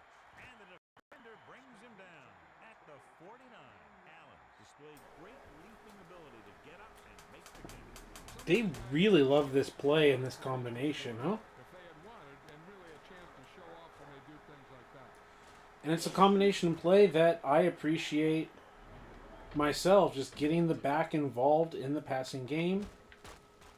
And yeah, this is still Max Protect. Max Protect got jammed. And with that jam, I don't know what he's doing. I mean, yeah, they're playing cover 2. That's why. They're playing cover 2. There's a hole here. And really, you should have just gone to Bradford, right? Just throw it up to Corey. But whatever, it's a combination. And then by doing that, Bradford's actually able to block for you. So Maybe he shouldn't have gone to Corey, right? Because that got more yards, right? They really like calling max protect. It's 1st and 10. Third time in 2 drives. 9-yard line. 4-man front this time.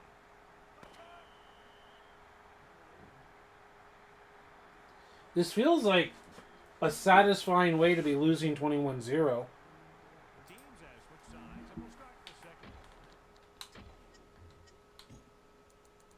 Peyton's having a perfect game. 2 touchdowns, 7 of 8. We're 5 of 15, 33%. Rushing 19 yards. An 81-yarder is what broke away. 4 yards a carry. It's interesting. Let's get back to the play on the field. So they have 1st and 10 here.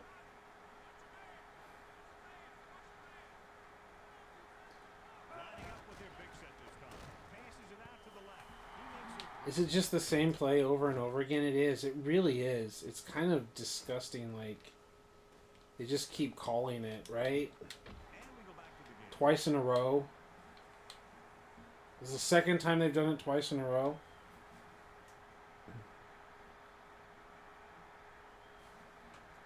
Ball right around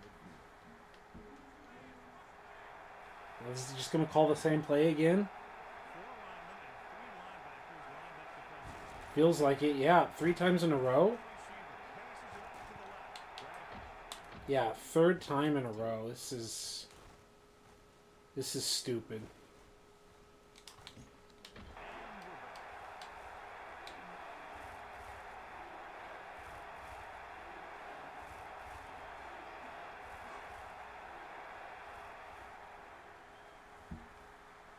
Three times in a row. Right around midfield.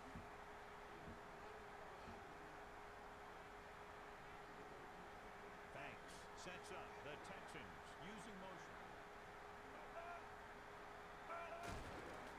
Passes it, and he makes the grab. And he's brought down at the 37-yard line.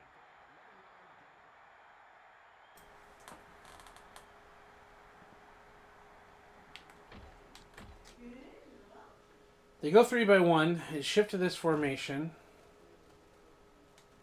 And what's the combination here? They split? I don't recall a play where they split like that. They split and the wide receiver or the tight end was going out or like calling an in and now he's there? Okay, I don't know what that was, but it worked. I don't even remember what that was supposed to be. So they have 1st and 10 here. Ball on the 37-yard line. Oh, we're going to call max protect again? Their big set this time. No, we're actually running it right up the middle. Very good. The defender brings him down at the 30. About 7 yards there. Just the classic, everyone's in the box, and then we're just going to run it on you. Back to the field.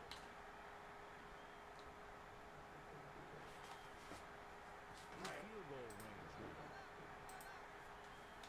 Part of me wants to remove max protect because they just keep calling it all the time. This is the 5th. There it is again. Dropping back, passing right, and the catch is made. Terrific athlete. And for the first time, it's truly run correctly. Wide receiver to the right side, dropping back, thrown, and turning around to catch it like he's supposed to. Finally operated correctly. And he wasn't pressed off the line. Might be why the video game is calling it a lot, because they're seeing a lot of cover 2 and it's a beater for the Colts defense. Right inside the 15. And it looks like they're probably going to call it again. At least they're calling the formation. With their big set this time. Oh, another run. Nice. Bird is starting to make his presence felt out there. When you got a running game that's working this well, I wouldn't even attempt to pass.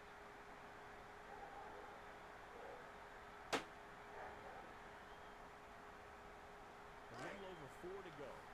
Ball on the 8-yard line. Please don't be max protect here. Good. A nice little run. 3rd and short. Maybe get held to a field goal. Maybe convert.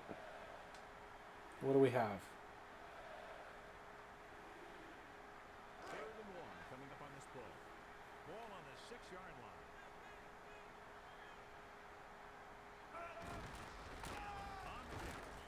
line. Move the chains. Nice.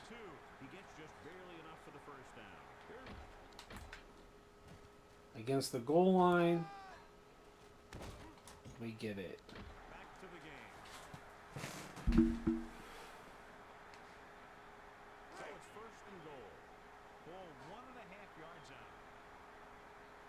They're going single back in this situation. And it looks like they'll mark it at the 1-yard line. The defense did a nice. And they call the power.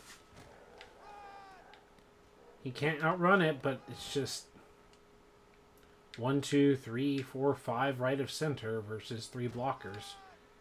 It's like, yeah, of course you got 2 extra guys. And of course he's cutting off because that's what he's supposed to do, basically.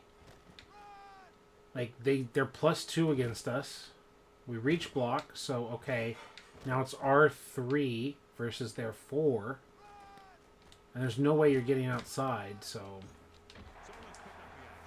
The logic in the play calling is really whack. 2nd down, goal to go. Ball on the 7-yard line. 4 linemen and 3 linebackers lined up defensively. Can't argue with the call there. At the 1-yard line. He makes his 5th stop of the game on that play.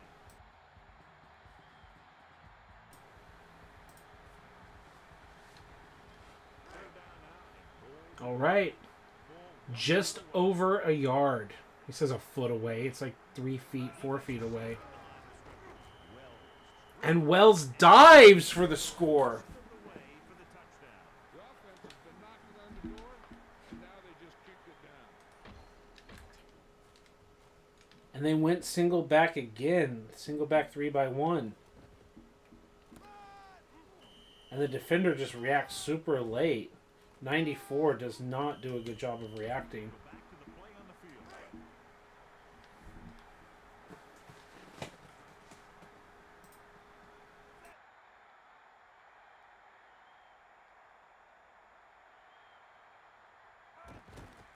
And it's up, and he tacks on the extra point. And so the offense is able to string together a long and methodical series of plays, and they're able to cap it off with a touchdown. When you talk about guys being on the same page, that drive is what you mean. The quarterback's doing what he's supposed to do. The linemen are doing what they're supposed to do.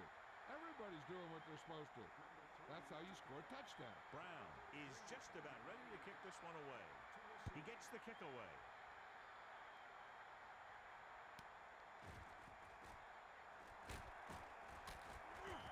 They'll head back onto the field looking to duplicate their last drive when they were able to get the ball into the end zone, basically through their passing game. It's 1st and 10. Ball on their own 20.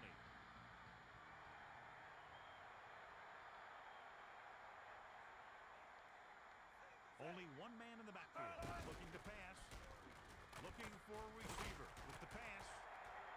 Nice connection. And he's forced out of bounds at the 33-yard line.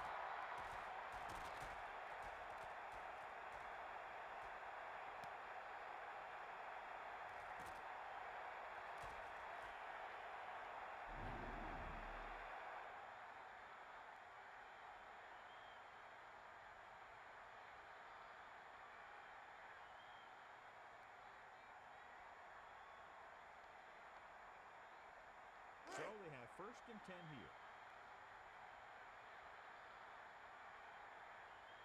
Only one man in the backfield. He hands it off. And he stopped at the 26-yard line. Pickup of about 7.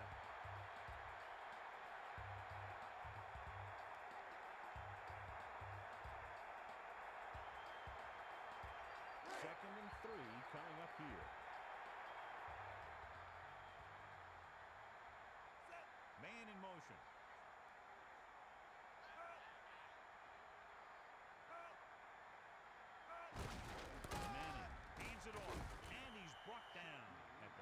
26-yard line. They're working on the ground. Running the ball consistently is the first step in creating a balanced attack. So they need about 3 here.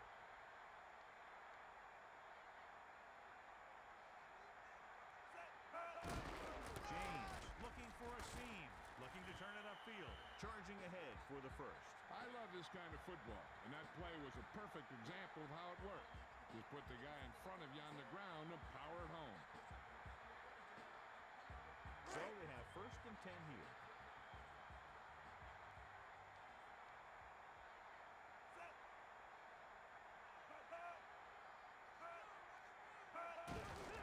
Madden gives the ball off.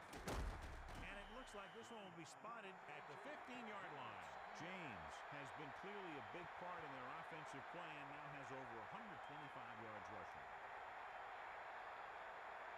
2nd and 3 coming up here.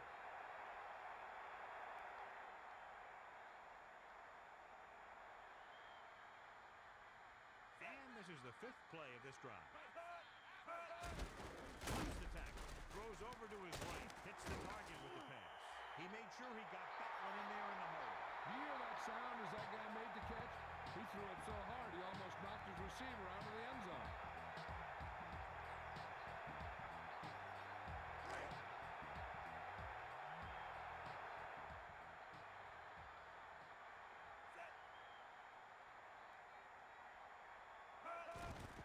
And it's on its way. The extra point attempt is good. A good-looking drive, and they score the touchdown. And the offensive unit should be very pleased with their performance on that one. The more touchdown drives, the better. Now they'll go back to the sidelines and see why they were able to beat the defense for 6. And they'll try and repeat those results the next time they get the ball. Vanderjack is back and ready to put this one in the air. He sends it off. The returner looking for room upfield. Well, they're running out of time here, so what you really need to do is step it up.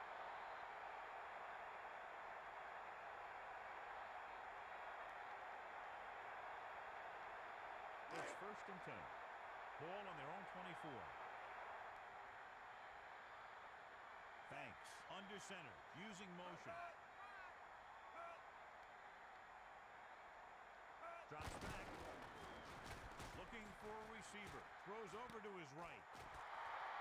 And he is bumped out of bounds at the 42-yard line. Allen went up and got that ball, catching it for the first down.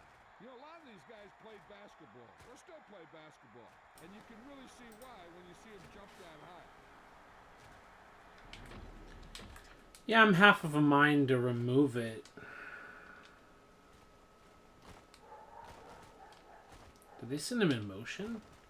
Yeah, I think they called the play, but they sent Bradford in motion, right? And they're just taking advantage. I guess that's maybe one of the issues, is they're just taking advantage of the cover 2 playbook and throwing over the top of the flat defender. Like, it's hard to complain about them calling anti-cover 2 plays and then beating them with it, right? So they have 1st and 10 here. Ball on the 42-yard line. Just over 5 to play. Lining up with their big set this time. Steps up, passes left. Bradford was the intended target.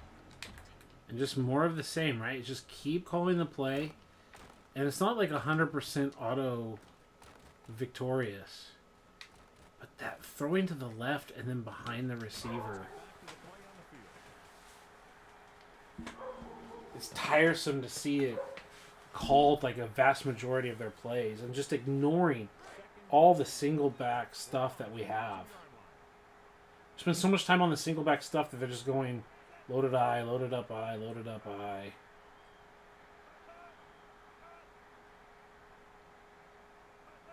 They'll go with a pass. He's looking, passes left. And he hits his target. And they're just calling the same plays over and over. God, I'm tired of it. I'm so done with it.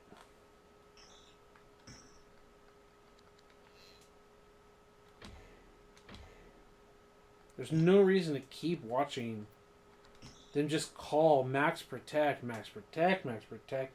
Like, oh, like literally like 3 times in a row, 4 times in a row. Oh, God.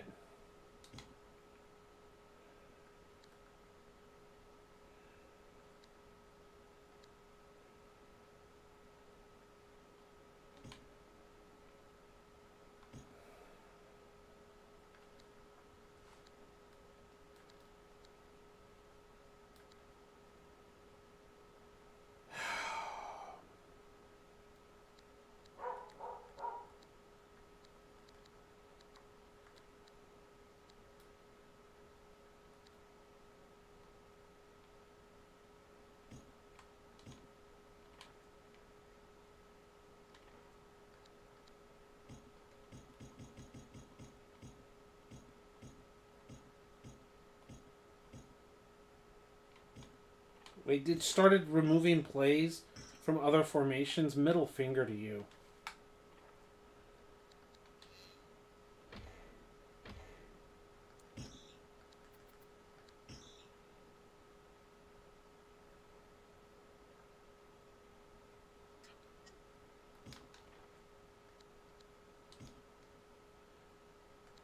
One, two, three, 4, 5, 6, 7, 8, 9.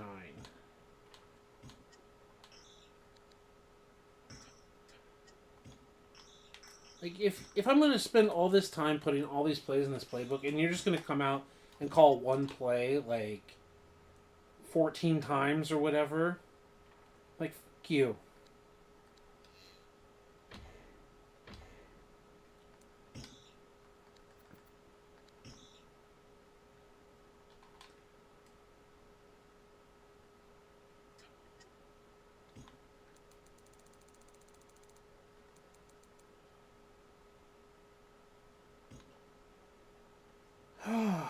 Single back, I formation, gun, single 4, single big, normal, which we have plays for, twin wide receiver, like tight end, twin. Do I care? I mean, yes. Split backs, though, seems interesting.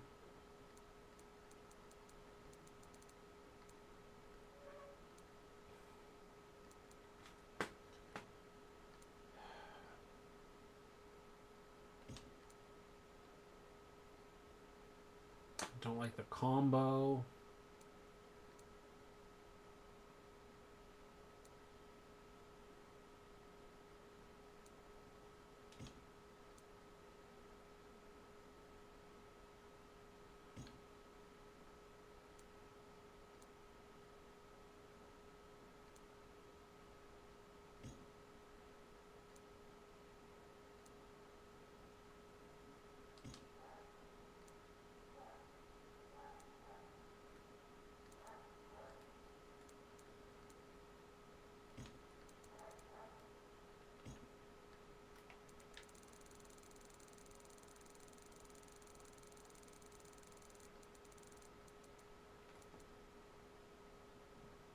Trips. That's what we really need.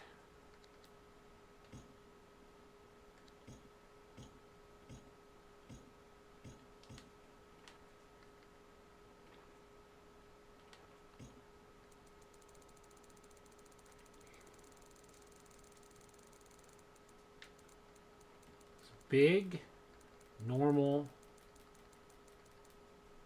trips.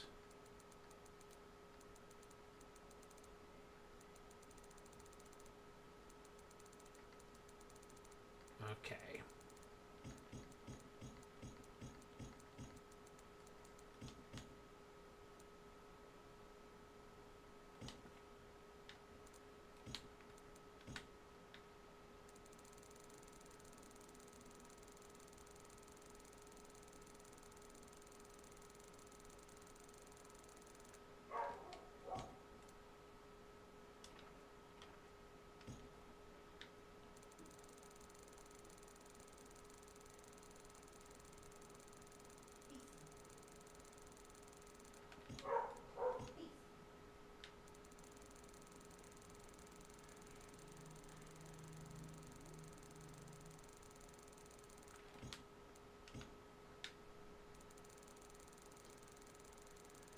Single pack 4, big, empty, normal, strong slot.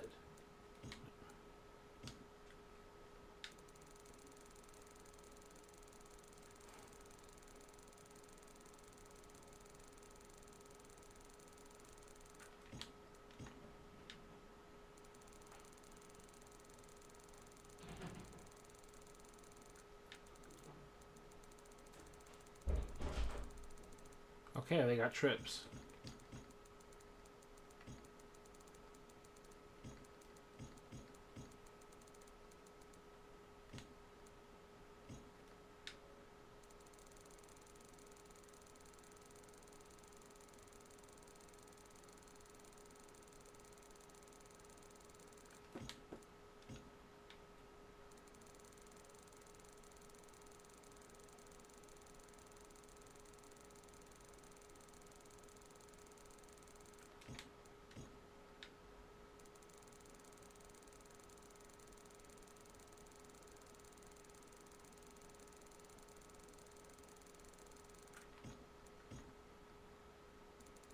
I doubt you guys have it.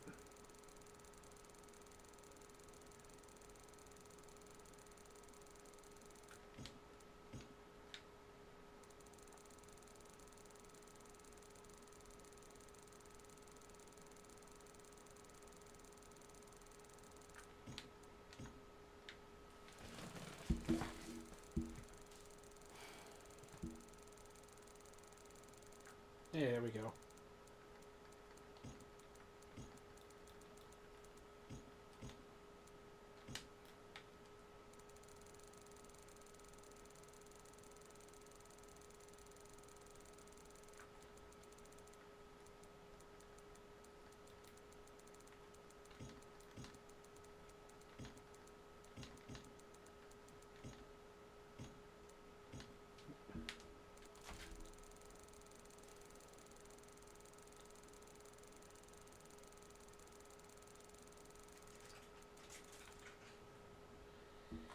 Yeah, but it doesn't have the tight end. It's not the same.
This is the boring part. There we go.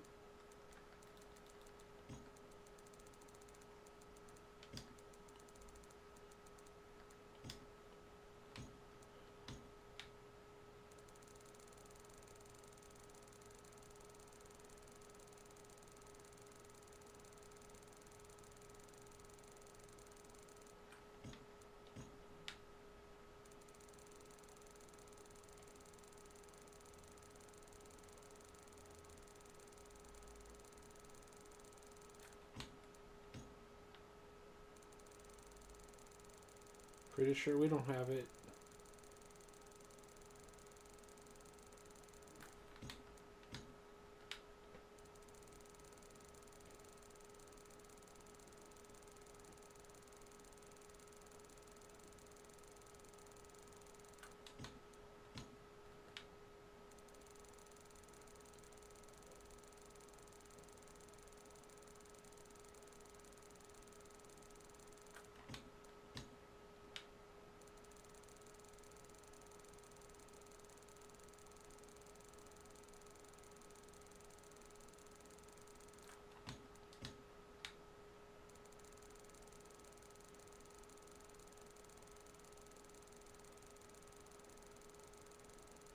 Yeah, this user interface is very unintuitive. I mean, in terms of just like, you have to pick each team's book just to see what they have instead of being able to just sort by the actual formations. It's just a drag.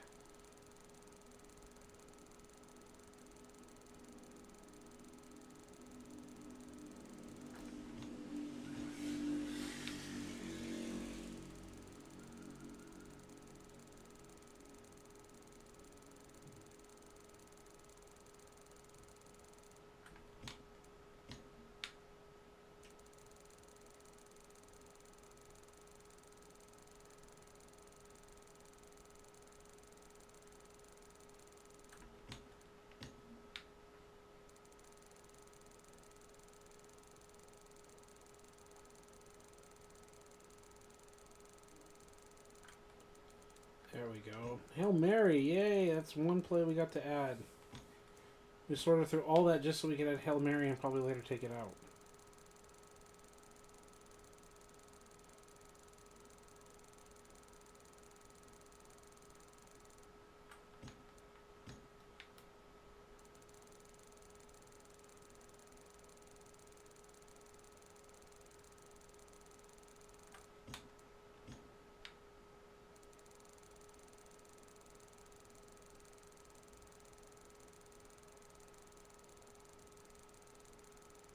Okay. Let's first save it.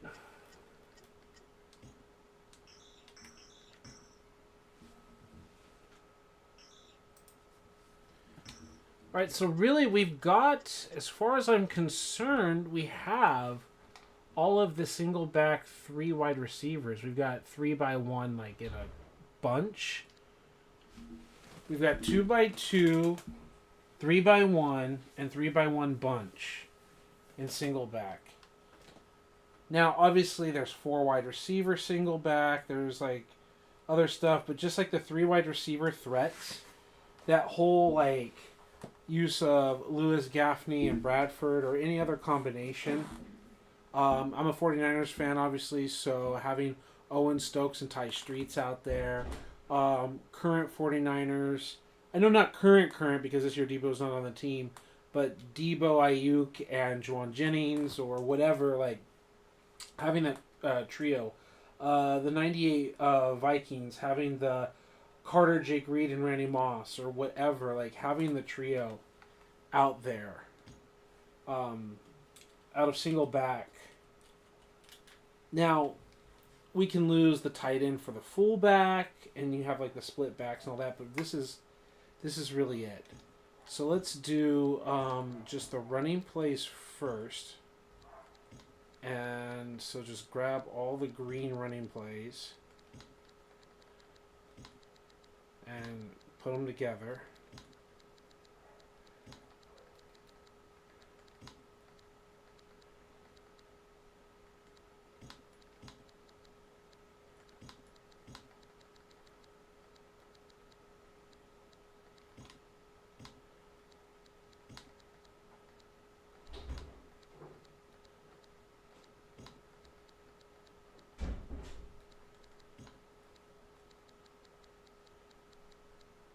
Okay, that's all the green running plays. Run to the left, run to the right, run up the middle. Run to the left, run up the middle, run up the middle. Run to the left, run to the right, run up the middle. So, delay is draw.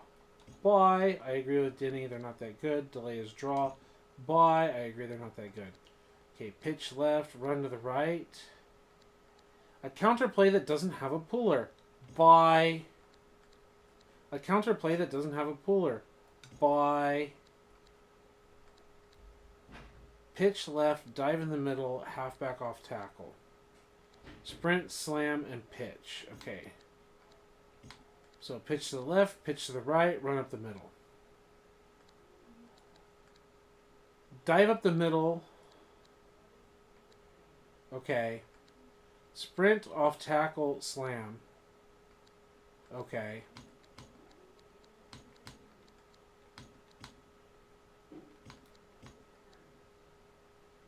So we're going to sprint left, dive up the middle, attack to the right, We're going to pitch left, pitch right, attack weak here. Okay, now we're looking for play actions. Hey, look, a play action.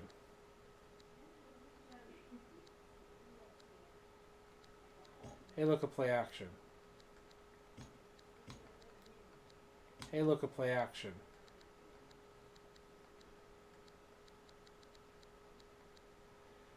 What do the play actions work with? Run to the right, run to the right, run to the left. Okay.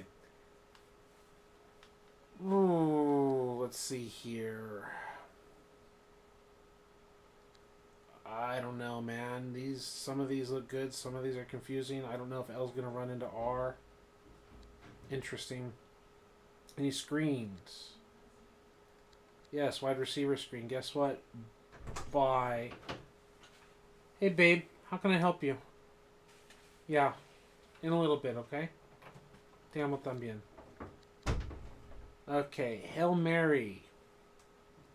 I mean, it's the only one in the playbook so far, so why not, right? What? There's no... What are we doing? High-low Mills B and L, kind of? Clear out maybe a little L and A. I hope they don't run into each other, though they might. Stutter moves.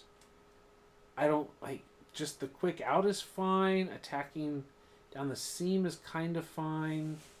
But also just kind of, Goodbye.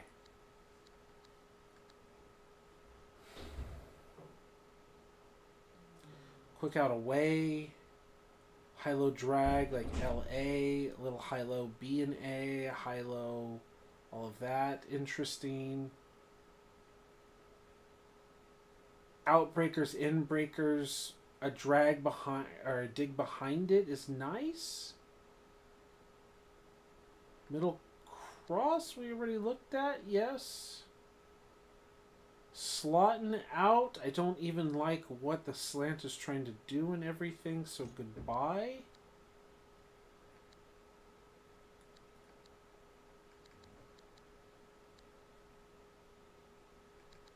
Halfback screen is a good idea. I don't like the various combos around it though.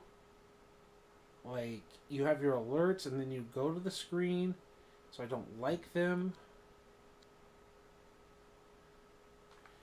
We've got X dragging. It looks like a double post, but it's spinning out. I don't know if I really love that full combination.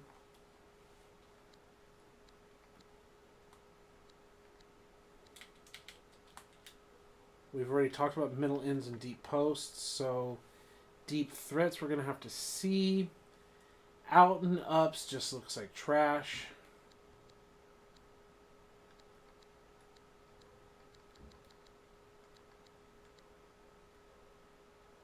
Cross up as a mesh. I don't know if I love what L and X are doing, but we can find out. Tight end flat. I don't really like the idea. X and B are breaking away from each other in L deep, so maybe deep attack is literally just all three, and then like there's like splitting. So maybe. Deep stings, I really think L and A are going to run into each other, but let's check it out. X and L button are curling away, and then there's maybe a high-low with B and X, so we'll take a look.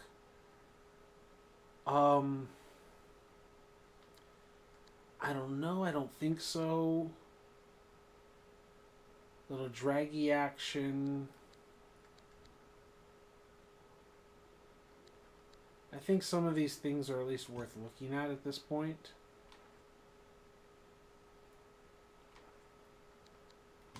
So we basically have 1, 2, 3, 4, 5, 6, 7, 8, 9, 10, 11, 12, 13, 14, 15, 16, 17, 18, 19, 20, 21, 22.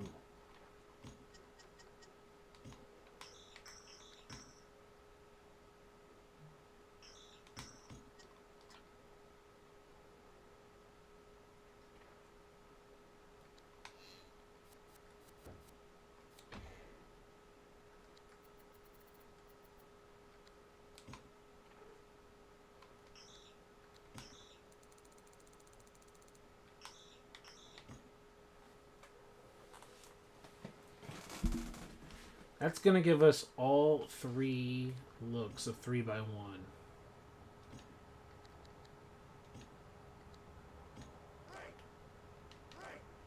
Tie it into the boundary, mess with their alignments.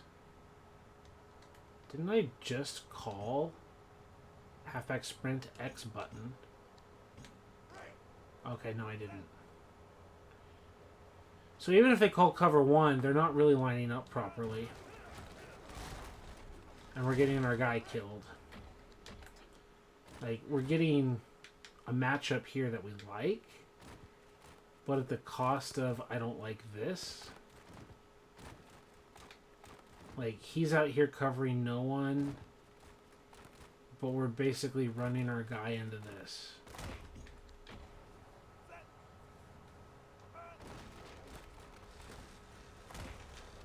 So probably not a big fan here.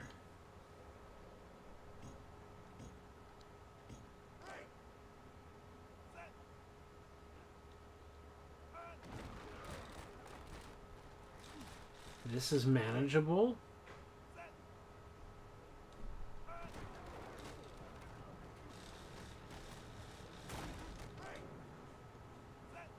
They're not even respecting Ismael. And they're blitzing. And we still have the ability to just run the rock on them. And we see the value of having like an elite runner, right? They're 4 to the right of center with that guy against our 3. We're double teaming. For some reason he's... Oh, they're flipping. That's why. It's interesting. Off tackle. They're trying to show blitz off of this right side, but then they're blitzing, like they're flipping the blitz, right? Yeah.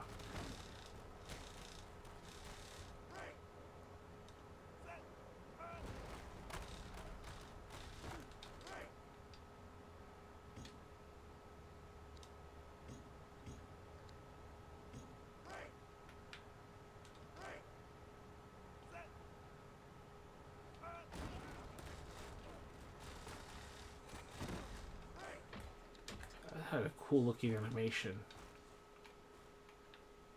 Yeah. That looks pretty cool.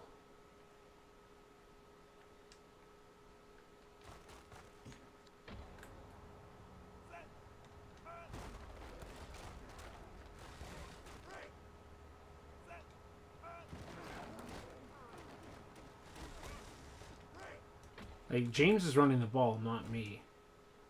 Read the edge. Linebacker goes out. You run inside.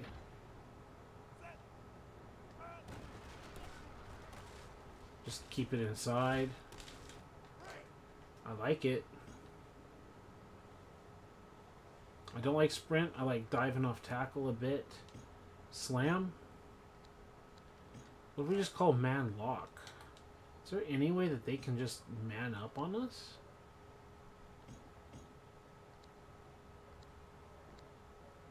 Cover 1 robber? Wow, they just cannot man up on us.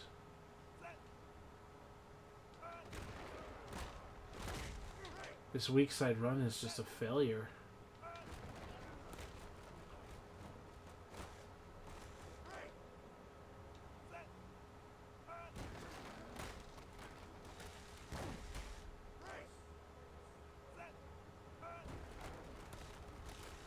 You're asking to get hit right there.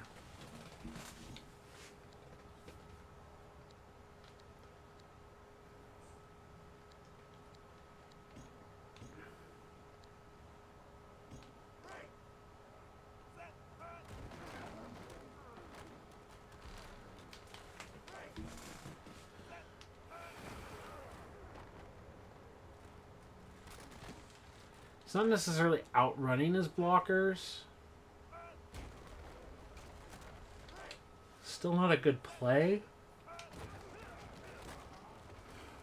Like, everyone had to block perfectly.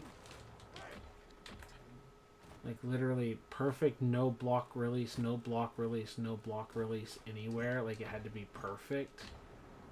No runs are perfect.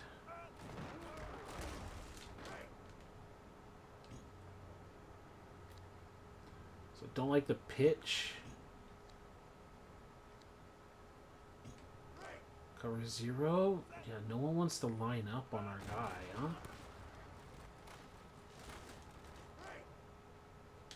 What about dime?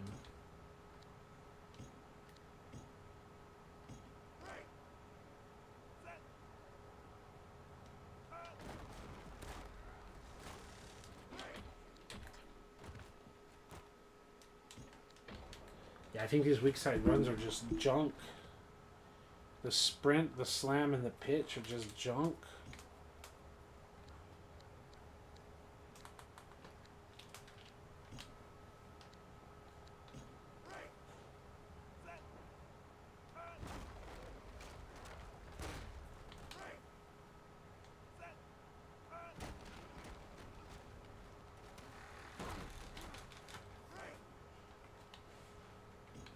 I think all we really have is diving off tackle.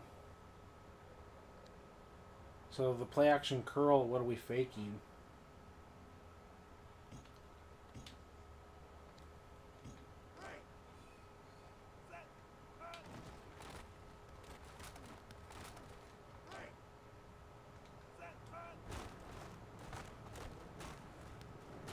We did all that to throw for no yards.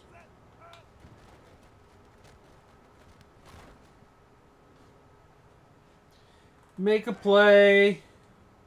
This is bringing back memories. I hope so. Boy, we're doing a lot of work here to not really gain any yards, huh? This is the computer throwing, by the way. Then the play that's literally called play action.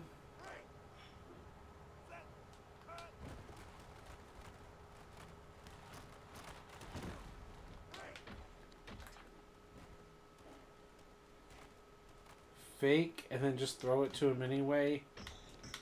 Yeah, I think we've got a lot to cut, which is fine and part of the point. Create a playbook, offense, offensive playbook. So, make a play, just letting you know, we're using the Colts and we're letting the computer run the plays because we're trying to play sim-style football. And we're just letting Peyton Manning, with his 90-plus awareness and all his accuracy and throwing power, if he can't execute the play, if he can't execute the offense, then no one can, kind of thing, right? We're getting rid of pitch, slam, and toss. We don't have a fake play there. That one's trash, and that one's trash. I think we don't even care. If we show run action, we're just straight handing it off. So yeah, that's the idea. If Manny can't operate the play, no one can operate the play. And then we're trying to apply this so that we're doing computer versus computer play in franchise mode. And another thing for make a play is, first we're just trying to use the plays in the playbook. Obviously we can make a play, hence your name. But it's fun to at least build a playbook that we have. Out of respect for everyone else's time, we're going to go through this quickly. We're taking out the plays that are just trash. We're keeping the plays that work. And so we've got halfback dive and a play action for it, and then a pass play. We've got the cut back, which fakes the dive and cuts it back. And then we've got a mesh concept where L is attacking the corner. We've got tight into the flat, X and L break away from each other and have split separation. We've got halfback slam and the play action that works off of it. We've got two kinds of versions of smash where literally the right side smash is more classic and the left side smash is an adaptation of the drag to X. This classic post out combo for L, and then B taking the top off the defense and A at the tight end just breaking out as the defense clears it out. And again, we go through the runs here. It's run with play action, cut back based off of that run, the weak side version of the run, the slam, which is the closest this game has to a zone run, and then tight end quick out is just a fantastic play combination. Wide receiver pass, the halfback power. This is a version of levels, but not exactly, with a different combination backside. And those are the plays. And then single back that we worked with really hard, the 3x1, or in this case 1x3. We've got single back with the halfback dive and the play action based off of it, and then a quick pass. We've got the smash, and then we have two different kind of arrow routes with different receivers running different versions of it. We've got the drag and the slot drag, so the X drag and the slot drag and different activities. We've got the toss strong, which actually works. This is the first play here with post corner where X is the one that's dragging, as opposed to, in this case, we've got Z dragging, we've got the slot dragging, and we have X dragging. So they all have different versions of dragging at different points. And that takes us back to the top of the play action. And so this is the third formation. We began all day today, the first 3 hours or so, going through those different plays and building it. So the next thing, make a play, is we have single back 3 wide receiver sets, and we're using the different sets that the game has as default looks. So we have a 2x2, a 3x1, and a 3x1. But this 3x1 has 2 receivers and a tight end, and this 3x1 has 3 receivers with a tight end opposite them. So there's, again, different sets, different formations, and different looks. So we've got to be pretty happy with that. And I think we're just going to have, like here, like the dive and the off tackle. And now we're just going to continue looking at the other plays in the formation. So we've got 3, 6, 9, 12, 15 plays, approximately. So let's save the playbook there, and we're probably going to cut more as we need to. So the next layer of this is, once we get our 3x1s and our basically single back 3 wide receiver sets done, we're going to have to pick our bigger sets, our goal line sets, our short yardage sets, whatever we want. One of the other problems that we ran into in Make a Play is we called I formation 2 tight ends, 1 wide receiver, basic I big, and the computer was just calling one play like 14 times or whatever, and it was like, okay, this is... I just need to cut it. I need to expand the playbook, and we need to do something, because, yeah, it's just calling the same play over and over and not really using the rest of the playbook. So there must be a bug or something. We're doing Rams-Colts. Rams have like a 97 overall defense. Colts have Peyton Manning and weapons. So single back trips, we're going to take a look at cross-up. And already the problem that we find that the computer runs into is it doesn't like to man up this bunch formation. And I don't mean a problem for us, it's a problem for the computer. Got the tight end to the boundary, and they just, no matter what, they do not want to man up on our 3 wide receivers. So it's pretty obvious on the screen. B button Wayne and Pollard A have like a mesh combination. Harrison is at the top of the numbers. He's inside the numbers as opposed to outside. As an outside break, we're attacking the seam with Ismail. So let's see how this combination works with Peyton. He drops back to throw, and he's ready and willing and able to hit that play. Fantastic. The computer is running it. And while it is complete, I thought it might have been incomplete. So this is also part of the point, Make a Play, is as you're playing franchise, if you truly have a great wide receiver quarterback combo, you should feel rewarded for it between the draft, free agency, and your players developing. Like, that play worked as well. I mean, he's able to hit downfield. The mesh gets a little clunky here, but it also frees up a teammate. And then they're not stuck together for too long, right? He runs to Harrison. He's trailing Harrison. But after just a few steps, Harrison breaks out. I think the play works pretty well. Now we're going to look at tight end quick out. And we've been using strong safety blitz. Okay. So X and B are going to have separation with their breaks. I don't know if L and X are going to have much separation in terms of high-low distancing. And Pollard just has that quick out threat, which Peyton throws and gets like 2 yards, so who cares?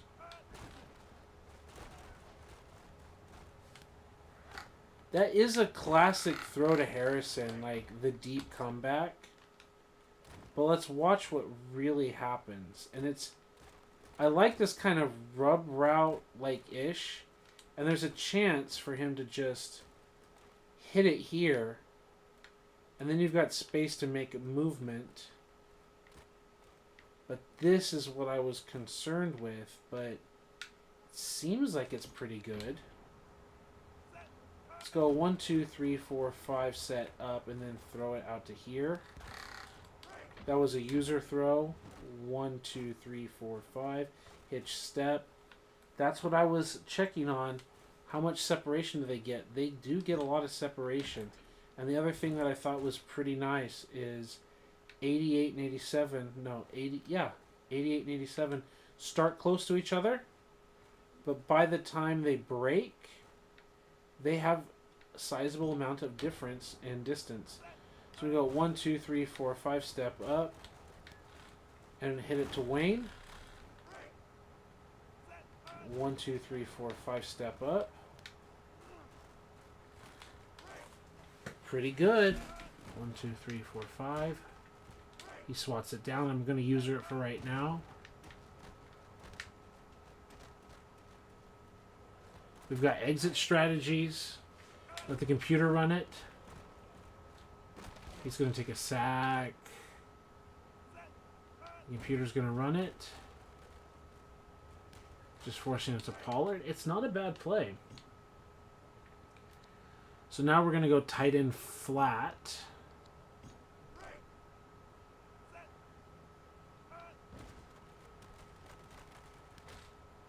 Just kind of forcing it.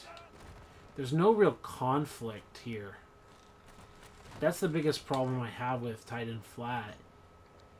So we don't really have any conflicts that we're putting the defense in, right? Rub routes, high lows, alignment. We're not really conflicting the defenders at all. Double hook.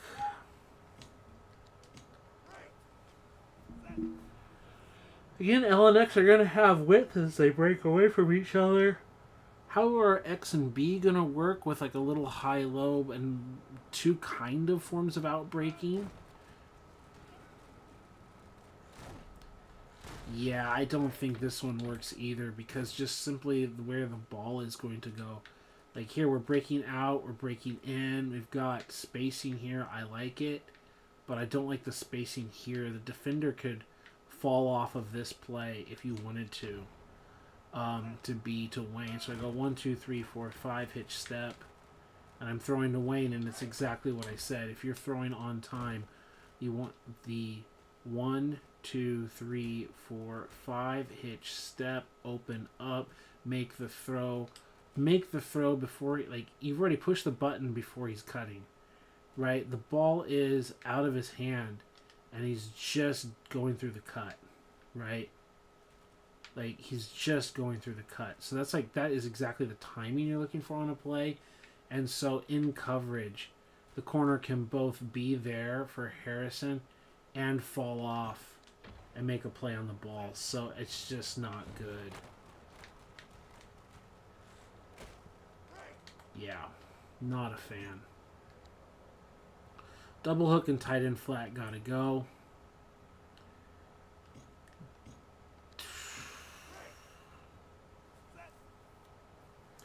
I don't think this play has much potential either. Even after a catch, what are we really doing here? 1, 2, 3, 4, 5, kind of waiting. There's no hitch. And what are you doing? You're just kind of running into each other like I feared. In breaking routes. We've seen it all before. So tight end flat, double hook, deep sting, don't like it. B halfback clear out. I can look at deep attack afterwards. I'm worried about A and B running into each other. They don't. There's still this choice. The quick out is not being seen and thrown to.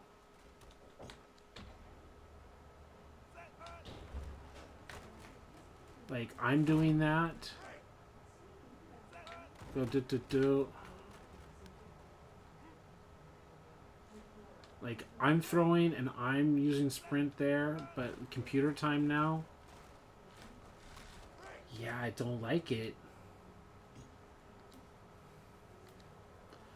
The ones that I didn't think I would like, I'm not liking. Deep attack.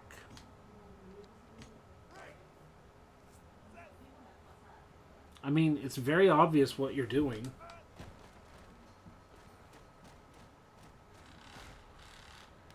There's not much complexity. It's just Manning to Harrison, lol, I got you. Throw the ball deep.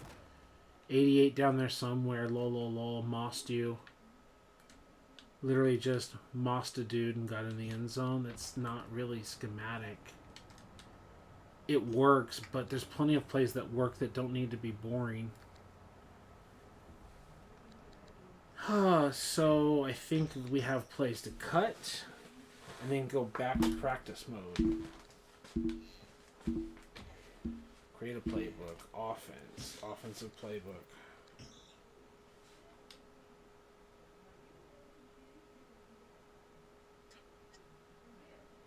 Modify. Cross up and quick out, fine. Tight and flat, goodbye. Double hook, no thank you. Deep stings, not really. Deep attack, doesn't work for me. Halfback clear out, didn't either. And now we're at 3, 6, 9, 12.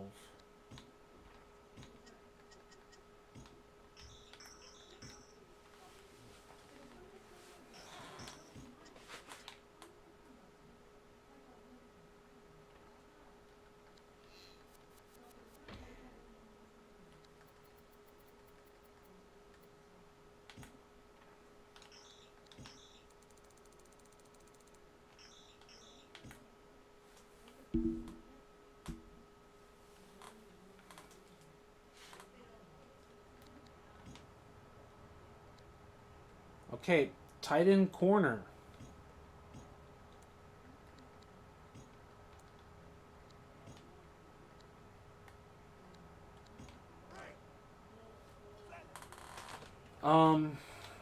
Far right hash.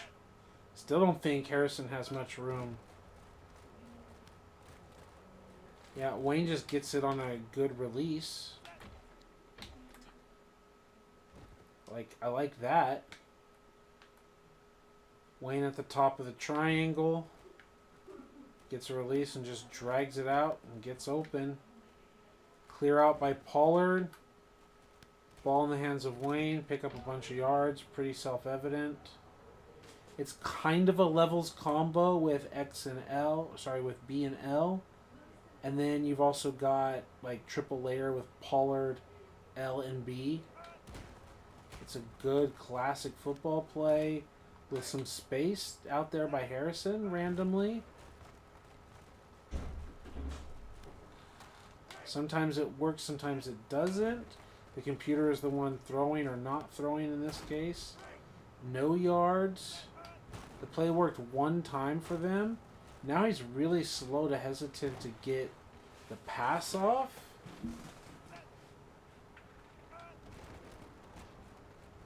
Now he's willing to, and it was dropped.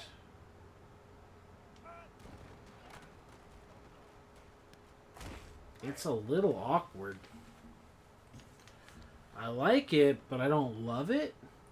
Deep threats.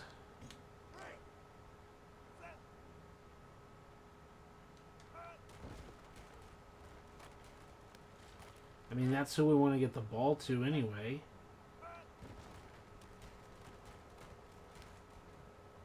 So at least we're achieving that, right?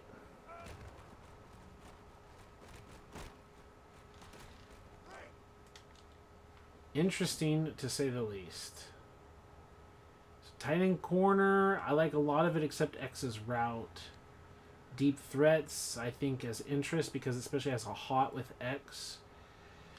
Medium ends, I don't know if there's much conflict. Let's see what L and A do. I do like the backside throw to X. I like the fact, yeah, there it is. And I like the fact that R is not getting in our way. I like those backside throws to X, and they're paying off, like I said. How are the other routes? That's what I'm worried about. They collide.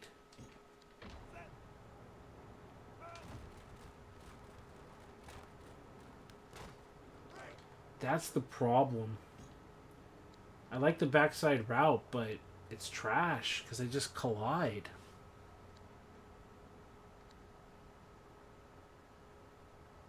Yeah, on paper it's a drag. It's a high-low drag. But in reality, it's not the play at all, right? You see a drag in the art, and you see like a 10-yard out, and in reality, that's not what is drawn on the screen. Deep posts. So, yeah, tight end corner is probably going to disappear.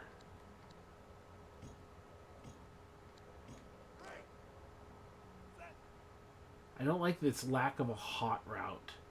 I don't mind splitting B and L, and also like pulling the safeties off so you can throw the dig underneath the Harrison. But it doesn't have anything hot. Yeah, it's a good attack to the front pylon.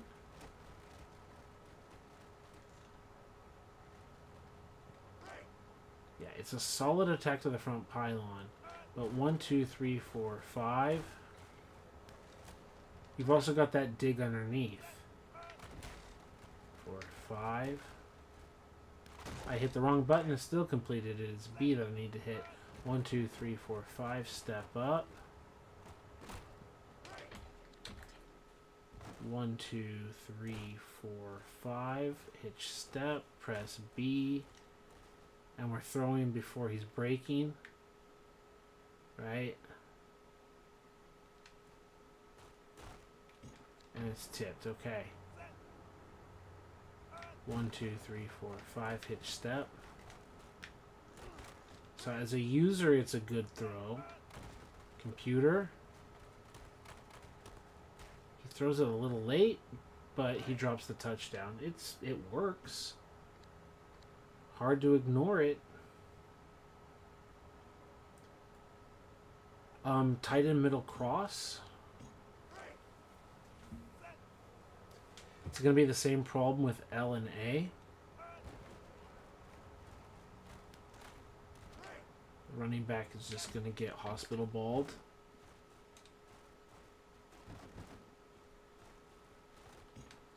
Wow, he really has a chance to just go all 3 steps. And yet he doesn't.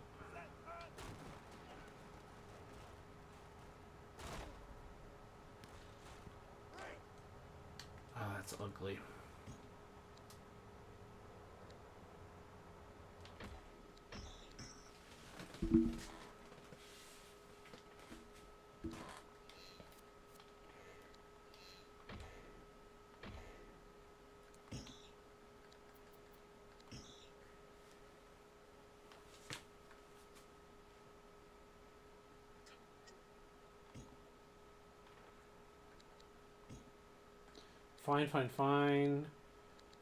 Fine. Trash. Deep post was fine. Trash. And then Hail Mary. Ouch.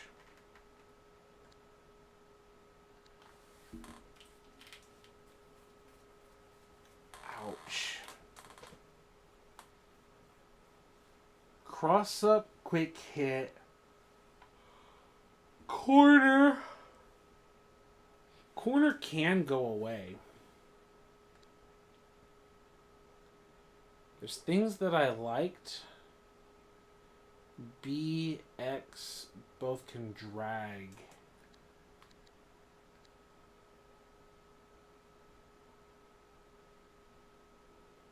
Yeah, but what X is doing, I don't know, man. Tight end corner could be good. And just get rid of Hail Mary off the board and just have 6 plays. Dive, tackle, and the routes. That might have to be it.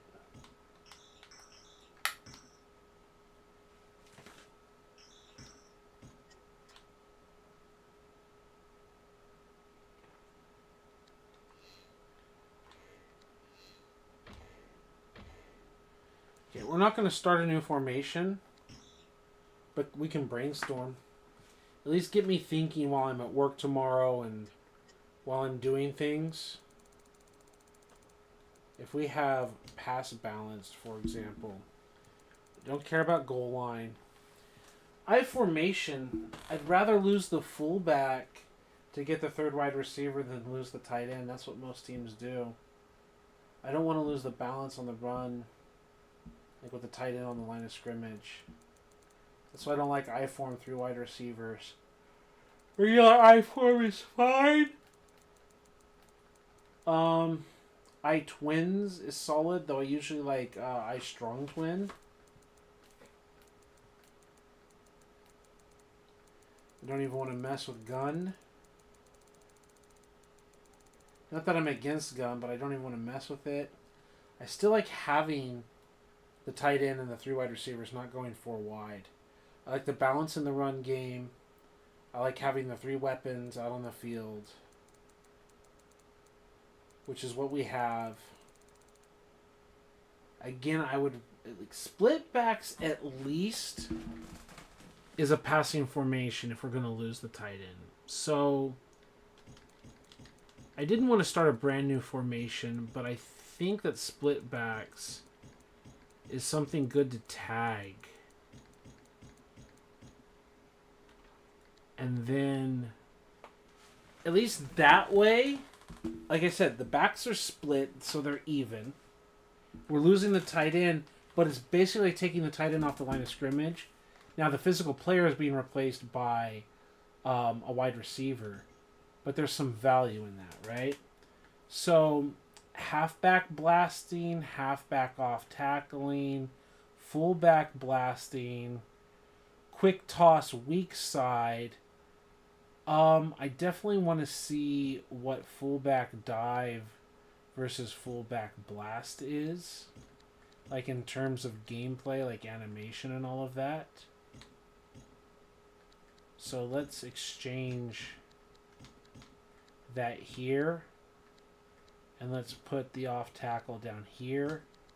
Let's put the quick toss over here.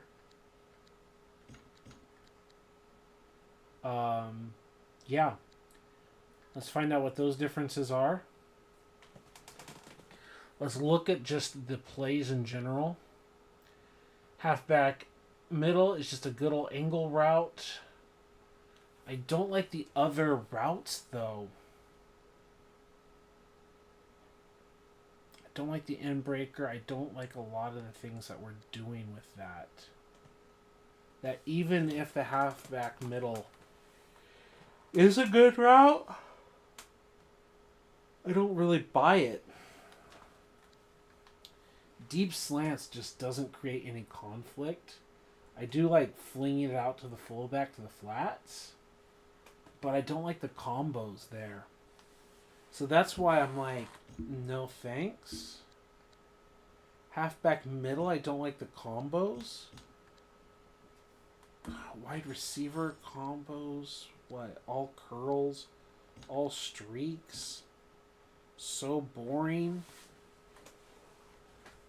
And both the curls are going into the same direction.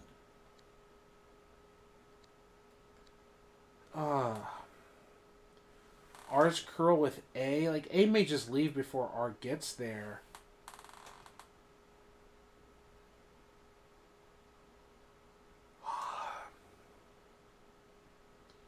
If we're on left hash, B's taking off, it's worth looking at. Wide receiver corners looks like trash. I don't like the in-breaking B and X. He's not going to read A for a quick shot. And A and R are basically going to be going to the same part of the field, right? So, no, get rid of that. The running back circle routes, they're both wheeling out. Well, it's just got to be better, and it's just, hey, go do this. Fullback go.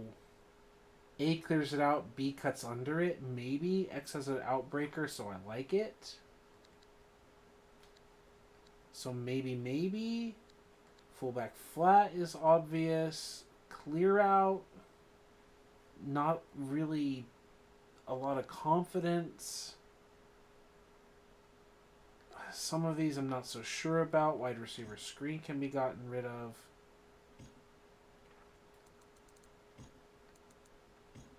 West Coast might have some split back fun.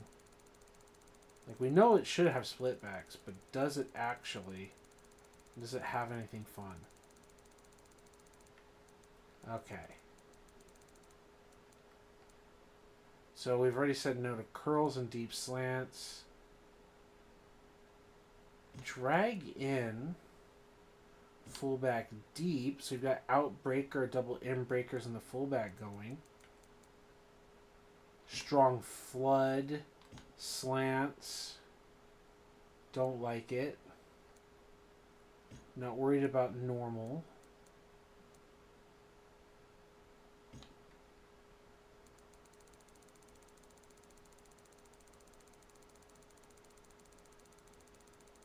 I don't want to go through every playbook, but I do want to look at some of the West Coast stuff like San Francisco, Green Bay, all of that.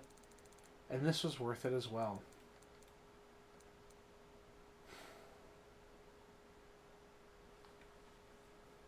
I don't see what X is really doing to win anything.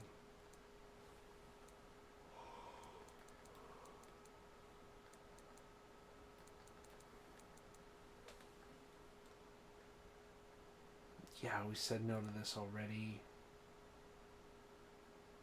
Outbreakers, maybe A and R are going to cause a problem.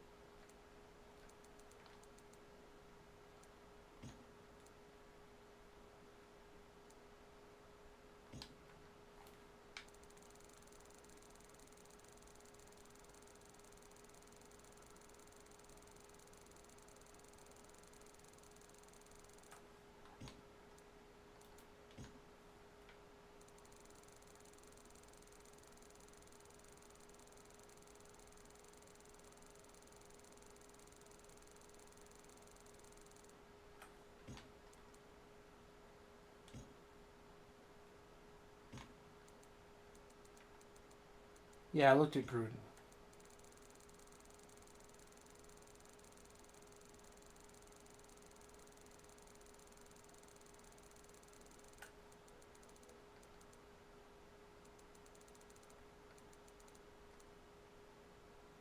This halfback out seems more interesting, but I still think that X and L cause a problem with each other. I don't like the in breakers, but we can look at it.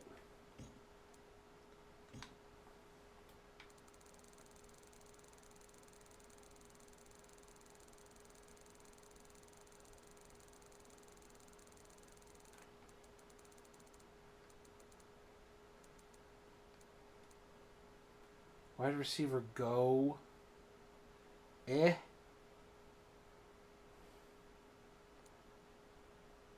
Running back cross seems more interesting.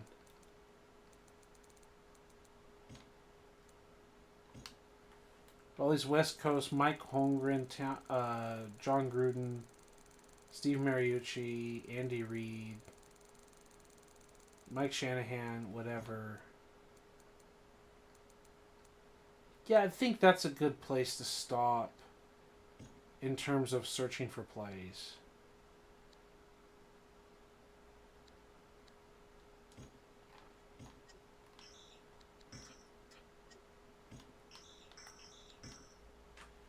Now let's take a look at some of them.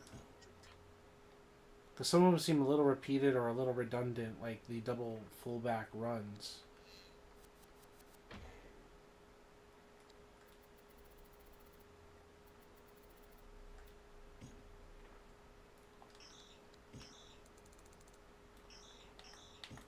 Fred Beasley is a threat at the fullback position. So if we go like that, and we say fullback blast versus fullback dive, they come out in nickel man lock, right? So that's the idea. They man us up, they're too high. They basically have 3 to the right of center, 3 to the left of center, no one over the center. and we just hand it off in their face, right? We come out with 3 wide. They match us with nickel. They're too high. They got 6 in the box, and we're just splitting our formation. Guard, tackle back. Guard, tackle back. Hand it off, double team right here. Don't get a block. We pick up 5 yards.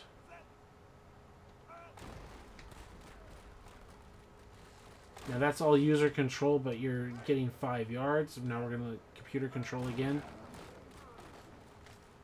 We're not consistently getting a block out of here by streets. Chef just kept it. Wow. You would just audible this play. But I'm not messing with audibles right now. I guess maybe we have to. Let's look at fullback dive, because we looked at the other play first. That's an inside. At least in the art, it's inside. That was an interesting way to escape a defender.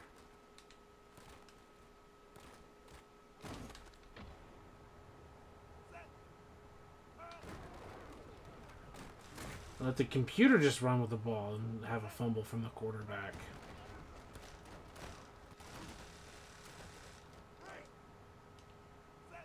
Yeah, it doesn't match the art at all. The art doesn't match the art in the playbook, because this does match. Yeah, this is a problematic play. Yeah, see, the art, he jumps outside in the playbook, and on the field, he doesn't. So, at least we know a fullback blast is what we want to keep. Now, what about halfback blast? Yeah, when they shift like that, and then we say halfback blast, it sure would be nice to get a block. Jeremy. Just getting hats on hats and hitting a hole, right? That's the goal. That's all the computer.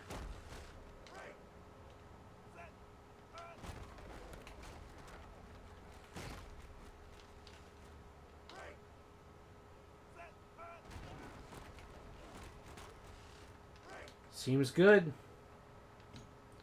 So get rid of fullback dive.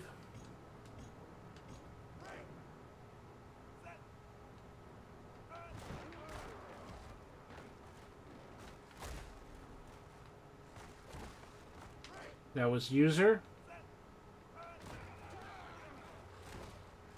This looks like a play you want to audible to when they overshift like that to the right, but especially without the linebacker. We're outrunning our blocker. This looks like a user audible that you want to have, but not a play you want the computer calling. Yeah, what a failure of a play. Definitely something you want in your human playbook that you want to be able to audible into based on specific looks, but not something you want to be calling the computer to be calling. So let's go off tackle here. It can be strong.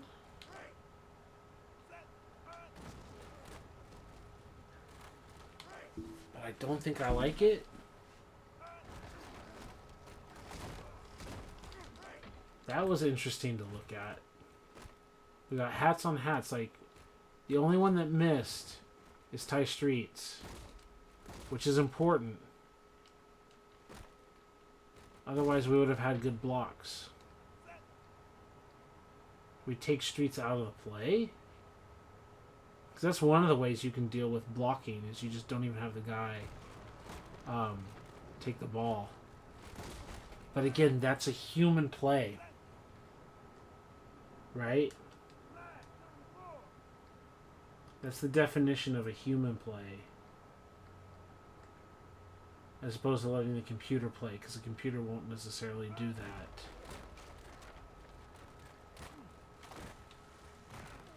Yeah, that was pure human, by the way. Just like taking the ball and then cutting north and south like that. Like, definitely a human run play. Not a computer playbook play.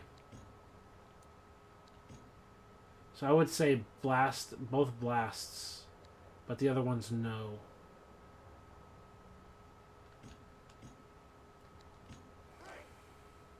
How much does R interfere with A? He's able to complete that. As a human, I can drop back and complete this. It's very dangerous. I'm looking to throw to A. But you see X is just gets so wide open.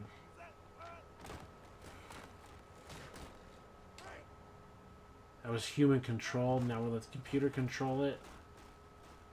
Computer's happy to just get the ball to Owens, which, I mean, can't disagree with that.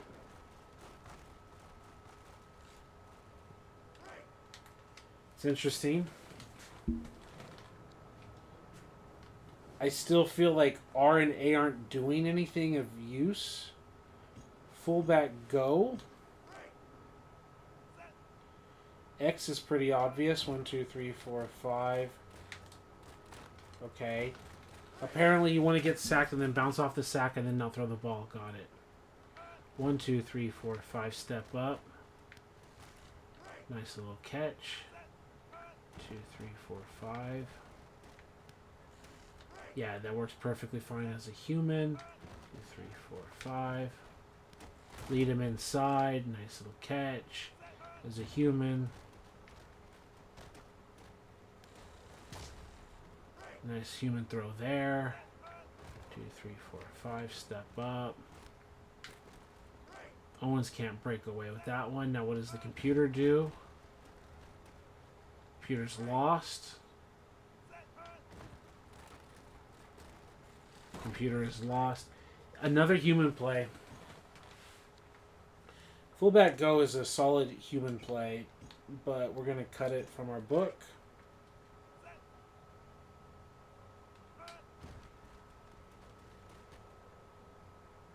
You just want to throw to Owens with those circle routes. Your all goes with circle routes underneath. There you go.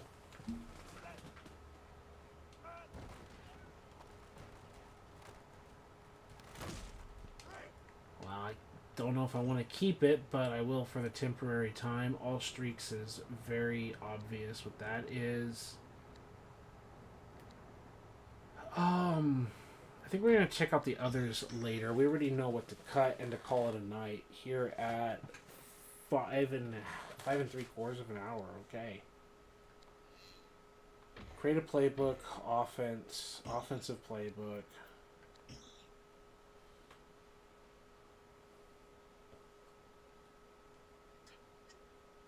Modify, split backs, you're out of here, you're out of here. You're a nice user play. All streaks is boring. He just throws the B. R and A don't do anything. Fullback all go, they don't do anything.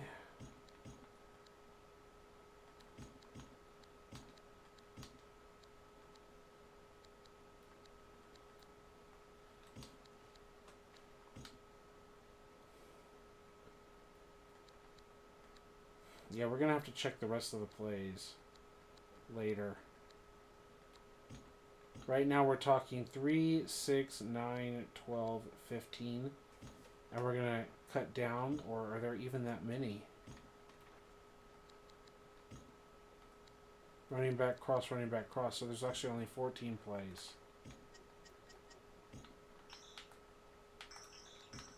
Yeah, I think that's where to pick up next time. Is with the split backs.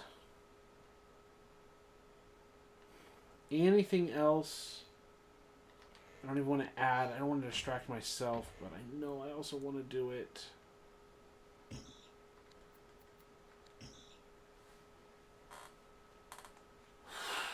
And what time is it? 11 p.m. Yeah.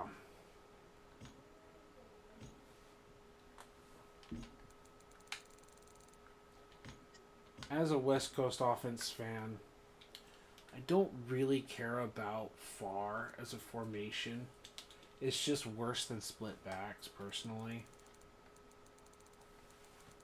We already talked about some of these formations and plays. We might limit what I big is going to be. I normal is fine and we can incorporate it.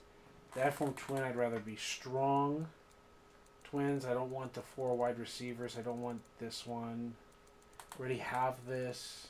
Already have this. I don't really care. Especially not for the offense we're running. This is what we're dealing with. We're going to advance. Probably not this, but we're still willing to look at it.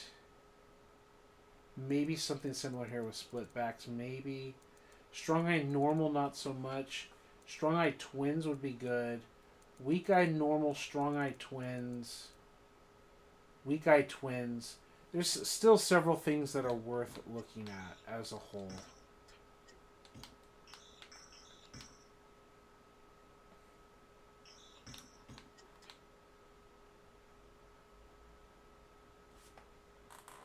Out of like the 2-back sets. So that's a great place to say goodbye as we're approaching the 6-hour mark. Less than 10 minutes to go. It is 11:10 literally. Thank you all for being here. I hope you've enjoyed the show. We have more playbooking to do. And we'll do that some other day, some other night, maybe next week. Because I don't want to bore you just doing only playbooks. We'd also like to run the 17 franchise. But that's it for the night. Thank you so much.